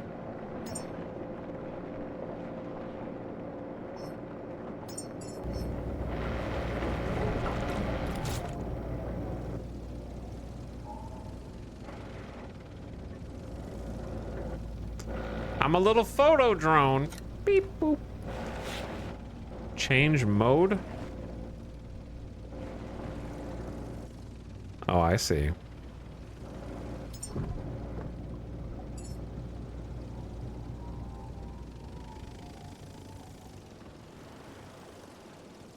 How much power does this thing have?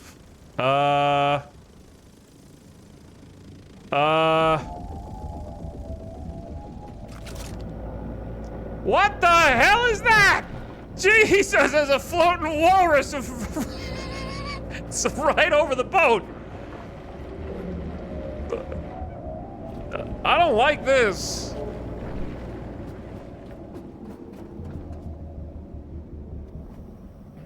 It's a robot like me. Am I supposed to shoot it? I got the wrong gun out, that's for sure.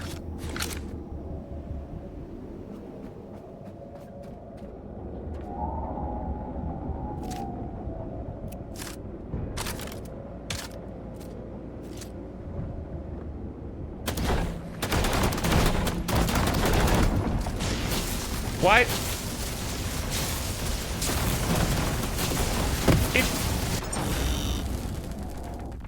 I don't know when I saved.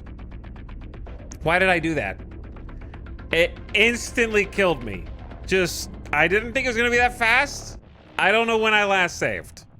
So, I gotta remember to save. My intrusive thoughts won. Yes, that is correct.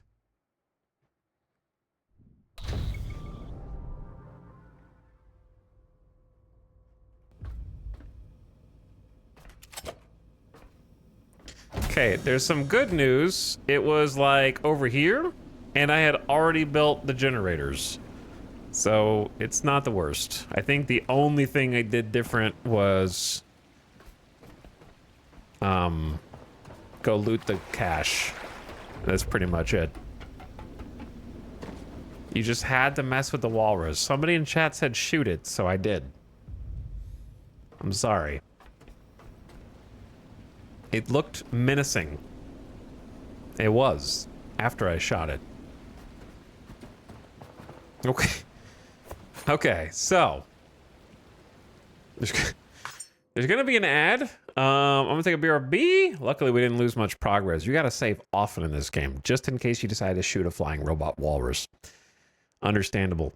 So, I'm gonna take a BRB while the ad is rolling. You guys listen to something. Something chill. Thanks for watching, everyone. Hang tight. BRB.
How long has he been away?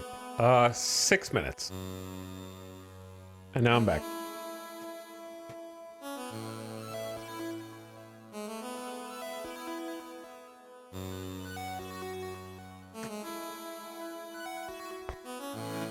If there's a non-sub in chat that can guess either of the two things I just had as a snack, I'll gift you a sub.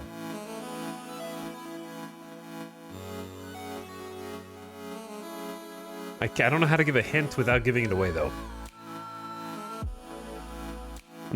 They're both foods, not drinks.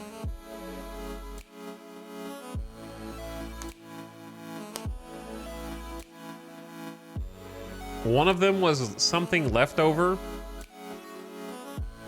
from eating out, and one of them was something that you would keep in the fridge and only use, well, I guess it depends on the person, but potentially for a long time.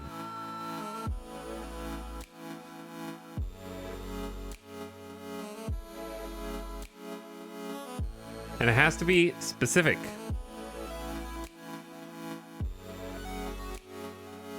I'll give Survey pickles. I did have 2 dill pickles. Def Dude said dill pickle, but I didn't know if anyone was gonna go back to pickles after Survey said it. One was dill pickle. What was the other one?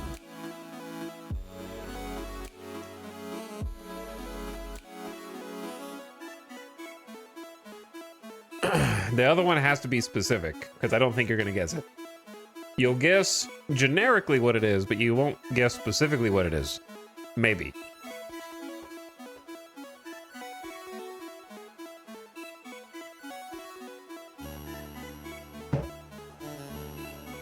Someone in chat has already said the generic form of what I had. It's a side that you would get at many fast food restaurants. Waffle fries, there you go. Okay. It was waffle fries. Waffle fries and dill pickles was my snack. I had 2 waffle fries and 2 dill pickles. There you go.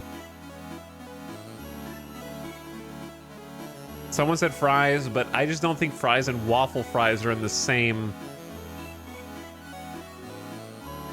as like dill pickles as a pickle. They are fries, but it's different.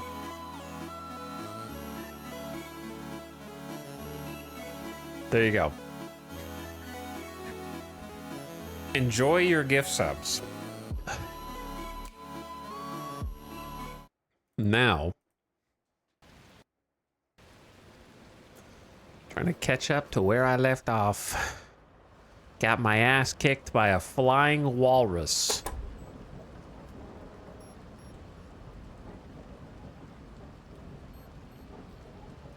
At least I saved.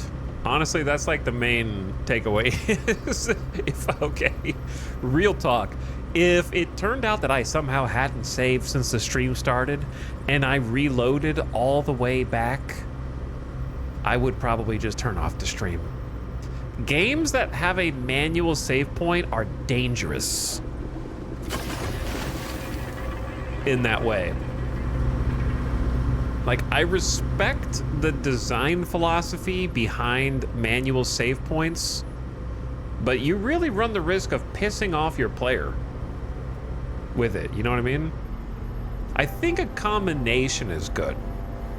I think manual save points are great, and having that be the anchor, no pun intended, for the rest of the game. However, with the caveat that after you accomplish certain objectives, there should be an autosave. Maybe they're infrequent, but it should, maybe they do, I don't know.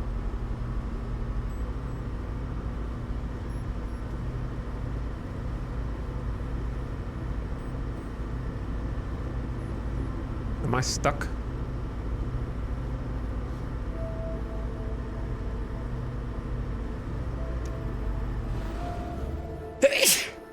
Ugh, I'm allergic to being stuck on my boat in the open ocean. All right, drop the anchor. We're gonna try something out here. Well, actually, we're not gonna try anything out. I'm gonna go straight over here. I don't care. Can you climb? Take everything. Go back to the boat. I wanna test something out.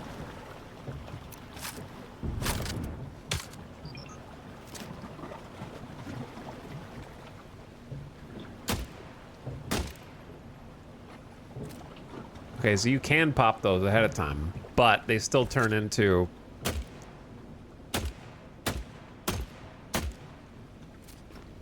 the little dudes.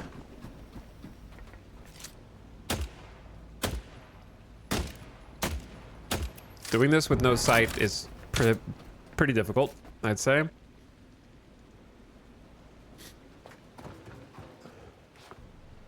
Where did it go?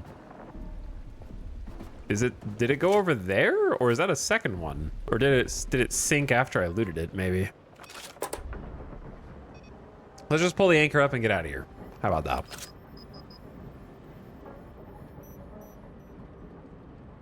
So don't go to the weird underwater one. Let's go to the weird helipad instead. That sounds fun.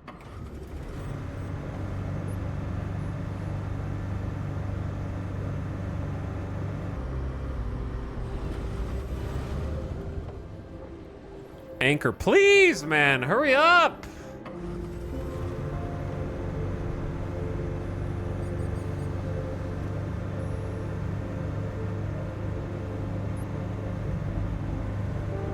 So I'm kind of turning into that big line is pointing back toward the helipad right there.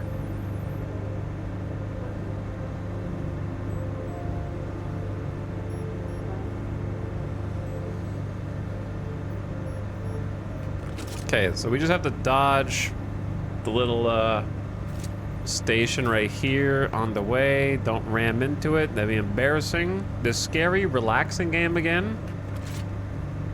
I don't know if it's really relaxing at any point.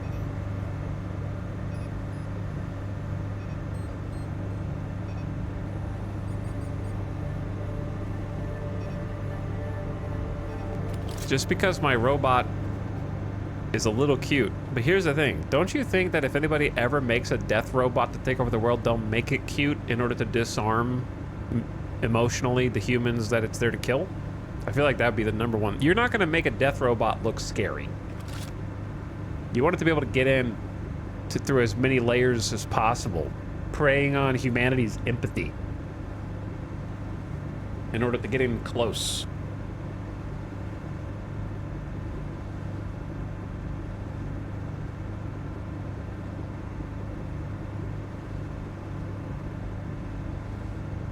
Basically a Cylon, more or less.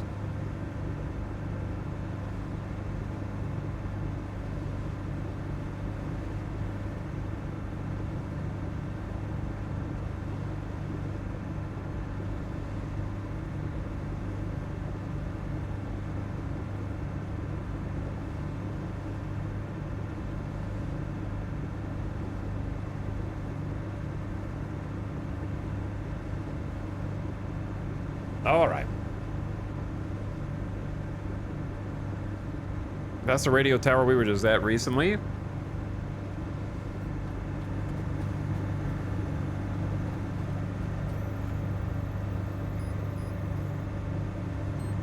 Turn a little bit to starboard. And I think it's that big tower dead ahead. Interesting.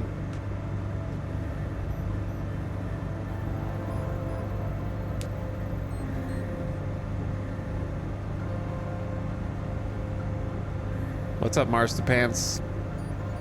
And Swineherd, how's it going? Dragobot, thank you for the 37 months arriving on the scene. Howdy, Dragobot. Thank you for 7.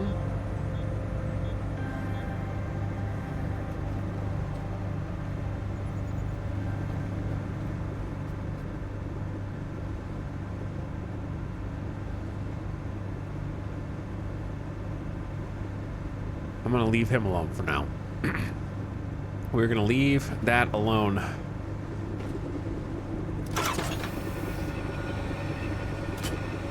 Wait.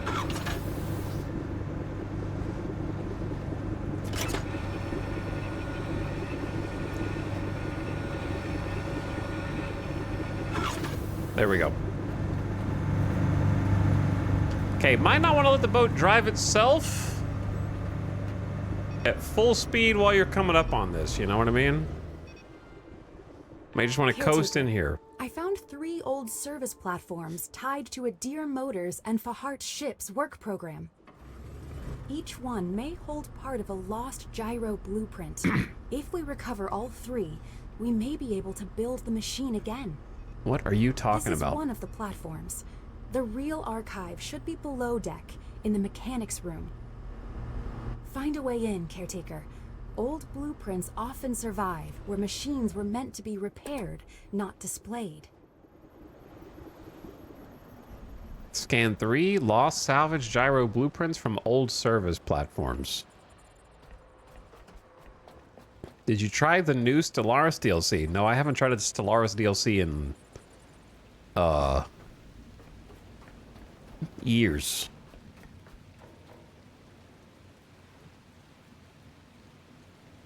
I think. It's been at least a couple years, probably.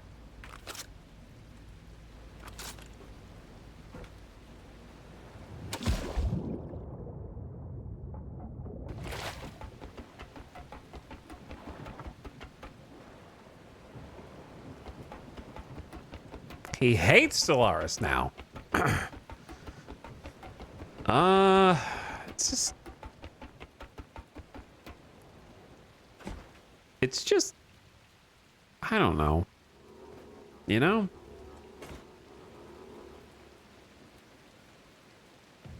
Whoops. That missed by, like, that much, dude. He might be floating on the surface. Let's see if he stays there.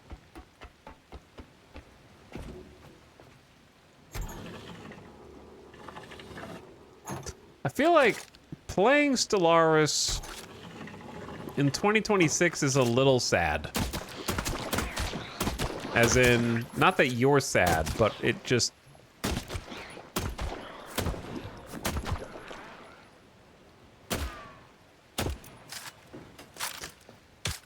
It's not, I don't mean you're sad. I just mean like, how do I put this? In a way that makes sense. It's just like trying to relive the glory days. You know what I mean?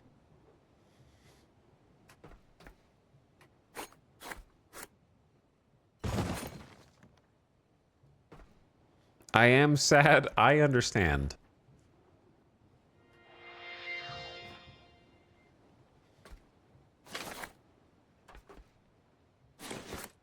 I don't have a good analogy right now.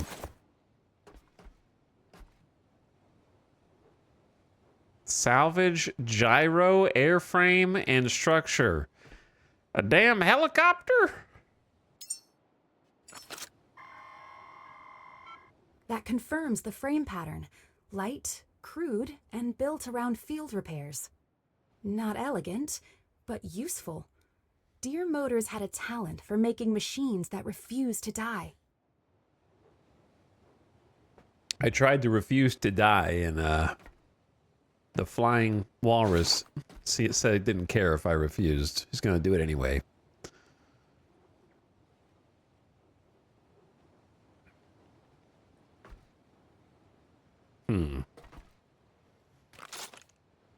This game would be 10% better without that voice. Yes. Correct. It's just that kind of phenomenon that I already talked about, which is there's something in sandbox crafting survival games where the people that make them, for reasons I cannot fathom or comprehend, are determined to put some kind of campaign narrative in the story where none would suffice, if not be an improvement on what is in the game. Like, environmental storytelling fits this kind of game 100 times better than any kind of funky voice acting narrative.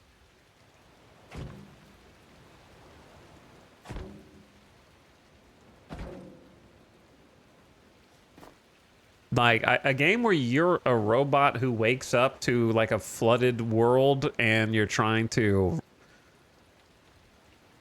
accomplish various objectives in order to become the caretaker, the fulfill your duties as the last caretaker. That's a story you could easily tell with just environmental storytelling only.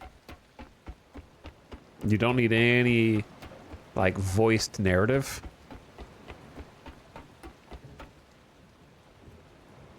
Let's make the quiet contemplation of Raft. Raft had this problem too, though. Is the issue.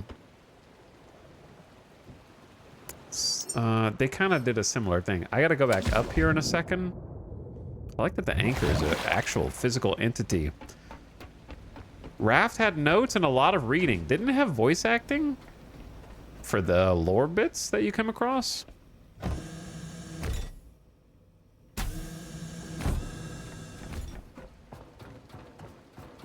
Raft had too much story also. The get off the... Anytime you had to get off the boat in Raft was the worst part of Raft. Especially with how much they overemphasized like their bad combat in Raft.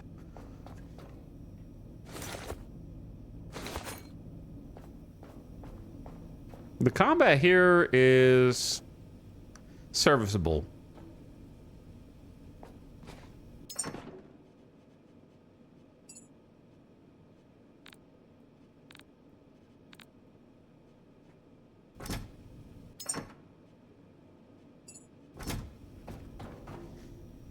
Needs more Valheim, although I guess Valheim lore is mostly all reading as well.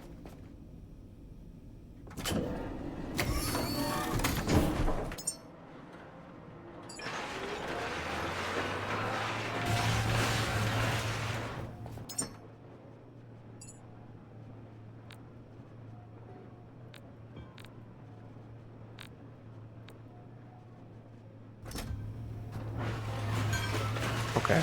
You just keep doing your thing.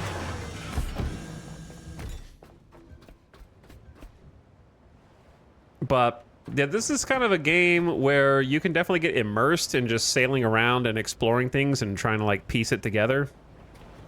And then just having a random voiceover that pops in definitely does hash that vibe. Especially when it doesn't have anything to say. Yeah. Where it's like, this is a utilitarian craft. It's not elegant, but it is useful. Looks like it was mostly used for salvage. Like, it doesn't really... It's just words, you know? It doesn't actually change anything or add anything.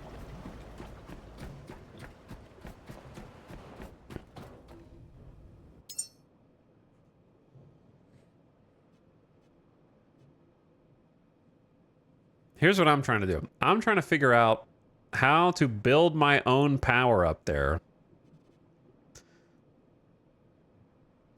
Maybe a small battery. Waiting for a battery cell and connector parts. Actually, I have small batteries.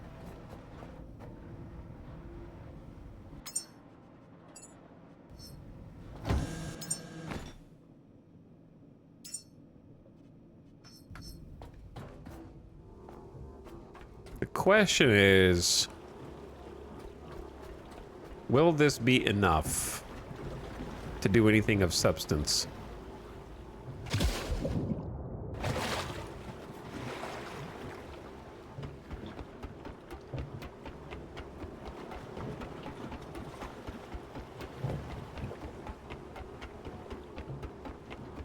Is Valheim 1.0 yet? September something? Valheim 1.0 is always one update away.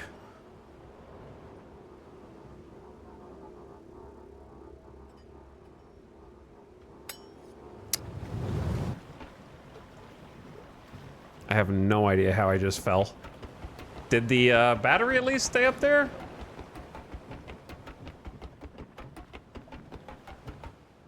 It did.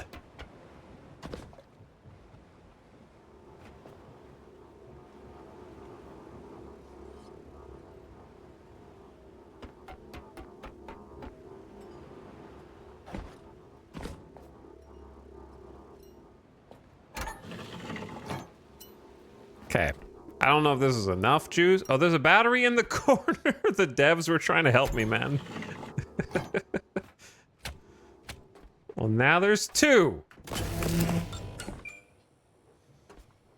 I'm out of power. This one's for me. See? Now I need juice.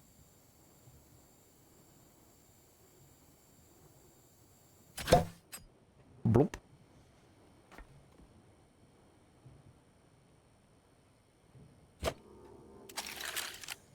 I have my backpack, so the backpack can save me in a pinch.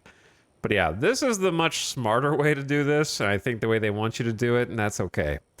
The thing is,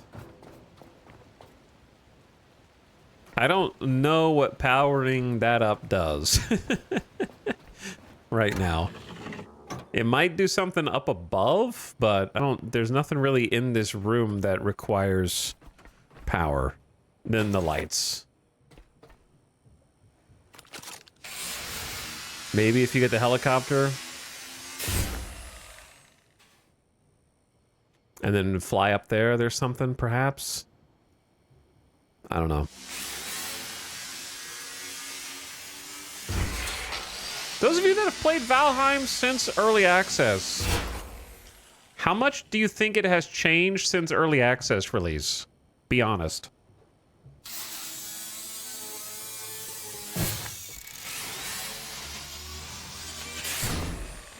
Not at all, in my opinion. I see.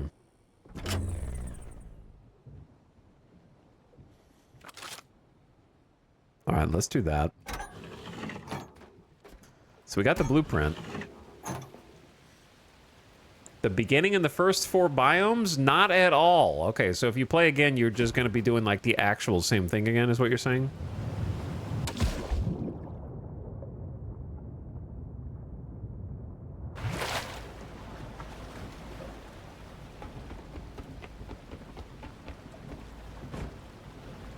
Didn't Valheim only get like 2 biome updates? I don't know. That's what I'm asking you.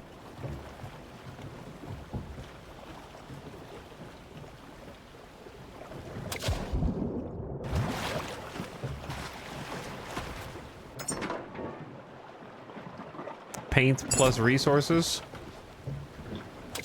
Let's check the paints, actually. Wait, where are these coming from? Was that there before, or is it like floating toward me to give me resources?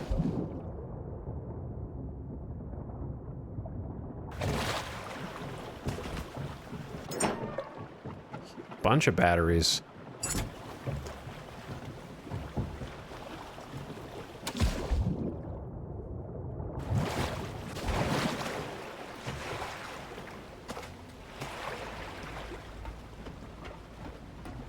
Didn't those guys have a massive release? They did, yeah, but that's kind of the problem with having a massive release, is that after the massive release, you go, yay, we had a huge and successful release. It's kind of like, to make a sports analogy, when a young superstar signs like a 8-year, hundreds of millions of dollars contract, sometimes their quality can decline after that because they've already accomplished the goal. You know what I mean? And from that point on, you just have to be extremely passionate about either playing in the sports analogy case or developing in the game developer case to continue.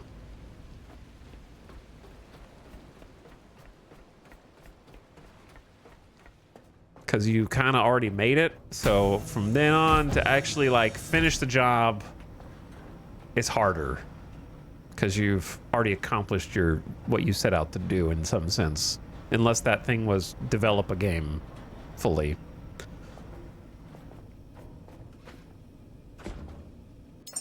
I guess I got to use the equipment cache to put some other stuff in. Have some trash.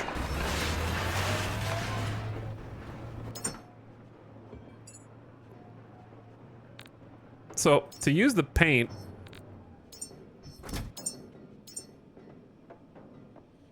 can it be used from inside one of these inventories?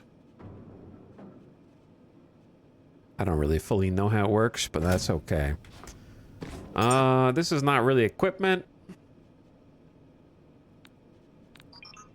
But I'm gonna put those in. Carry some resources around.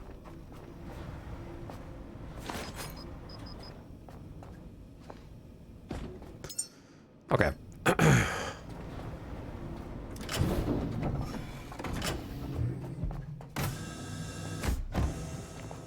And then... Oh yeah, we got some salvage out of here too. Forgot about that. Drop the net.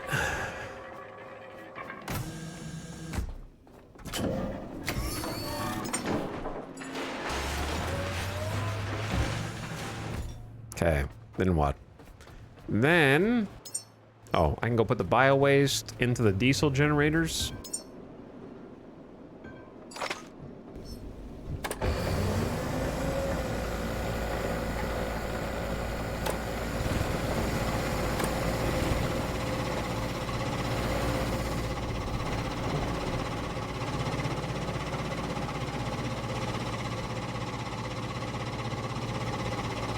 Just to get a little extra power. Even though it's not much. And then I think we just hit the road. Why are we down to 22% power? I know that's including all batteries, so it's higher than it looks. But still, even with all the solar up here? Is it just because the solar... There's not all that solar up there because of I died. After I I died, I forgot. Okay, so this is what I didn't do. I see.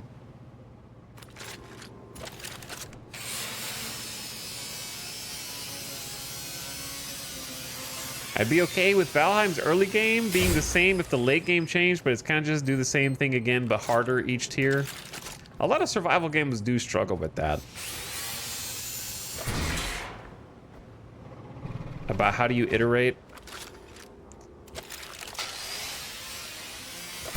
To be fair, strategy games also struggle with the same thing.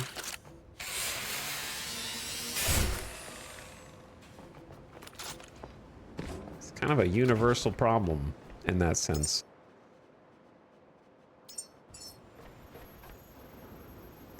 These little dudes blocking me right here kind of drive me crazy. I didn't like having the solar panels so close to each other, so I might just do 2 more instead of 3 more.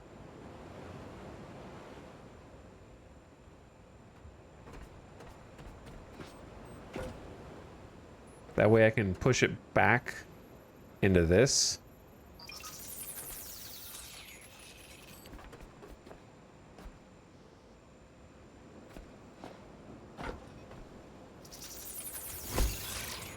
And then I could put like a work light over here now instead.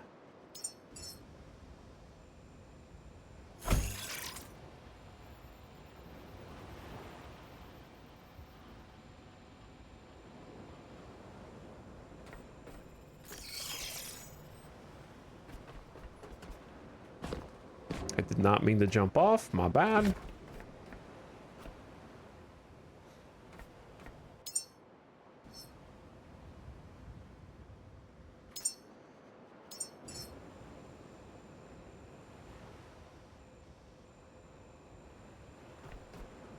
That one's not even lined up.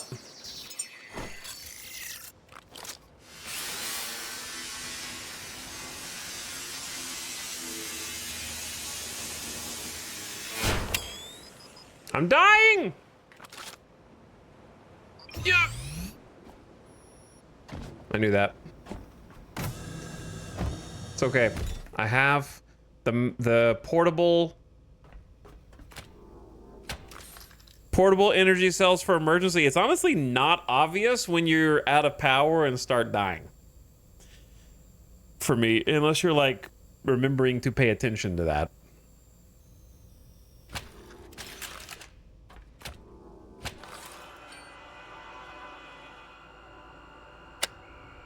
So this thing has to like charge back up.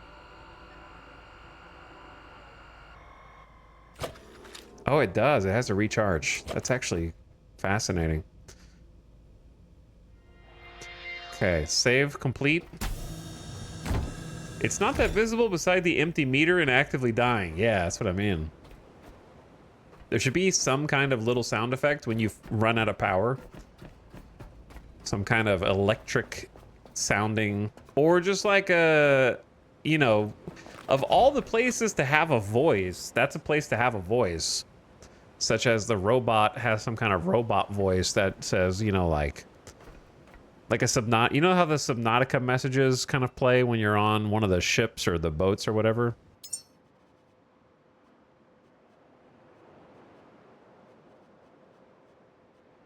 That kind of thing. Where the hell?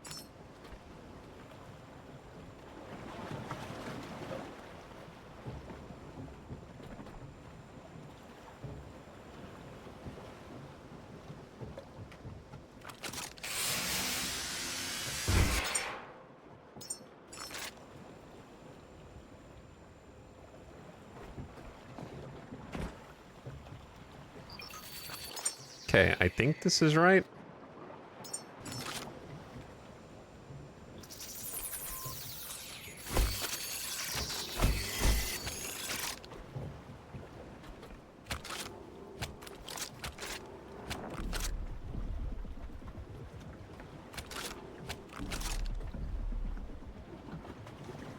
So, to build the light, need to go down here. And then I see a queue of the parts that make the utility light, so build the missing parts.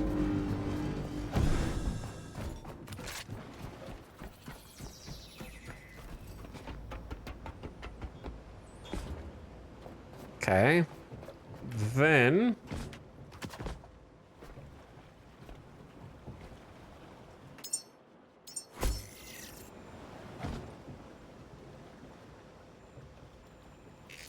something like this, maybe?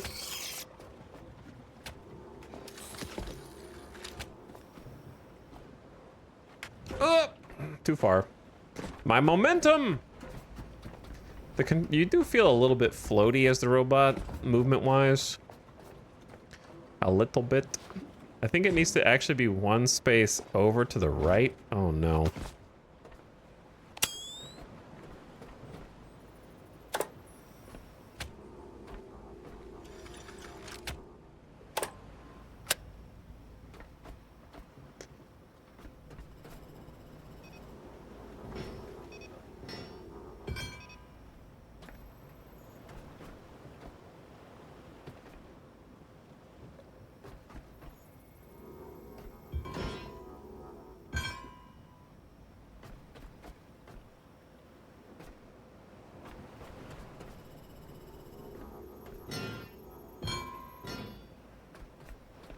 Good enough.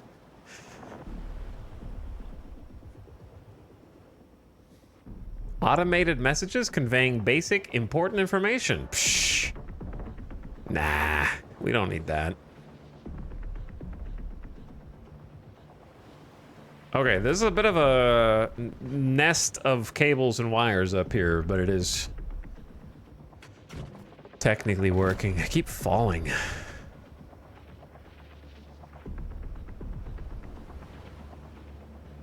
Am I crazy, or are these not aligned?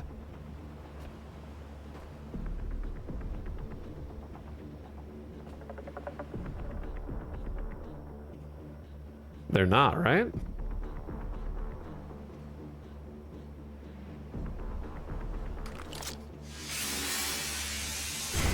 Or are they?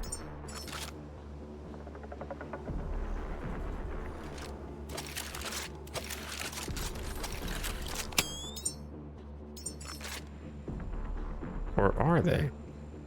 No, I guess they are. I don't know, it looked weird. I must have the perfect lines. I know I played too much Satisfactory is the issue.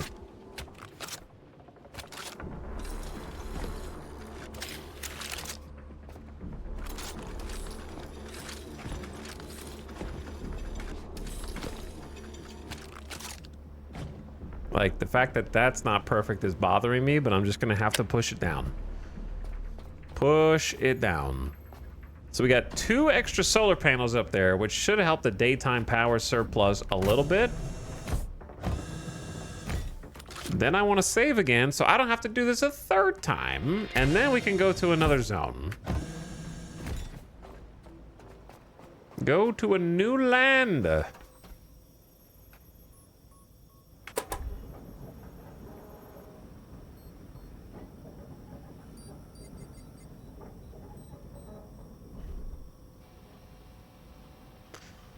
I guess we'll go to the next unknown.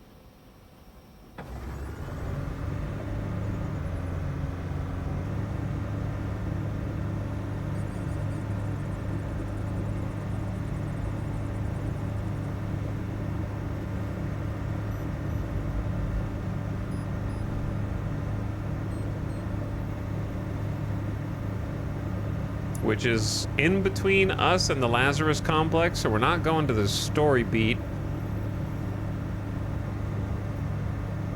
It might be that little bit of debris that you can kind of see on the horizon, the small one.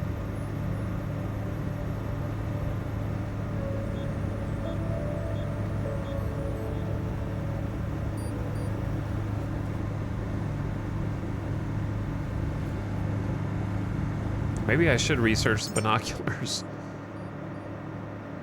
I need to make another little photo drone to fly around. It's good for exploring stuff ahead of time.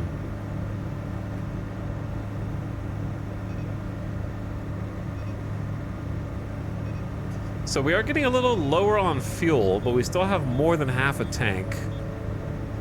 Power's good, even though it says 27 seems low, but it's not.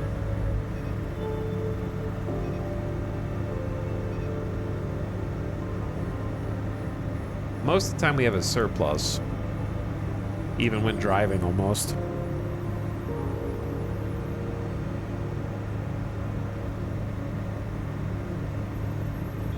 Oh, I wanted to check the customization.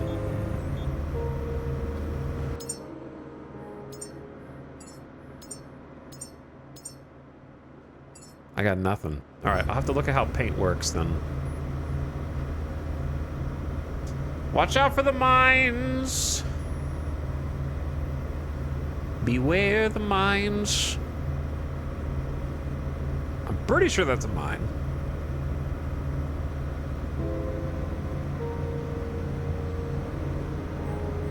Helios Reserve Orion.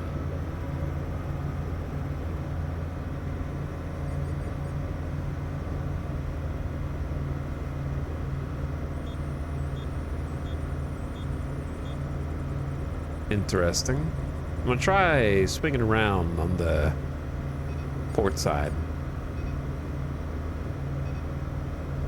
There's like a hook there. It's kind of interesting.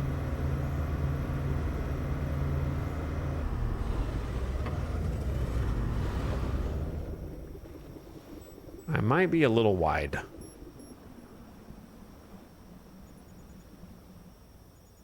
Didn't really take this corner well.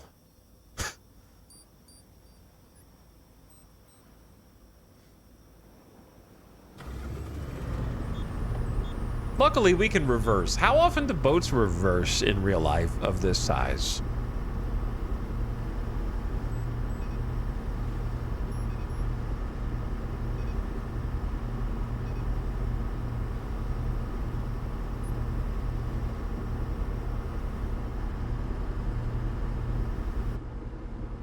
All the little power cables roaming around.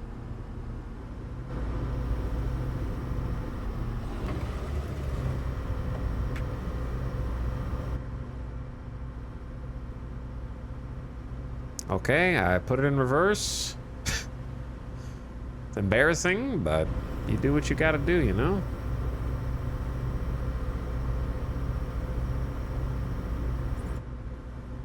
I bet if I took the net down, that would help.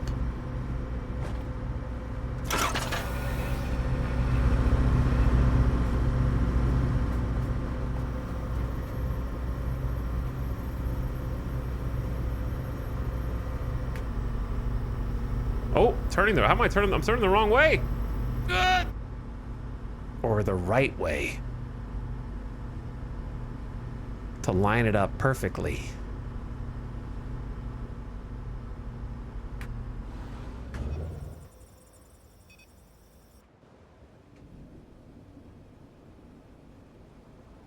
Perhaps both. Okay, I'm dropping anchor.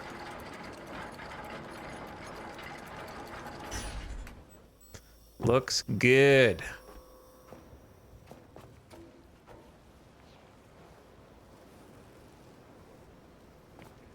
I don't really see anywhere to do mooring. On this side anyway. I'd have to make my own, which I can, but I didn't research it.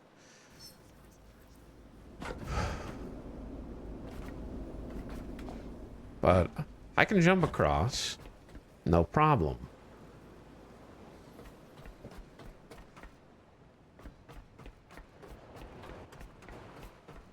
Now what are you holding?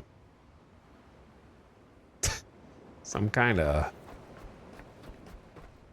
documents.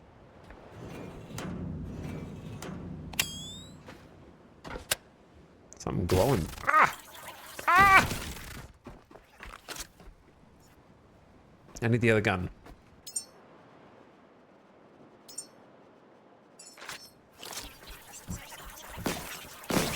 Where's the sound effects? There it is. Okay, maybe I should take care of the problems up here first.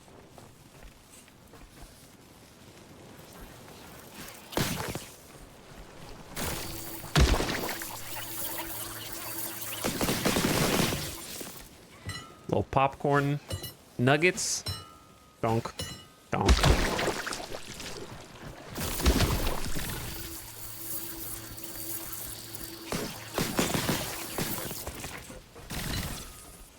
Donk.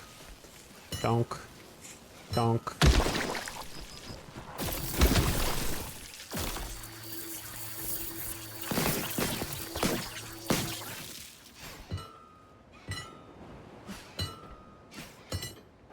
Okay.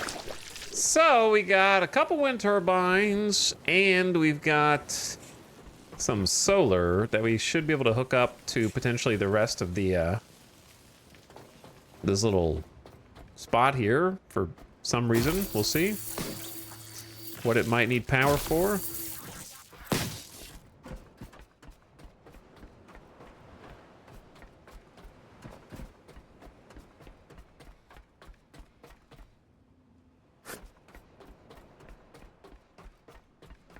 Because we're here for unknown reasons. I wonder if I can, like, control this somehow.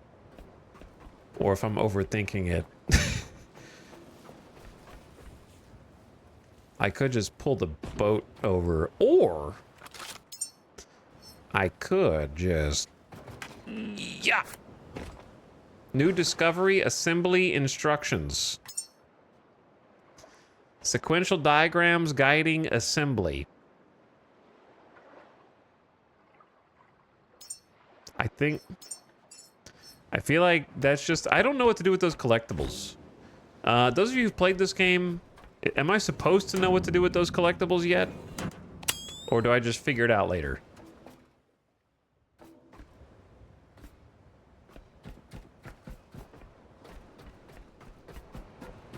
I haven't really fully understood yet.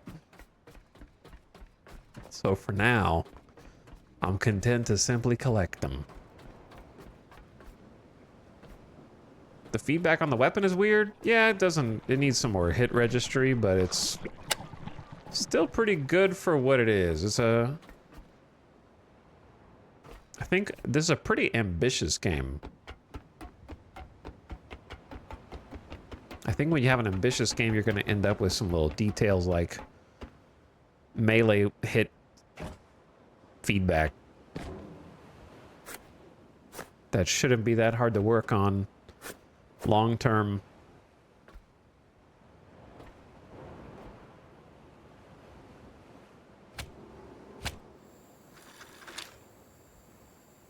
Why, yes, I will take some of this. I'm not making that jump. No, no, no.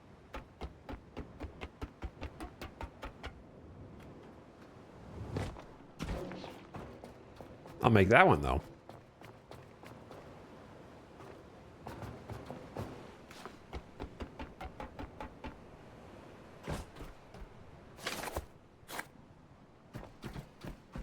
I don't know what to be looking for here other than raw materials and resources. Like, obviously there's a bunch of power. I guess there's something stopping you from making a base off of your boat. I just don't know why I would need one right now. So let's just get some power. Enough to, like, get the door open. Maybe turn some lights on, and if we need more power, we can hook that up.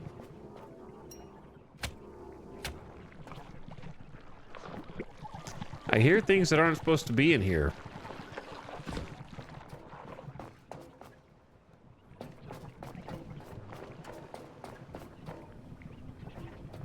Maybe I'm not supposed to be in here. How do you do this?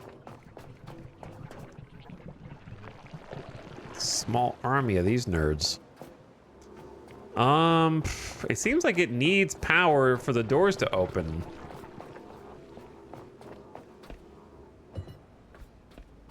And yet...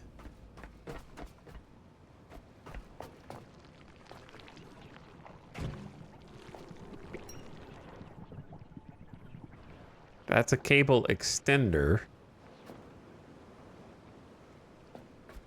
So there's got to be like another facility plug around here, maybe? That gets the main power on to open the doors? Because I see all these supplies up here. It lets you build almost anywhere? Yeah, you can build pretty much anywhere.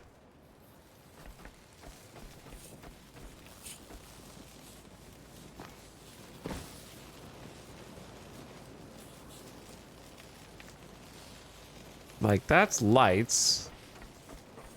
Which is why they're red, because they don't have power.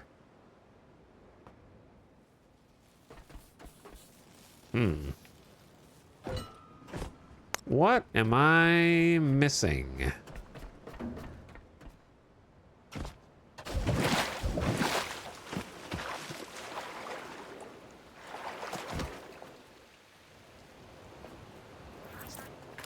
Well, well, well.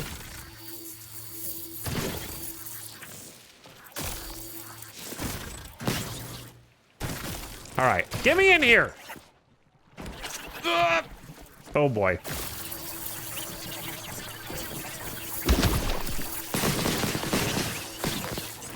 I'm out of power. Hold on. I'm out of juice. Not a good time for the gun to run out of juice. There we go. Throw the front door open. Get a little space. And then give me a plug. Connect pistol to self. Actually, grab self and connect to backpack. There we go. Gun is now connected to backpack instead of me. It's safer this way.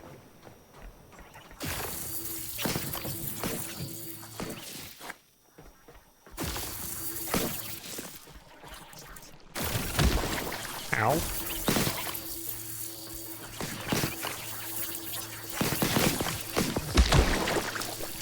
Jesus! There's too many! If I just keep shocking, then I'll win.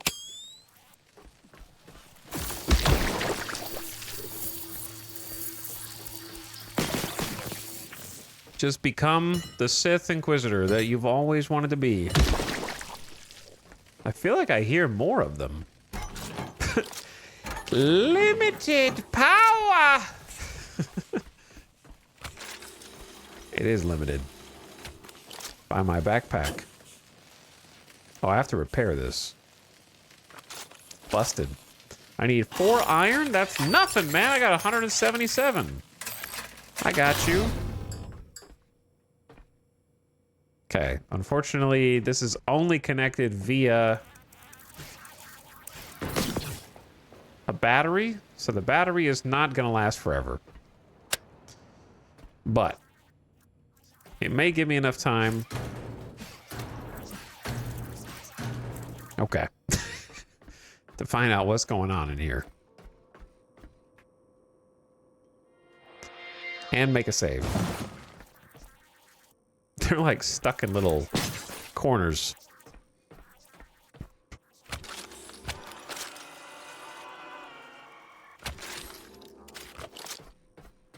Maybe this computer?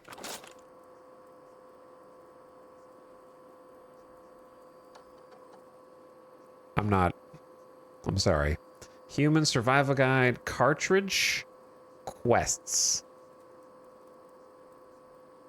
Okay, I don't know. I don't see anything on there. I guess it could be as simple as there's just some loot here, but it feels like there's got to be more. What was this marked as on the map?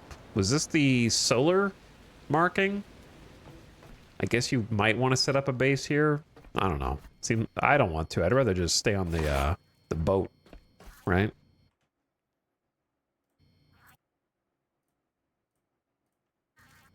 I feel like I have a good amount of resources. So I don't know how much I want to just sit here and like maybe just get the tech stuff.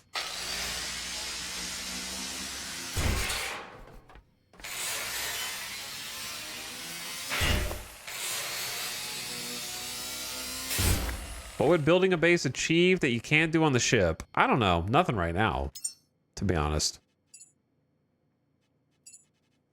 Kind of depends on what is like down here. If there are any buildings in the future that are huge, that are too big for the ship, something like that. I don't know if those exist, but they might.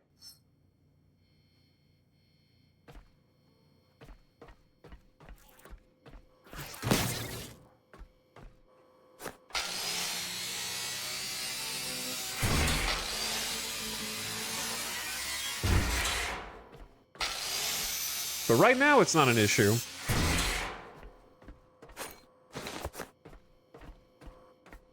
But it seems like this is a potential spot to hole up in. If it did become an issue, because it's got a lot of flat ground here. It's got a lot of flat ground up there. Big open spaces. You could just salvage all this stuff. Got a bunch of room under this awning. Lots of little materials scattered around. Okay. Battery farm if needed later. I mean, that sounds cool in theory. I just don't think it would be practical.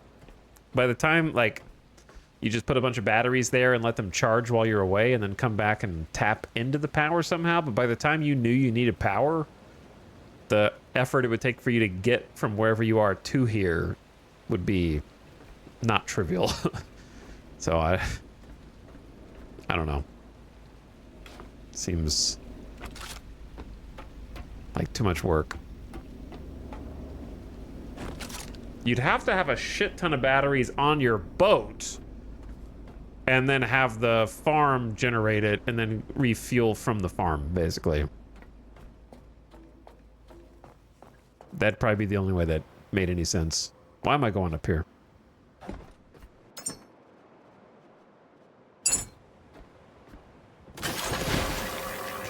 Drop the net. Head down below.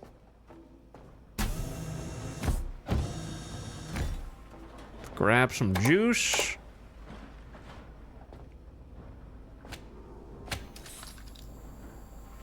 And while grabbing some juice, drop all the trash.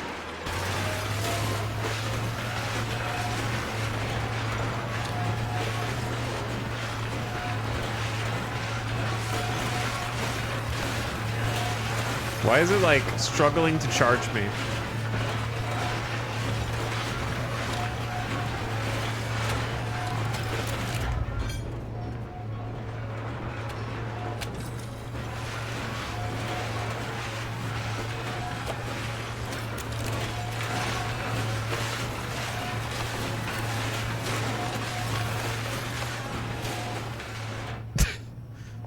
Hey, Tal, will you ever play Graveyard Keeper? How do you know I haven't? I think you just missed all the times I played Graveyard Keeper. I've actually streamed it for 40 hours in the past. As recently as 2023. So, probably not going to play it again.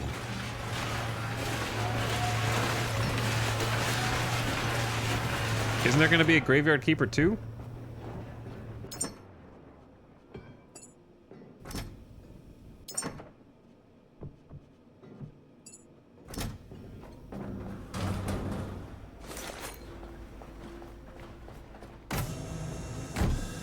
Okay, let's go make some more diesel.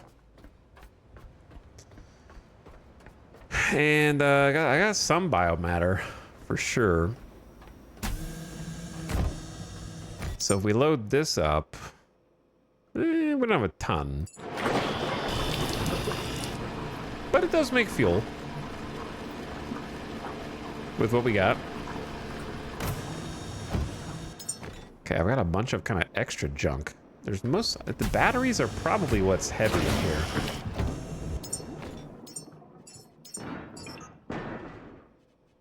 Yeah, like this consumable medium battery is 8.5 kilograms, man. Oh, that's a... I see. That's why. Makes more sense now, for sure.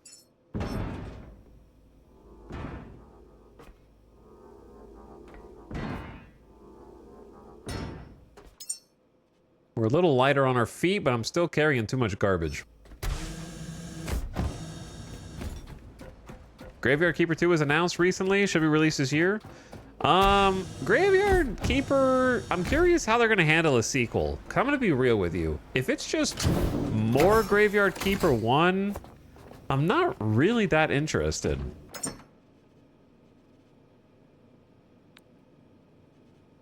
Graveyard Keeper 1 was like nifty, but it was just... had some bits that were way too grindy. Way too grindy, even for me. Especially like, okay, so I need to go over to the church and do this. Oh, I have to wait 5 more in-game days.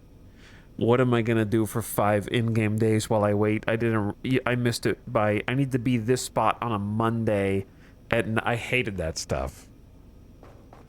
The specificity with which you had to be at each location was such a narrow window that drove me crazy.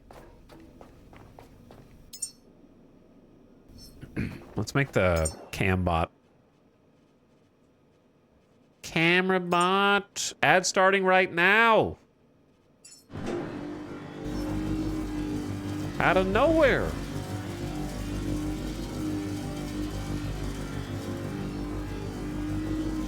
Snuck up on me, man.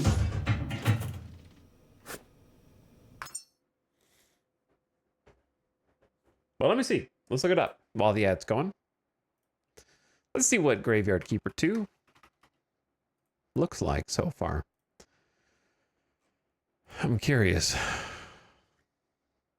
I did always like the art style.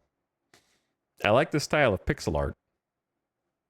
Is this not the exact same area that you had to build in from the first game? Like even split up the same?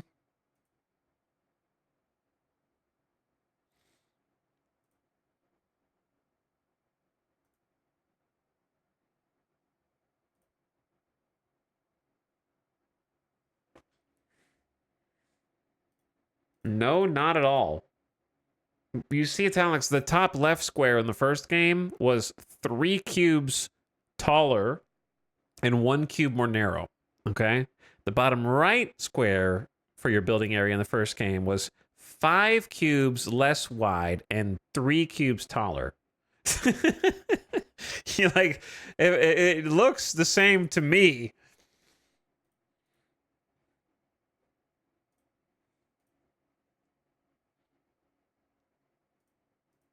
What is going on here?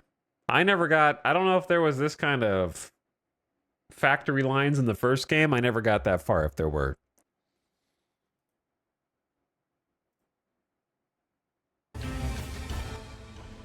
I like the art style the most Probably.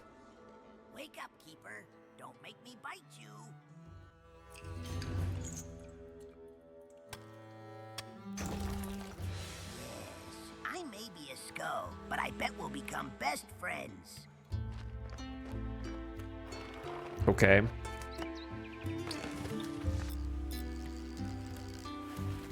One more filler for you, comrade. What are you looking at? Grab him. I hate all the voice acting so far.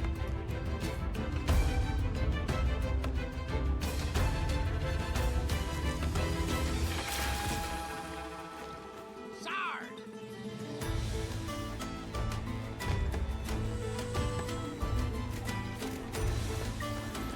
Town defense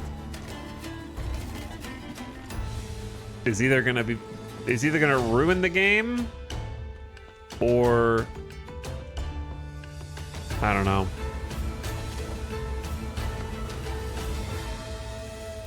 I don't want to have to defend the town, man.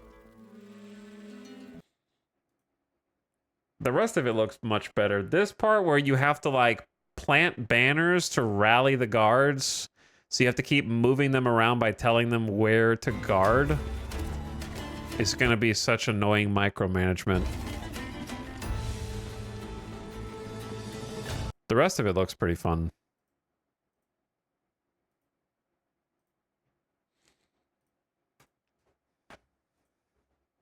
Anyway. Welcome back. Welcome back. Wake up, Keeper. We have a graveyard to dig.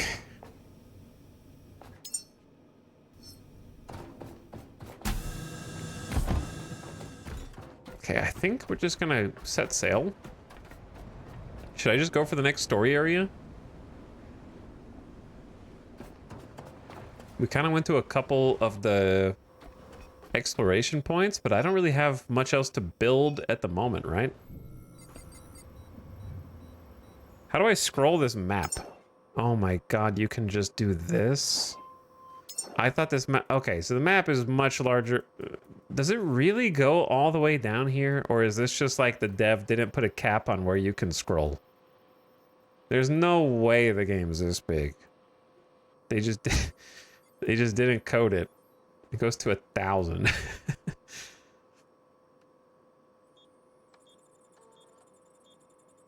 This one is part of the helicopter thingy, so why don't we... Well, I only know where 2 of them are. I don't know where the 3rd one is.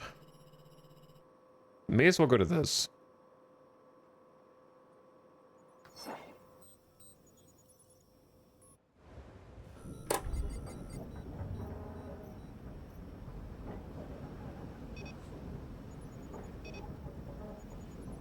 Do you see all the stuff on the horizon, though?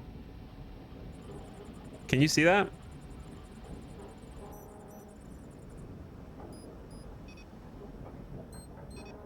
There's quite a lot.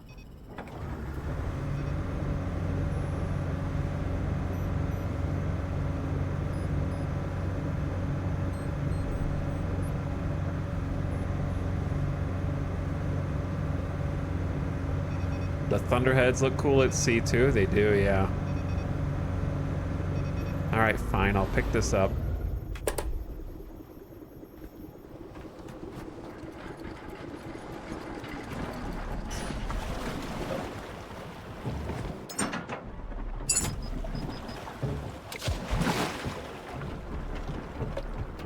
Too fast, too quick.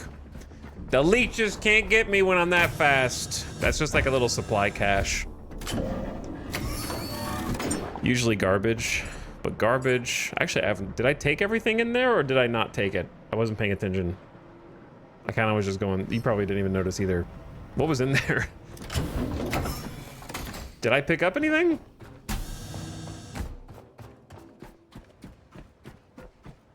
It's gone, so I must have. Must have just been basic resources. Okay.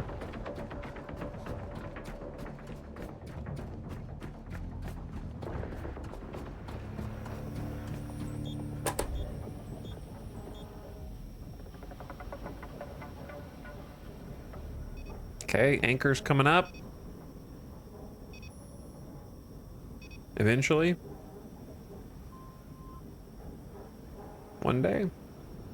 That little thing down there on the bottom right spinning, that's my anchor. I have to wait till it stops spinning, it seems like. There you go.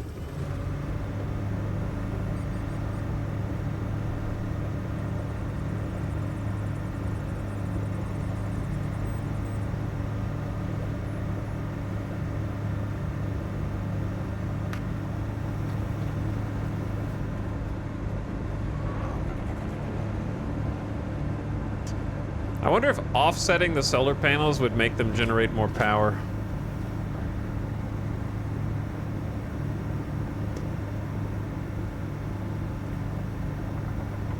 .5. Yeah, it does fluctuate based on the shadow. So I guess the angle. I don't know. It's fluctuating based on something.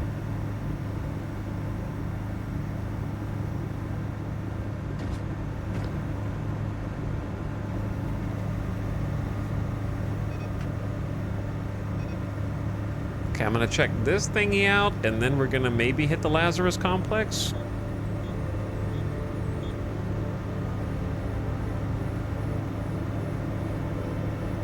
Maybe you standing in front of it, maybe your mom is standing in front of it.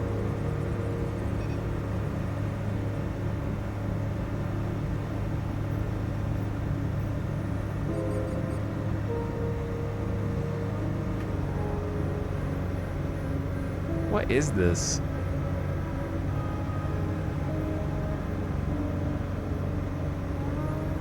Just a little tower.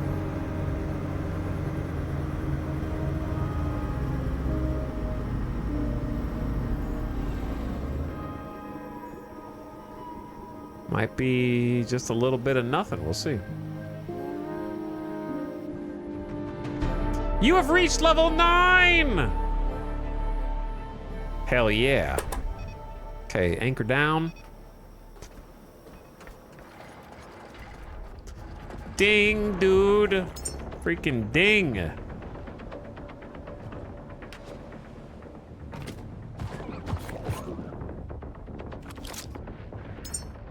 Who's in there? Show yourself. Who's dying in here? Burn! That's right, burn! Behold the light! Let it cleanse you! Some of them jumped overboard. Why do I still have a cable dangling off my shoulder? Where did that come from? My backpack?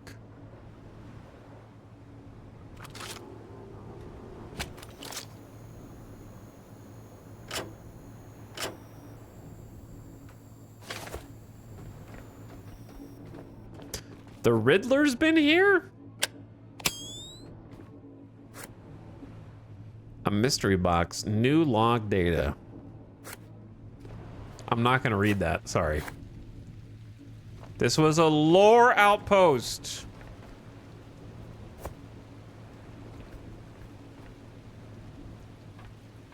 I got baited. And then the robot 3000 is up here, which I could kill to get tech parts, but I kind of just don't think it's worth it.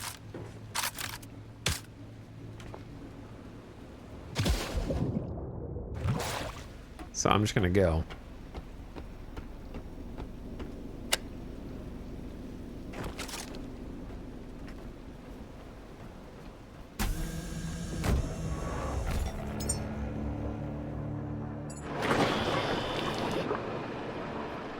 I'm just gonna use this for fuel now. It could get calcium. I don't know what to do with calcium. Not my problem, man. Okay, next. On to the next.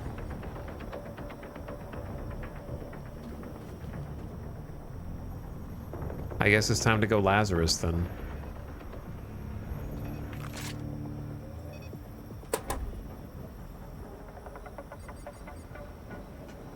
Here's the thing. One of two things is true in a game like this, in my opinion.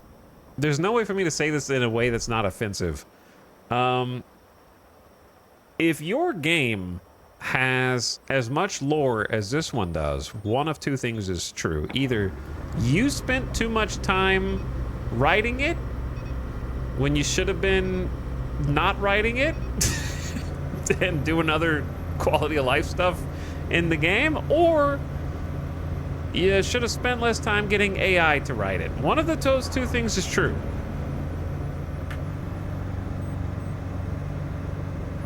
And now I gotta read one just to see.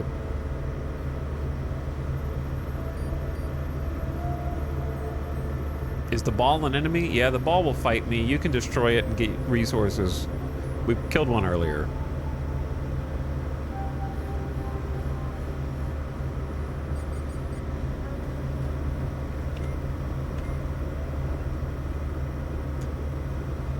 Which one did I just pick up? Fatima da Costa, I think, is the one I just picked up. How do you click on one?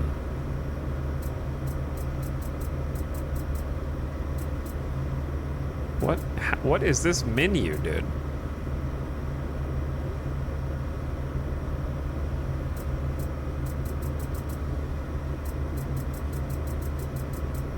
How do you... Oh, you have to do WASD to go down. Okay, sure. We're just gonna pretend like we don't know what a mouse is. Let me make sure I'm not gonna ram into the Lazarus complex. We'll go like 15% speed for a minute.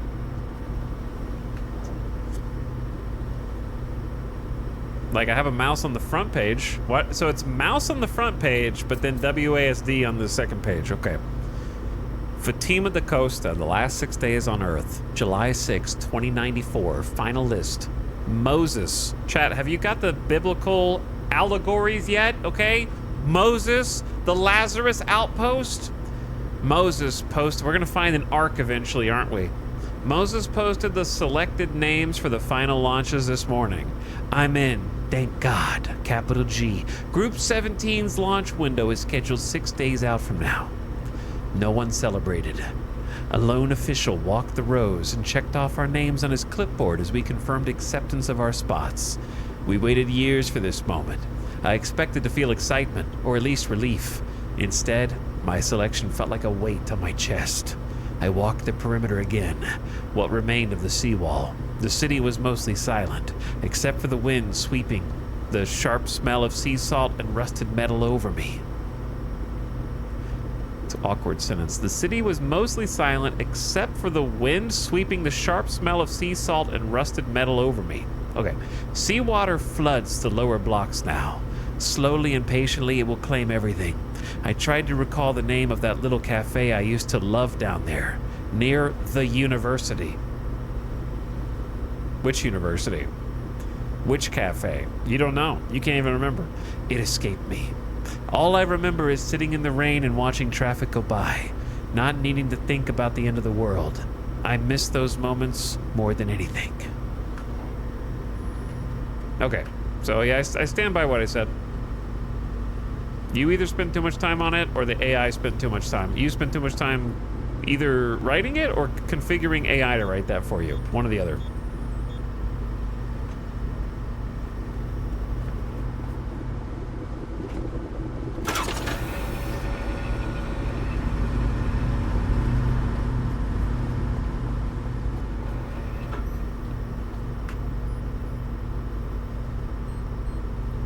Generic, detailed backstory lore.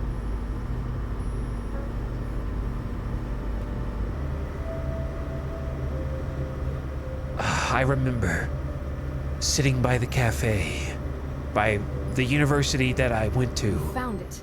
down the Lazarus street from complex. where I used to Its walls live. lie dormant, waiting for you to bring it back to life. In the state that I lived in. I haven't really thought the backstory through too much, but I remember being a kid, I don't remember how old, and dreaming about what I wanted to do when I grow up. And it was be a scientist for humanity. I knew that one day I was gonna help humanity by getting smart, by going to school at the the one college that I always dreamed of going to, but I can't tell you because then I'd have to come up with those extra details.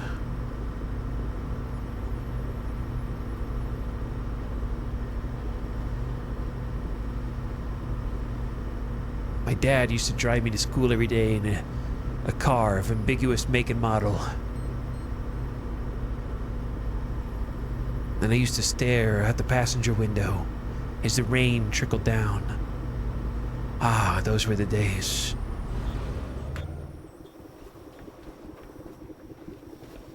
I gotta stop doing this, like, reverse into each thing.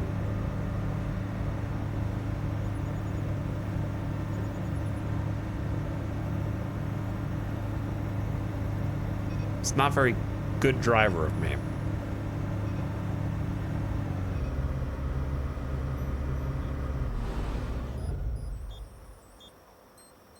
Did I scrape the hole? No, we're good. Oh, I didn't even know you could do this view.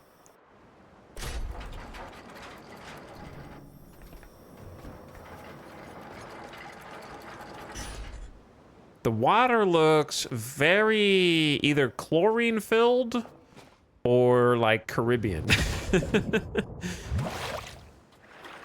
Where is is there a ladder? There is a ladder, it's down there. Blue jello.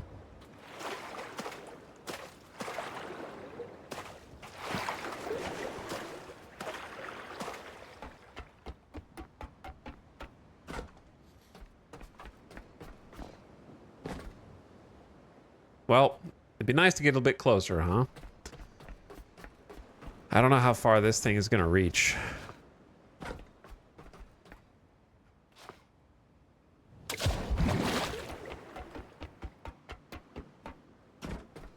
That is a mooring. We have 20 meters.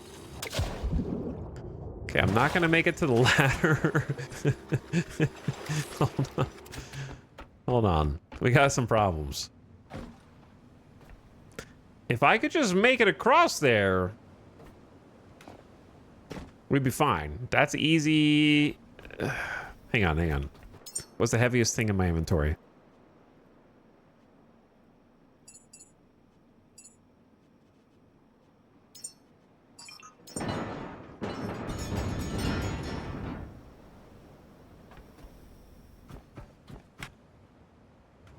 Okay, I can make that jump.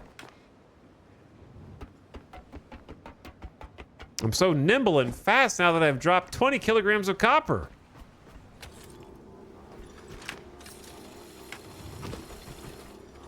Beautiful. Okay. Lovely. Got one. I really like this system of how the mooring works. That's cool. Dragging the anchor a bit, but I'm sure it'll be fine. Okay. Now let's go sort this mess.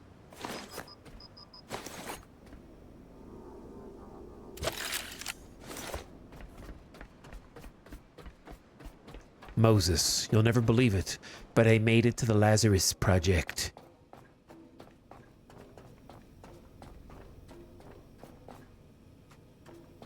I want to thank my colleagues, Noah, Luke, and Matthew, as well as the oldest member of our team, Methuselah.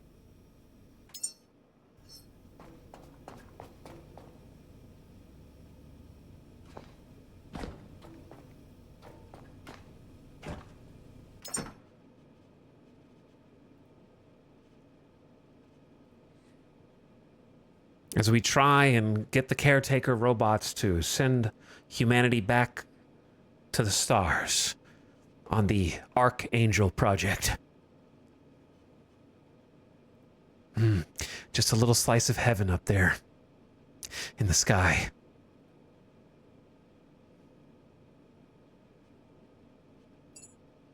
Okay, I need like at least one more storage box.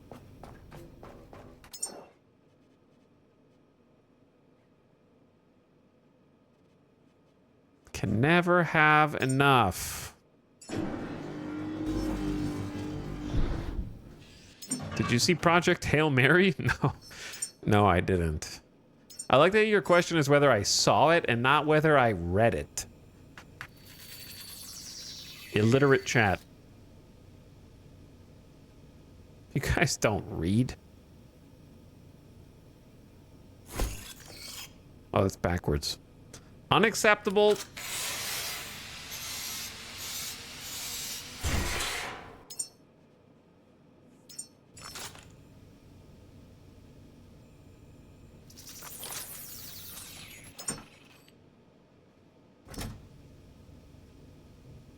It shouldn't take this long to build a box.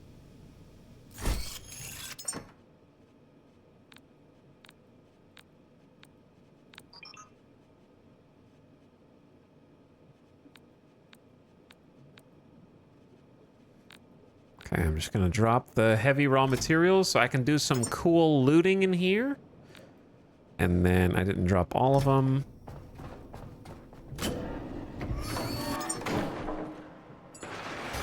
A little bit of trash. Paint. There we go. All right, that's good enough. That's good enough.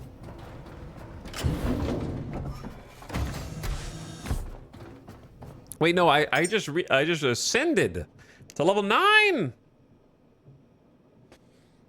What can I do? I can make the advanced standing light. Illuminates a large area. A breacher barrel. It's a barrel. A courier skimmer that needs me to complete a quest. A flame grenade. A laser sight. A night sight. Petrol engine cylinder. Suppressor. And a voltage minimizer. Optimal for scenarios with abundant liquid but limited electricity.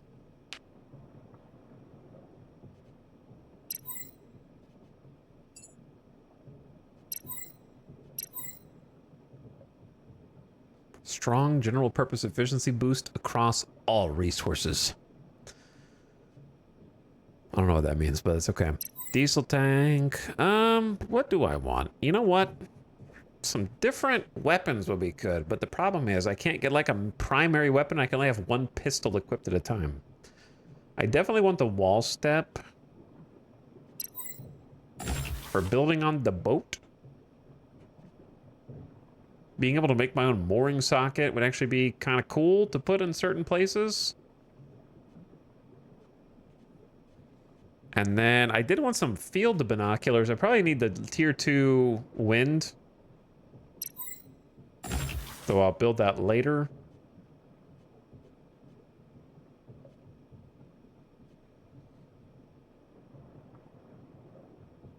Kind of want to see what the flamethrower pistol looks like for fun, but I don't want to spend all my stuff, all my points. I'll just see what the breacher barrel is.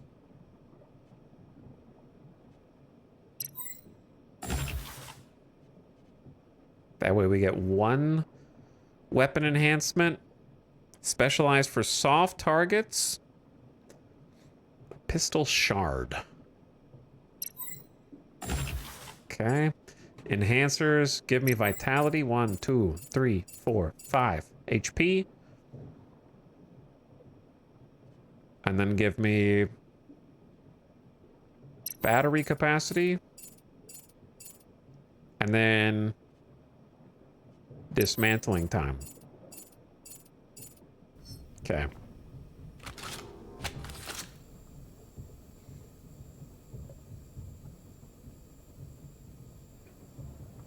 Too many errors. If I missed your sub earlier, thank you for 77 months. Sorry, I've been a little distracted, but I appreciate you subbing.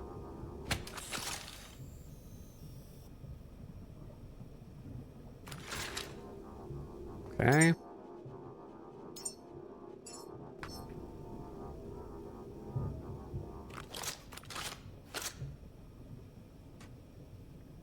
I feel like a dog chasing my own tail with this pistol.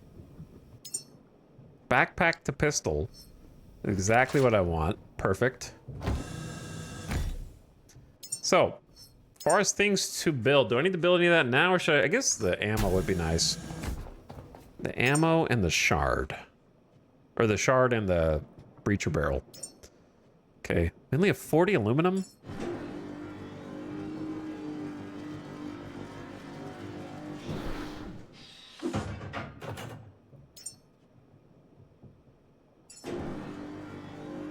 Make some of the new ammo. And then the tier 2 winds would be nice. We can do that later, though.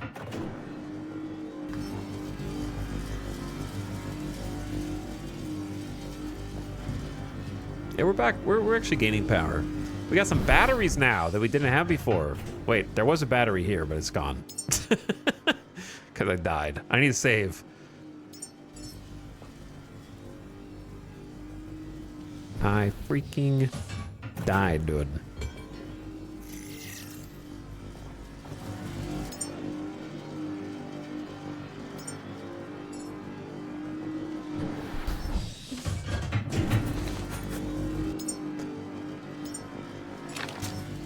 So, for this guy, switch ammo is F. Let's see what this looks like.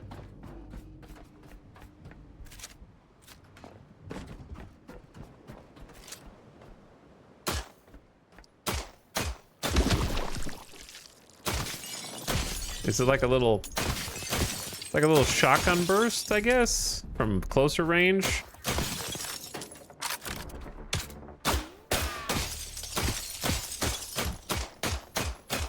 Sucks against this.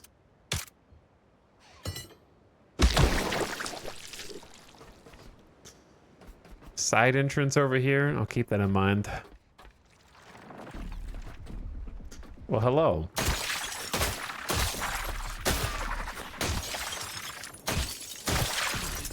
All right, first things first, boys. I'm not gonna tolerate this, all right? The hell was that? I'm not gonna tolerate all these blobs coming in here and causing problems, okay? I don't think the new ammo was worth it. But that's all right. Here's what's gonna happen.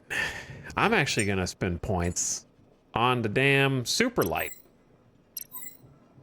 That's 2! It took 2 skill points. It's crazy.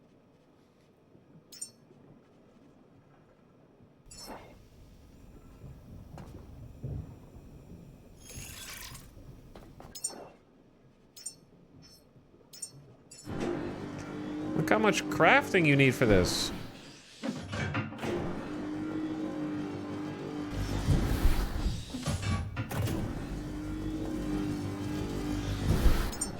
We're also gonna need some basic power generator, or I guess I could use a battery. I do have a bunch of batteries. I feel like this is their best use case for now.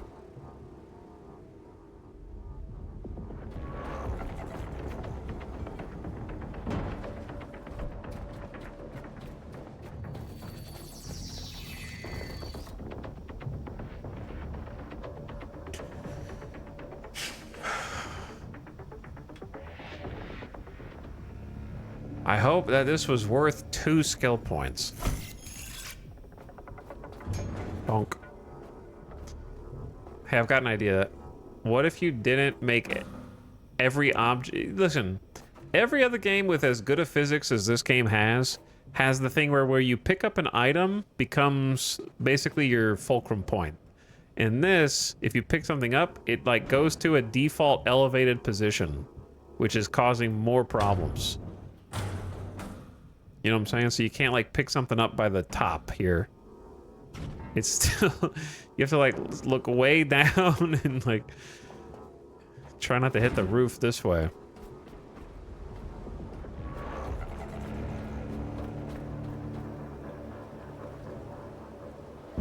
All right, prepare yourselves, bugs. Bah! I don't know if is it that strong of a light?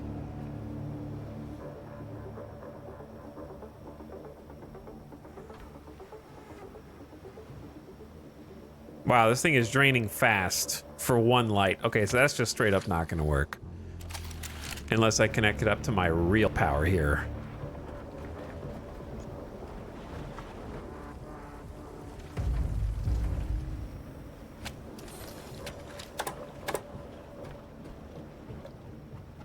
Can why can't I articulate the light? This is not that good of a light.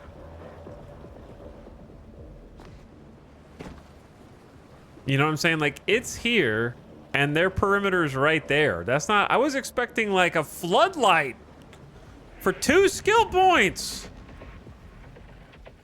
They're barely being held at bay. My headlamp is more powerful. Look at that. My headlamp goes all the way to here. What the hell?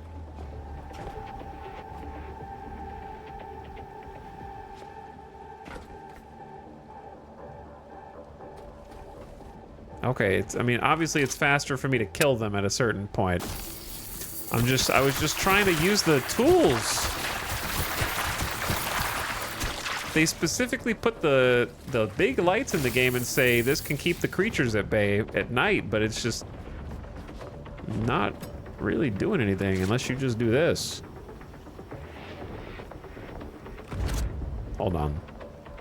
Shit. I need more cables. Always. No, I have 42. Do I have 42 cables? Oh boy, I have a lot. Get out of here!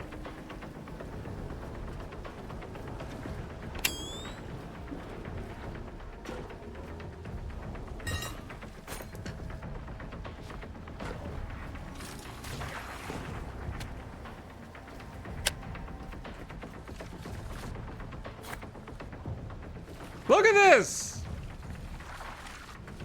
Keep the monsters at bay, by the way.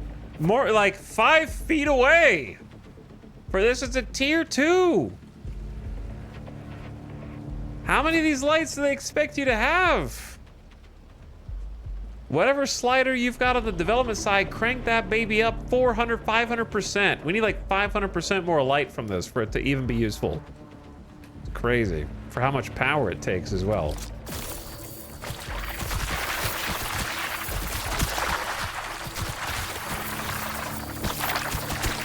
Would not recommend wasting your skill points. All right.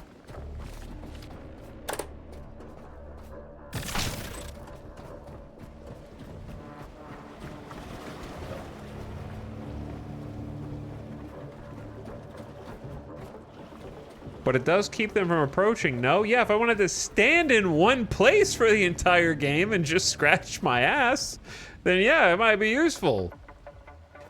If I never ever needed to move for any reason.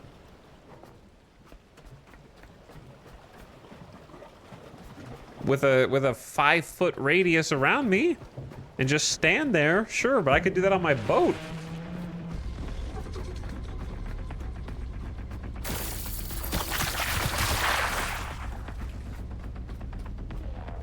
Oh, that's scary.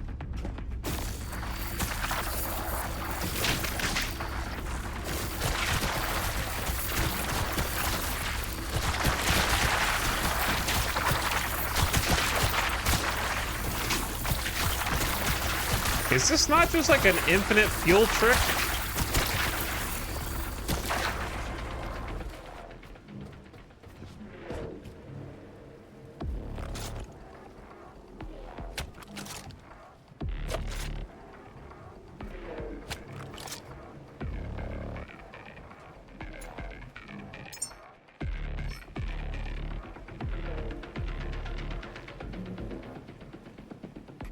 Hold on.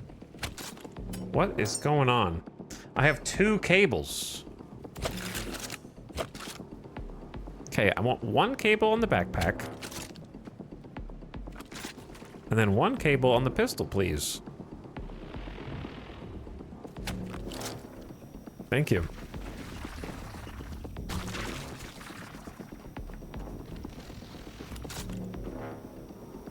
The worst part is this cable does not continue to expand.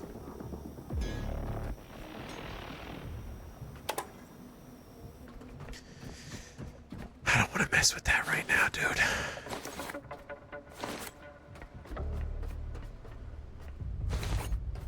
Do not want to mess with that.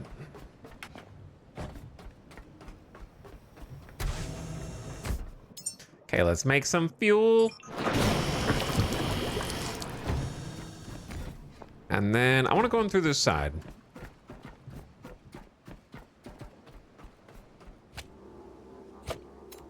I did not want to pick that up. I was trying to connect it to myself.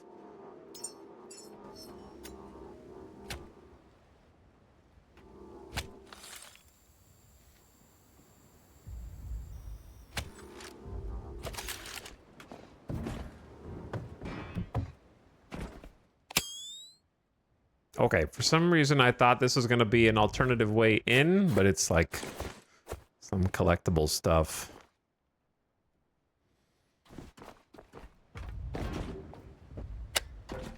Never mind.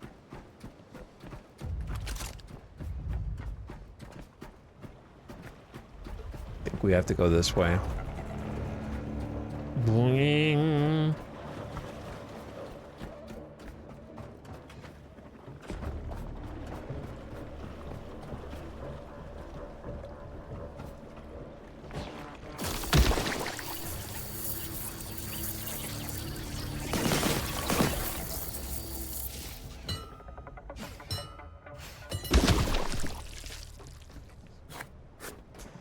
Okay.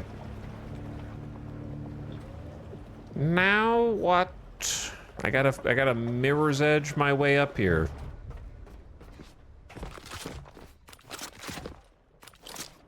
By the way, speaking of mirror's edge, do you know how easy it would be for me to make EA profitable if I was the God Emperor of Electronic Arts? All the IPs that they have that they just choose not to use. And if they do choose to use them, they ruin them. You know how easy it would be for me to just make the company wildly successful?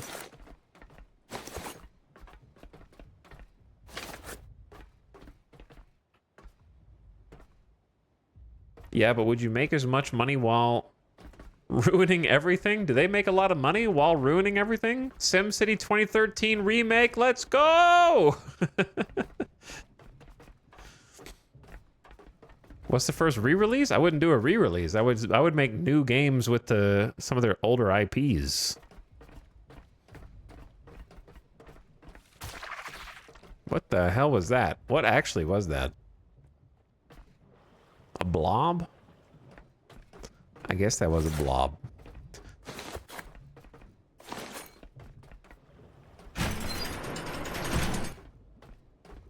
Sim Ant, hell yeah! Well, that would be the first step, is I'm restarting Maxis.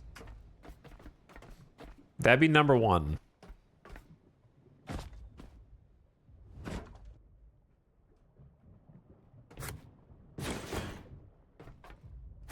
We are bringing Maxis back from the dead. And we're gonna find all of the old developers of Maxis. And we're gonna bring some of them back too, okay? We're gonna get Spore 2 started in development immediately, and we're gonna dump $500 million on it. We can't access the Hall of Humanity unless you find the main power. It should be on the roof. Don't play with my feelings like that. Awakening the Hall, restore power. This is a trap, dude. Jumping into this water right here? The big trap. Where the hell am I supposed to go? Oh.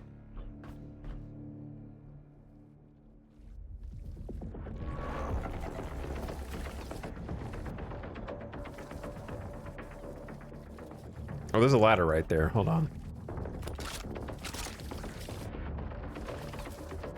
I'm going deep.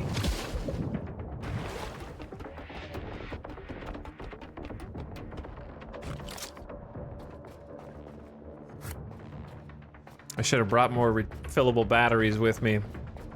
It's also a time where I'm going to be happy that we have the better flashlight to be able to see further.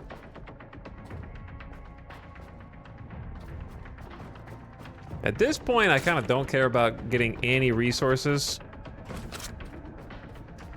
Just because I don't want my power to fade out, but they're being pretty generous.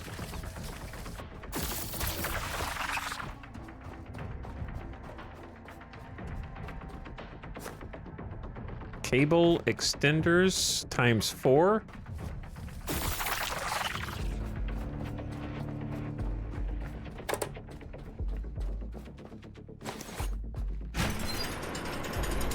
Shortcut to the front.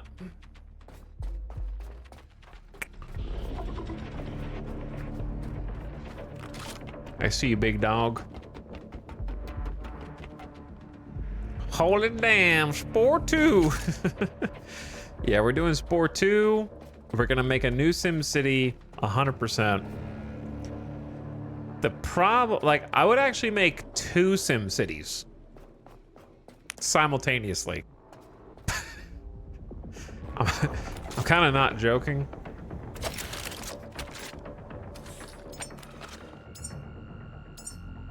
I would make 2 SimCities. The reason, to explain myself, one SimCity would be for the purists, okay?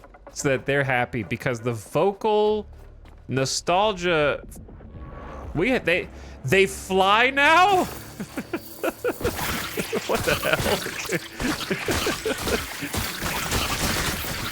Holy shit. Jesus, they drop acid? They bleed acid?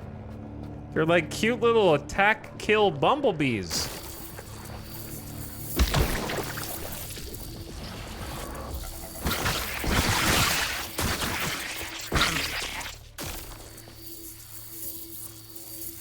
I don't know if the shotgun can reach all the way up there, bro.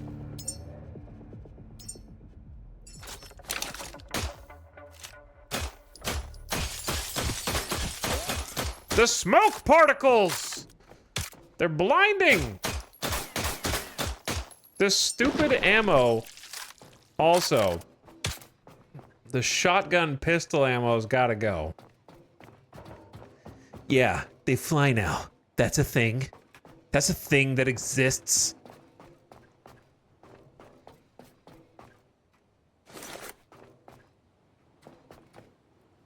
Shortcut ladder. Why would you joke about that? All right, anyway, the reason is one SimCity is a modern remake of SimCity 4 for the absolute purists who would be upset if you tried anything new in a SimCity game, okay? A crowd pleaser that aims to remake what made the original such an integral piece of the city building genre while also bringing it up to the quality of life expectations of modern day gamers, but completely inspired by SimCity 4. The second simultaneous development SimCity would be a new take on SimCity that if the purists get their upset rage posting on, you could just be like, well, we made the other one for you. You know what I mean? It's sort of like just throw the dog a bone so that they don't bark at you. Well, that's terrifying. Did they just drop out of that? Ow.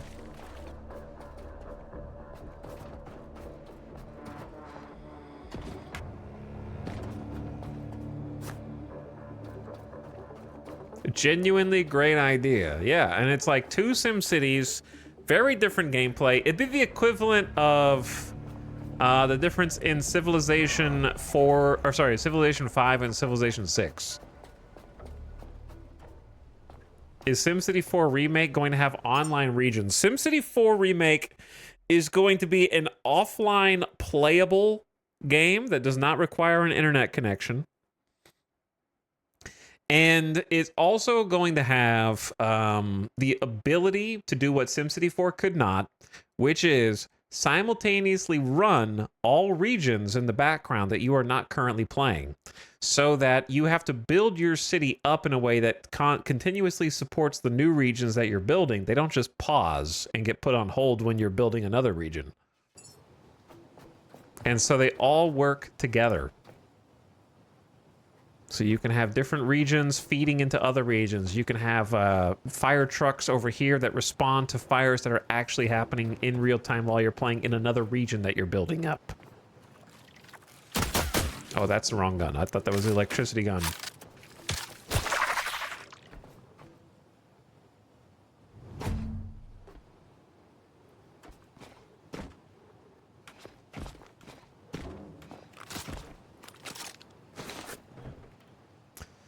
See, like, it's kind of bait to dismantle those because it takes so much power to dismantle them. Okay, that goes up.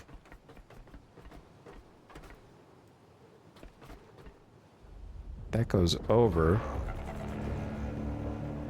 I don't know which, maybe they both. Well, that is where didn't I just jump off of this?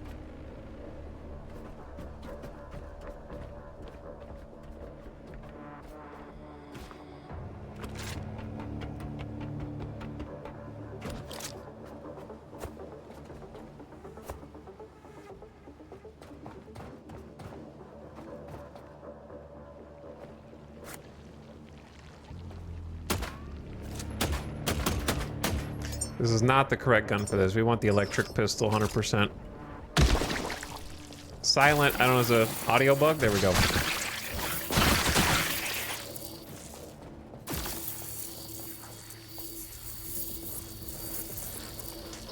Okay, this is almost out of power.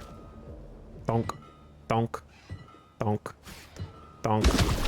Doing my own sound effects. Okay, let's start juicing up. Yeah.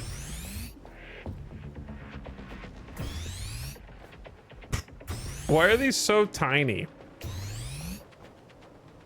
If these have such a little power boost that they give you, you should be able to hold the button down and let it just keep plugging in. I have to reset each time. Okay, broken mosquitoes are like 30 kilograms. I'm sorry, I gotta drop these. Bioorganics, gotta go. Too heavy.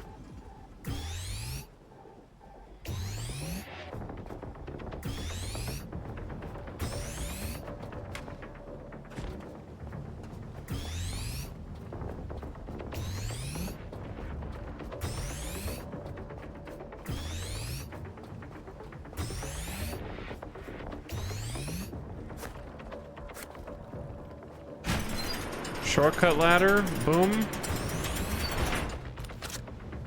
Okay, this gun's almost out of juice.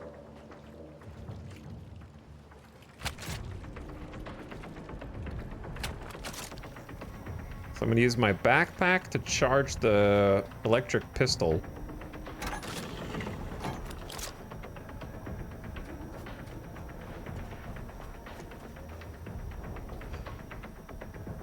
And this is taking us back out to daylight.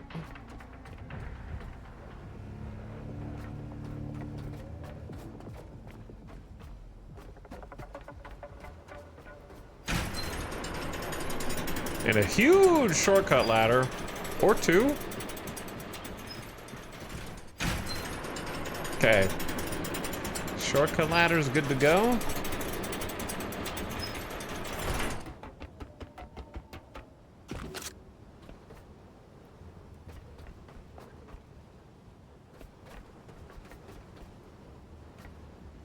I could, like, go back to the boat and then charge everything up. But I feel like we're okay. Anyway, then my next project after that. I genuinely think that the SimCity plan would work. Okay? One of the SimCities would be the SimCity 4. That would be the first one that we released, right? Wouldn't even announce the second one. Or maybe I would just do. And then the second SimCity is going to double down on the online from SimCity 2013. So I can have my cake and eat it too. Triple down on the online. The next SimCity is actually an MMO.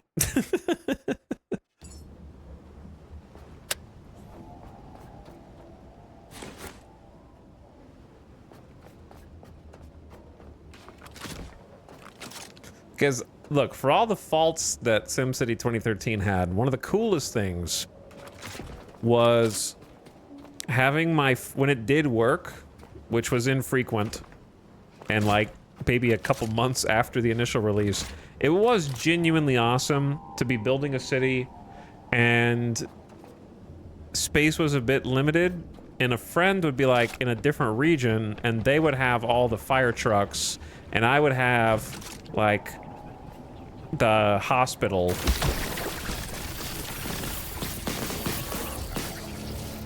I cannot see shit. Also, it's not good to be out here at night.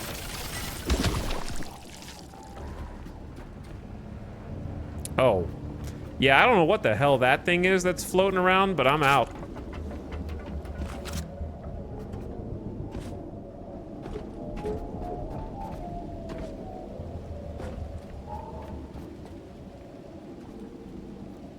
Oh! I'm fine. Oh, I almost just fell to my death. I'm fine. It wasn't that far. Why is it so difficult to grab a ladder?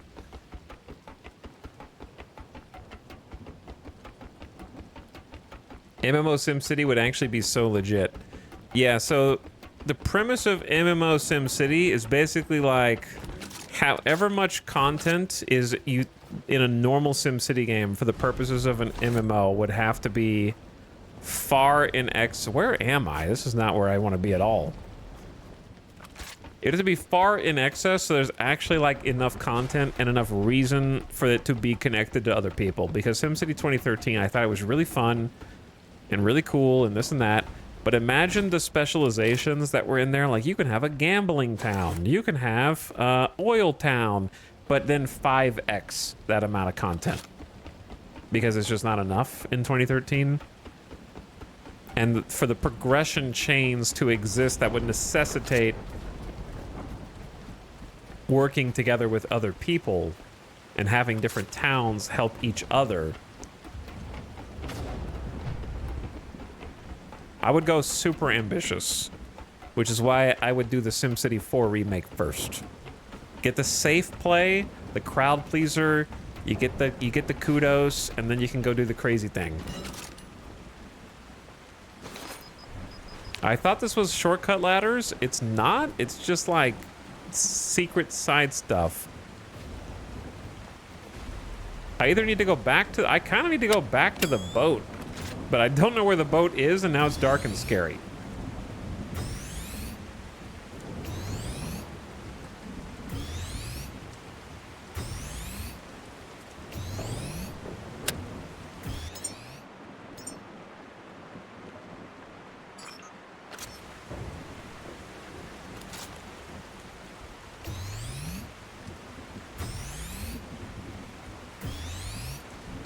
Okay, anyway, what I was trying to say was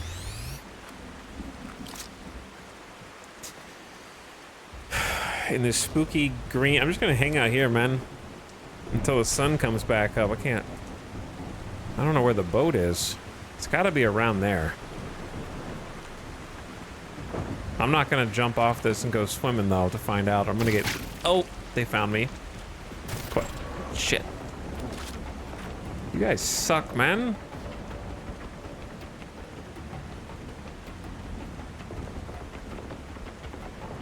So imagine, if you will, a procedurally generated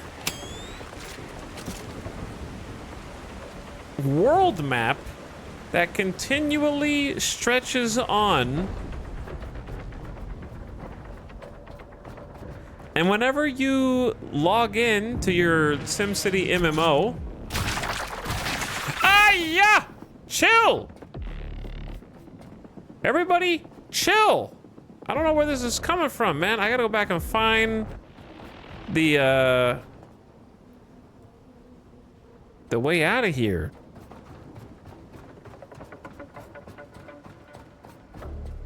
No Man's Sky universe, but it's SimCity. No, what I mean is, okay, imagine you log in and you get a plot.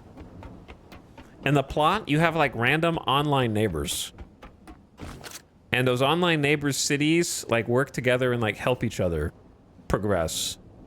And you get put with like random people, but if you want to be near your friends, you can use like a invite code or some shit.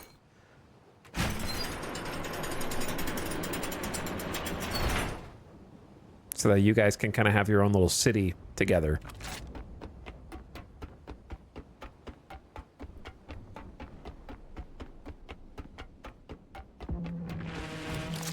And then just go all in on SimCity 13's upgrade structure for buildings. Remember how every building had these really neat modules that nobody has copied for some godforsaken reason? Even though it was a really good idea.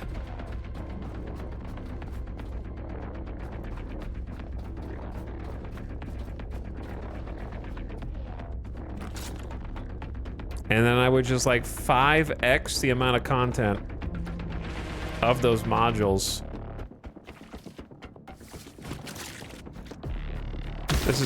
This is not really where I wanted to be.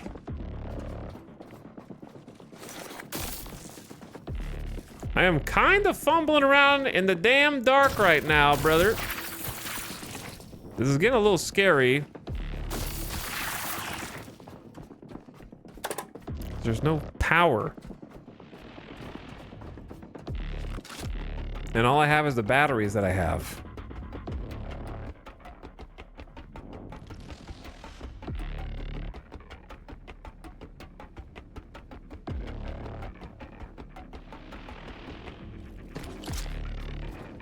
There was like a save point over here somewhere, but now I'm lost.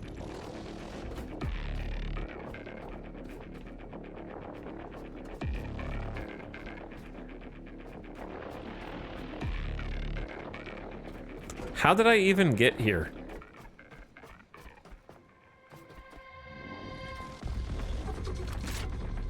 Oh, there's like another level.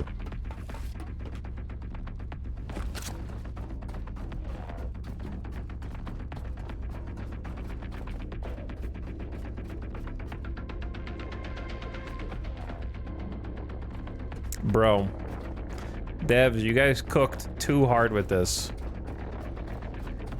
Hang on. I'm not letting an ad hit right now.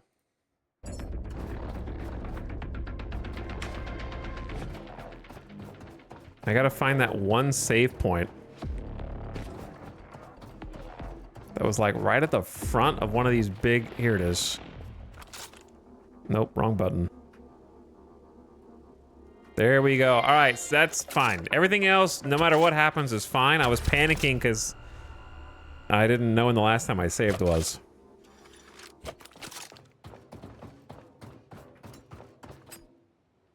I'm pretty sure this is the OG elevator.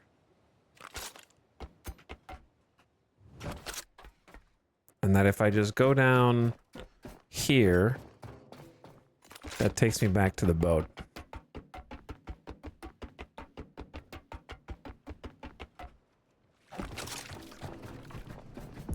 Okay. There we are. Somewhat saved.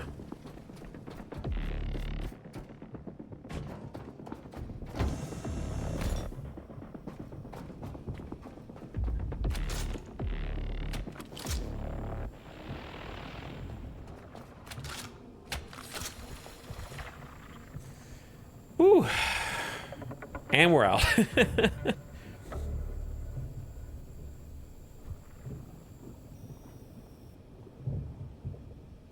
But yeah, I would say, and then the disasters in SimCity get brought in if the other player's city is abandoned for too long, or like it can stay as long as it wants, but if its neighbors, it'd be a combination of factors. They would have to have been AFK for a certain amount of time, and then the other neighbors also vote against the people that they're in proximity with. And then if both of those factors are true, then they get to do the SimCity disasters on the abandoned city that they want to clear. They get to do the meteors, they get to do the alien invasions, all that.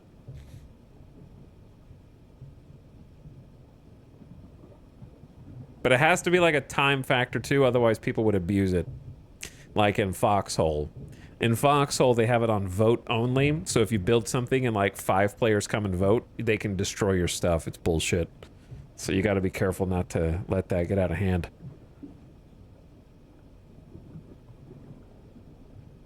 PvP in SimCity against your neighboring co-op players. See, imagine SimCity 3000 BC. Or you could go SimCity 2000 BC or something, whatever you want. And you got like tribal warfare going on. I guess. Okay, I'm going off. We're jumping the shark a little bit.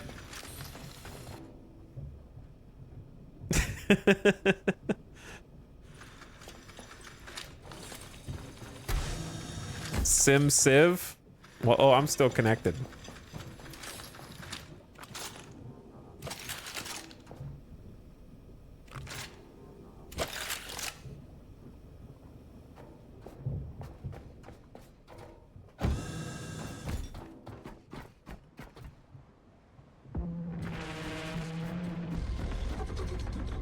You guys should be burning, man. The sun's up.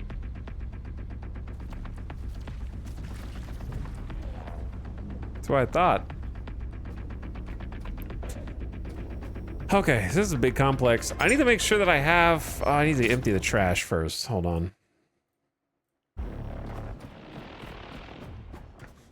My point is, I think that there's a big untapped market of EA just squandering all their licenses and all their IPs over the years, man. EA had Star Wars for so long. How do you not make a huge cash cow by having Star Wars licensed for like 20 years or however long they've had it?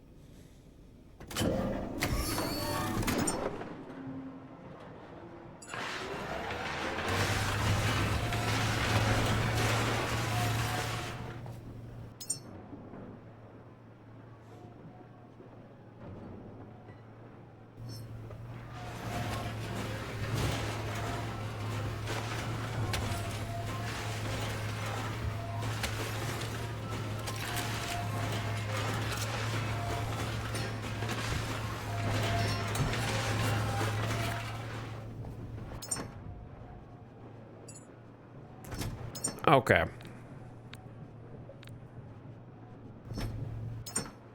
Yeah, all this bio waste. I guess I can just go take this.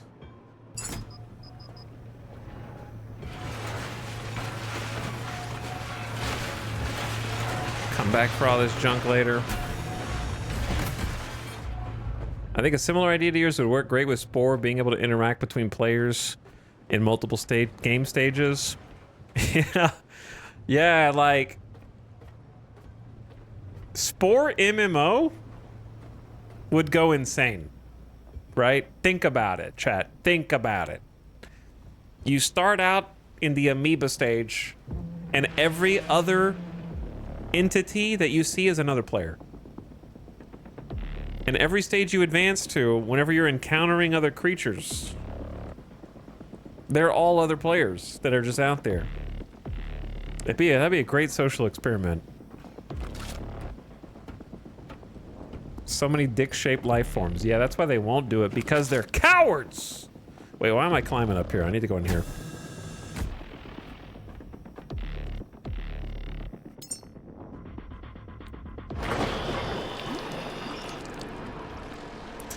I need fuel.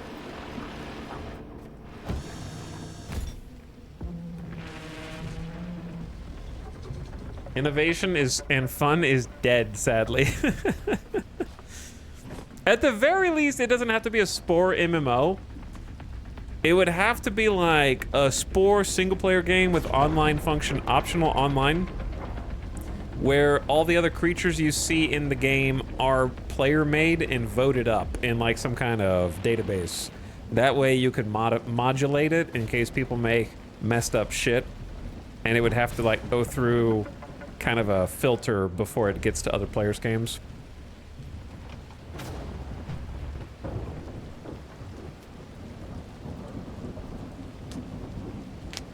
That was already in Spore Creaturepedia? Well, I played Spore long after that was defunct, I think.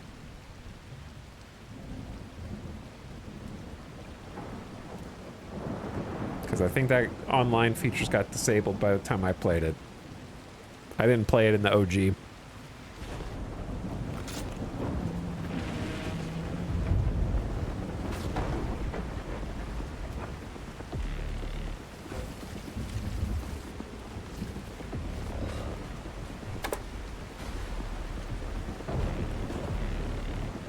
Fake Spore fan? Why does it matter when you played it? As long as you played it. Wait, no, I misremembered. I don't think Sporepedia creatures showed up in-game automatically. Am I getting one guide by chat?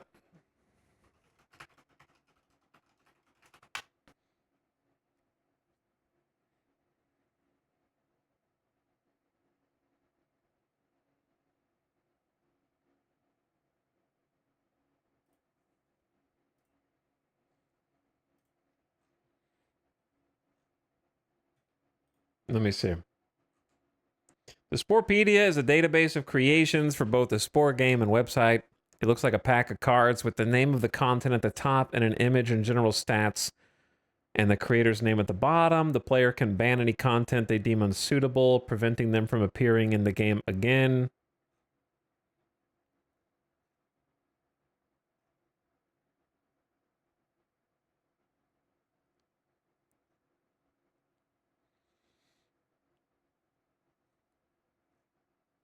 I don't know. The wiki is a little hard to parse, actually. They did show up, but you had to enable it, but it didn't work very well. Oh.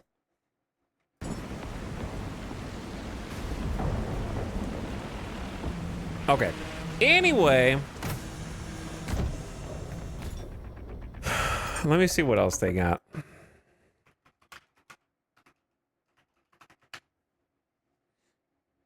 I would definitely make another Mirror's Edge.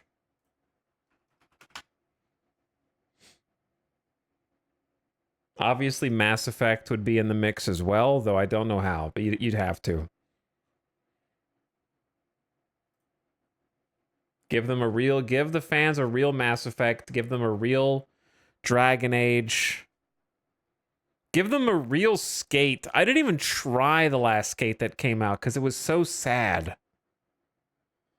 They just lost the sauce for everything, man. I'd make another Battle for Middle-earth for sure. I'd make another SSX Tricky, 100%. We would revitalize Command and Conquer, okay? We would make another Medal of Honor, make it old school, go back to like the Allied Assault days. Make a new Burnout game? Holy, their IP list is insane. The fact that they're floundering is crazy. They're just so out of touch.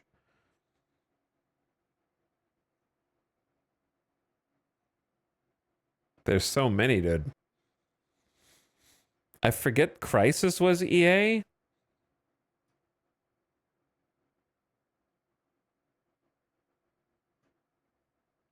Yeah, Need for Speed as well. Need for Speed and Burnout. They're still making Need for Speed. I just go for Burnout. They even fumbled Star Wars Battlefront. Yeah. Remembering the good old days, dude. EA IPs is definitely a case of like looking in the nostalgia mirror and realizing your best days are behind you. Like 100%. It's all downhill from there, dude. They did have it all.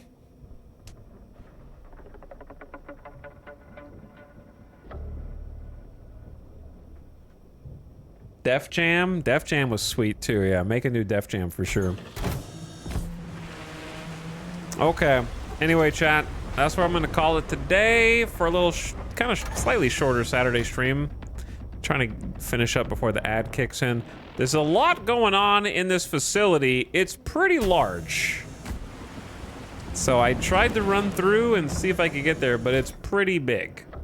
So we got some shortcut ladders down that'll make it easier if we play this again on Monday or Tuesday. Definitely not streaming tomorrow, so I'll see you again like probably Monday or Tuesday. But yeah, it's a cool game. More fun stuff, I feel like, today. Enjoyed it. Would recommend checking it out, especially if you can get it on sale.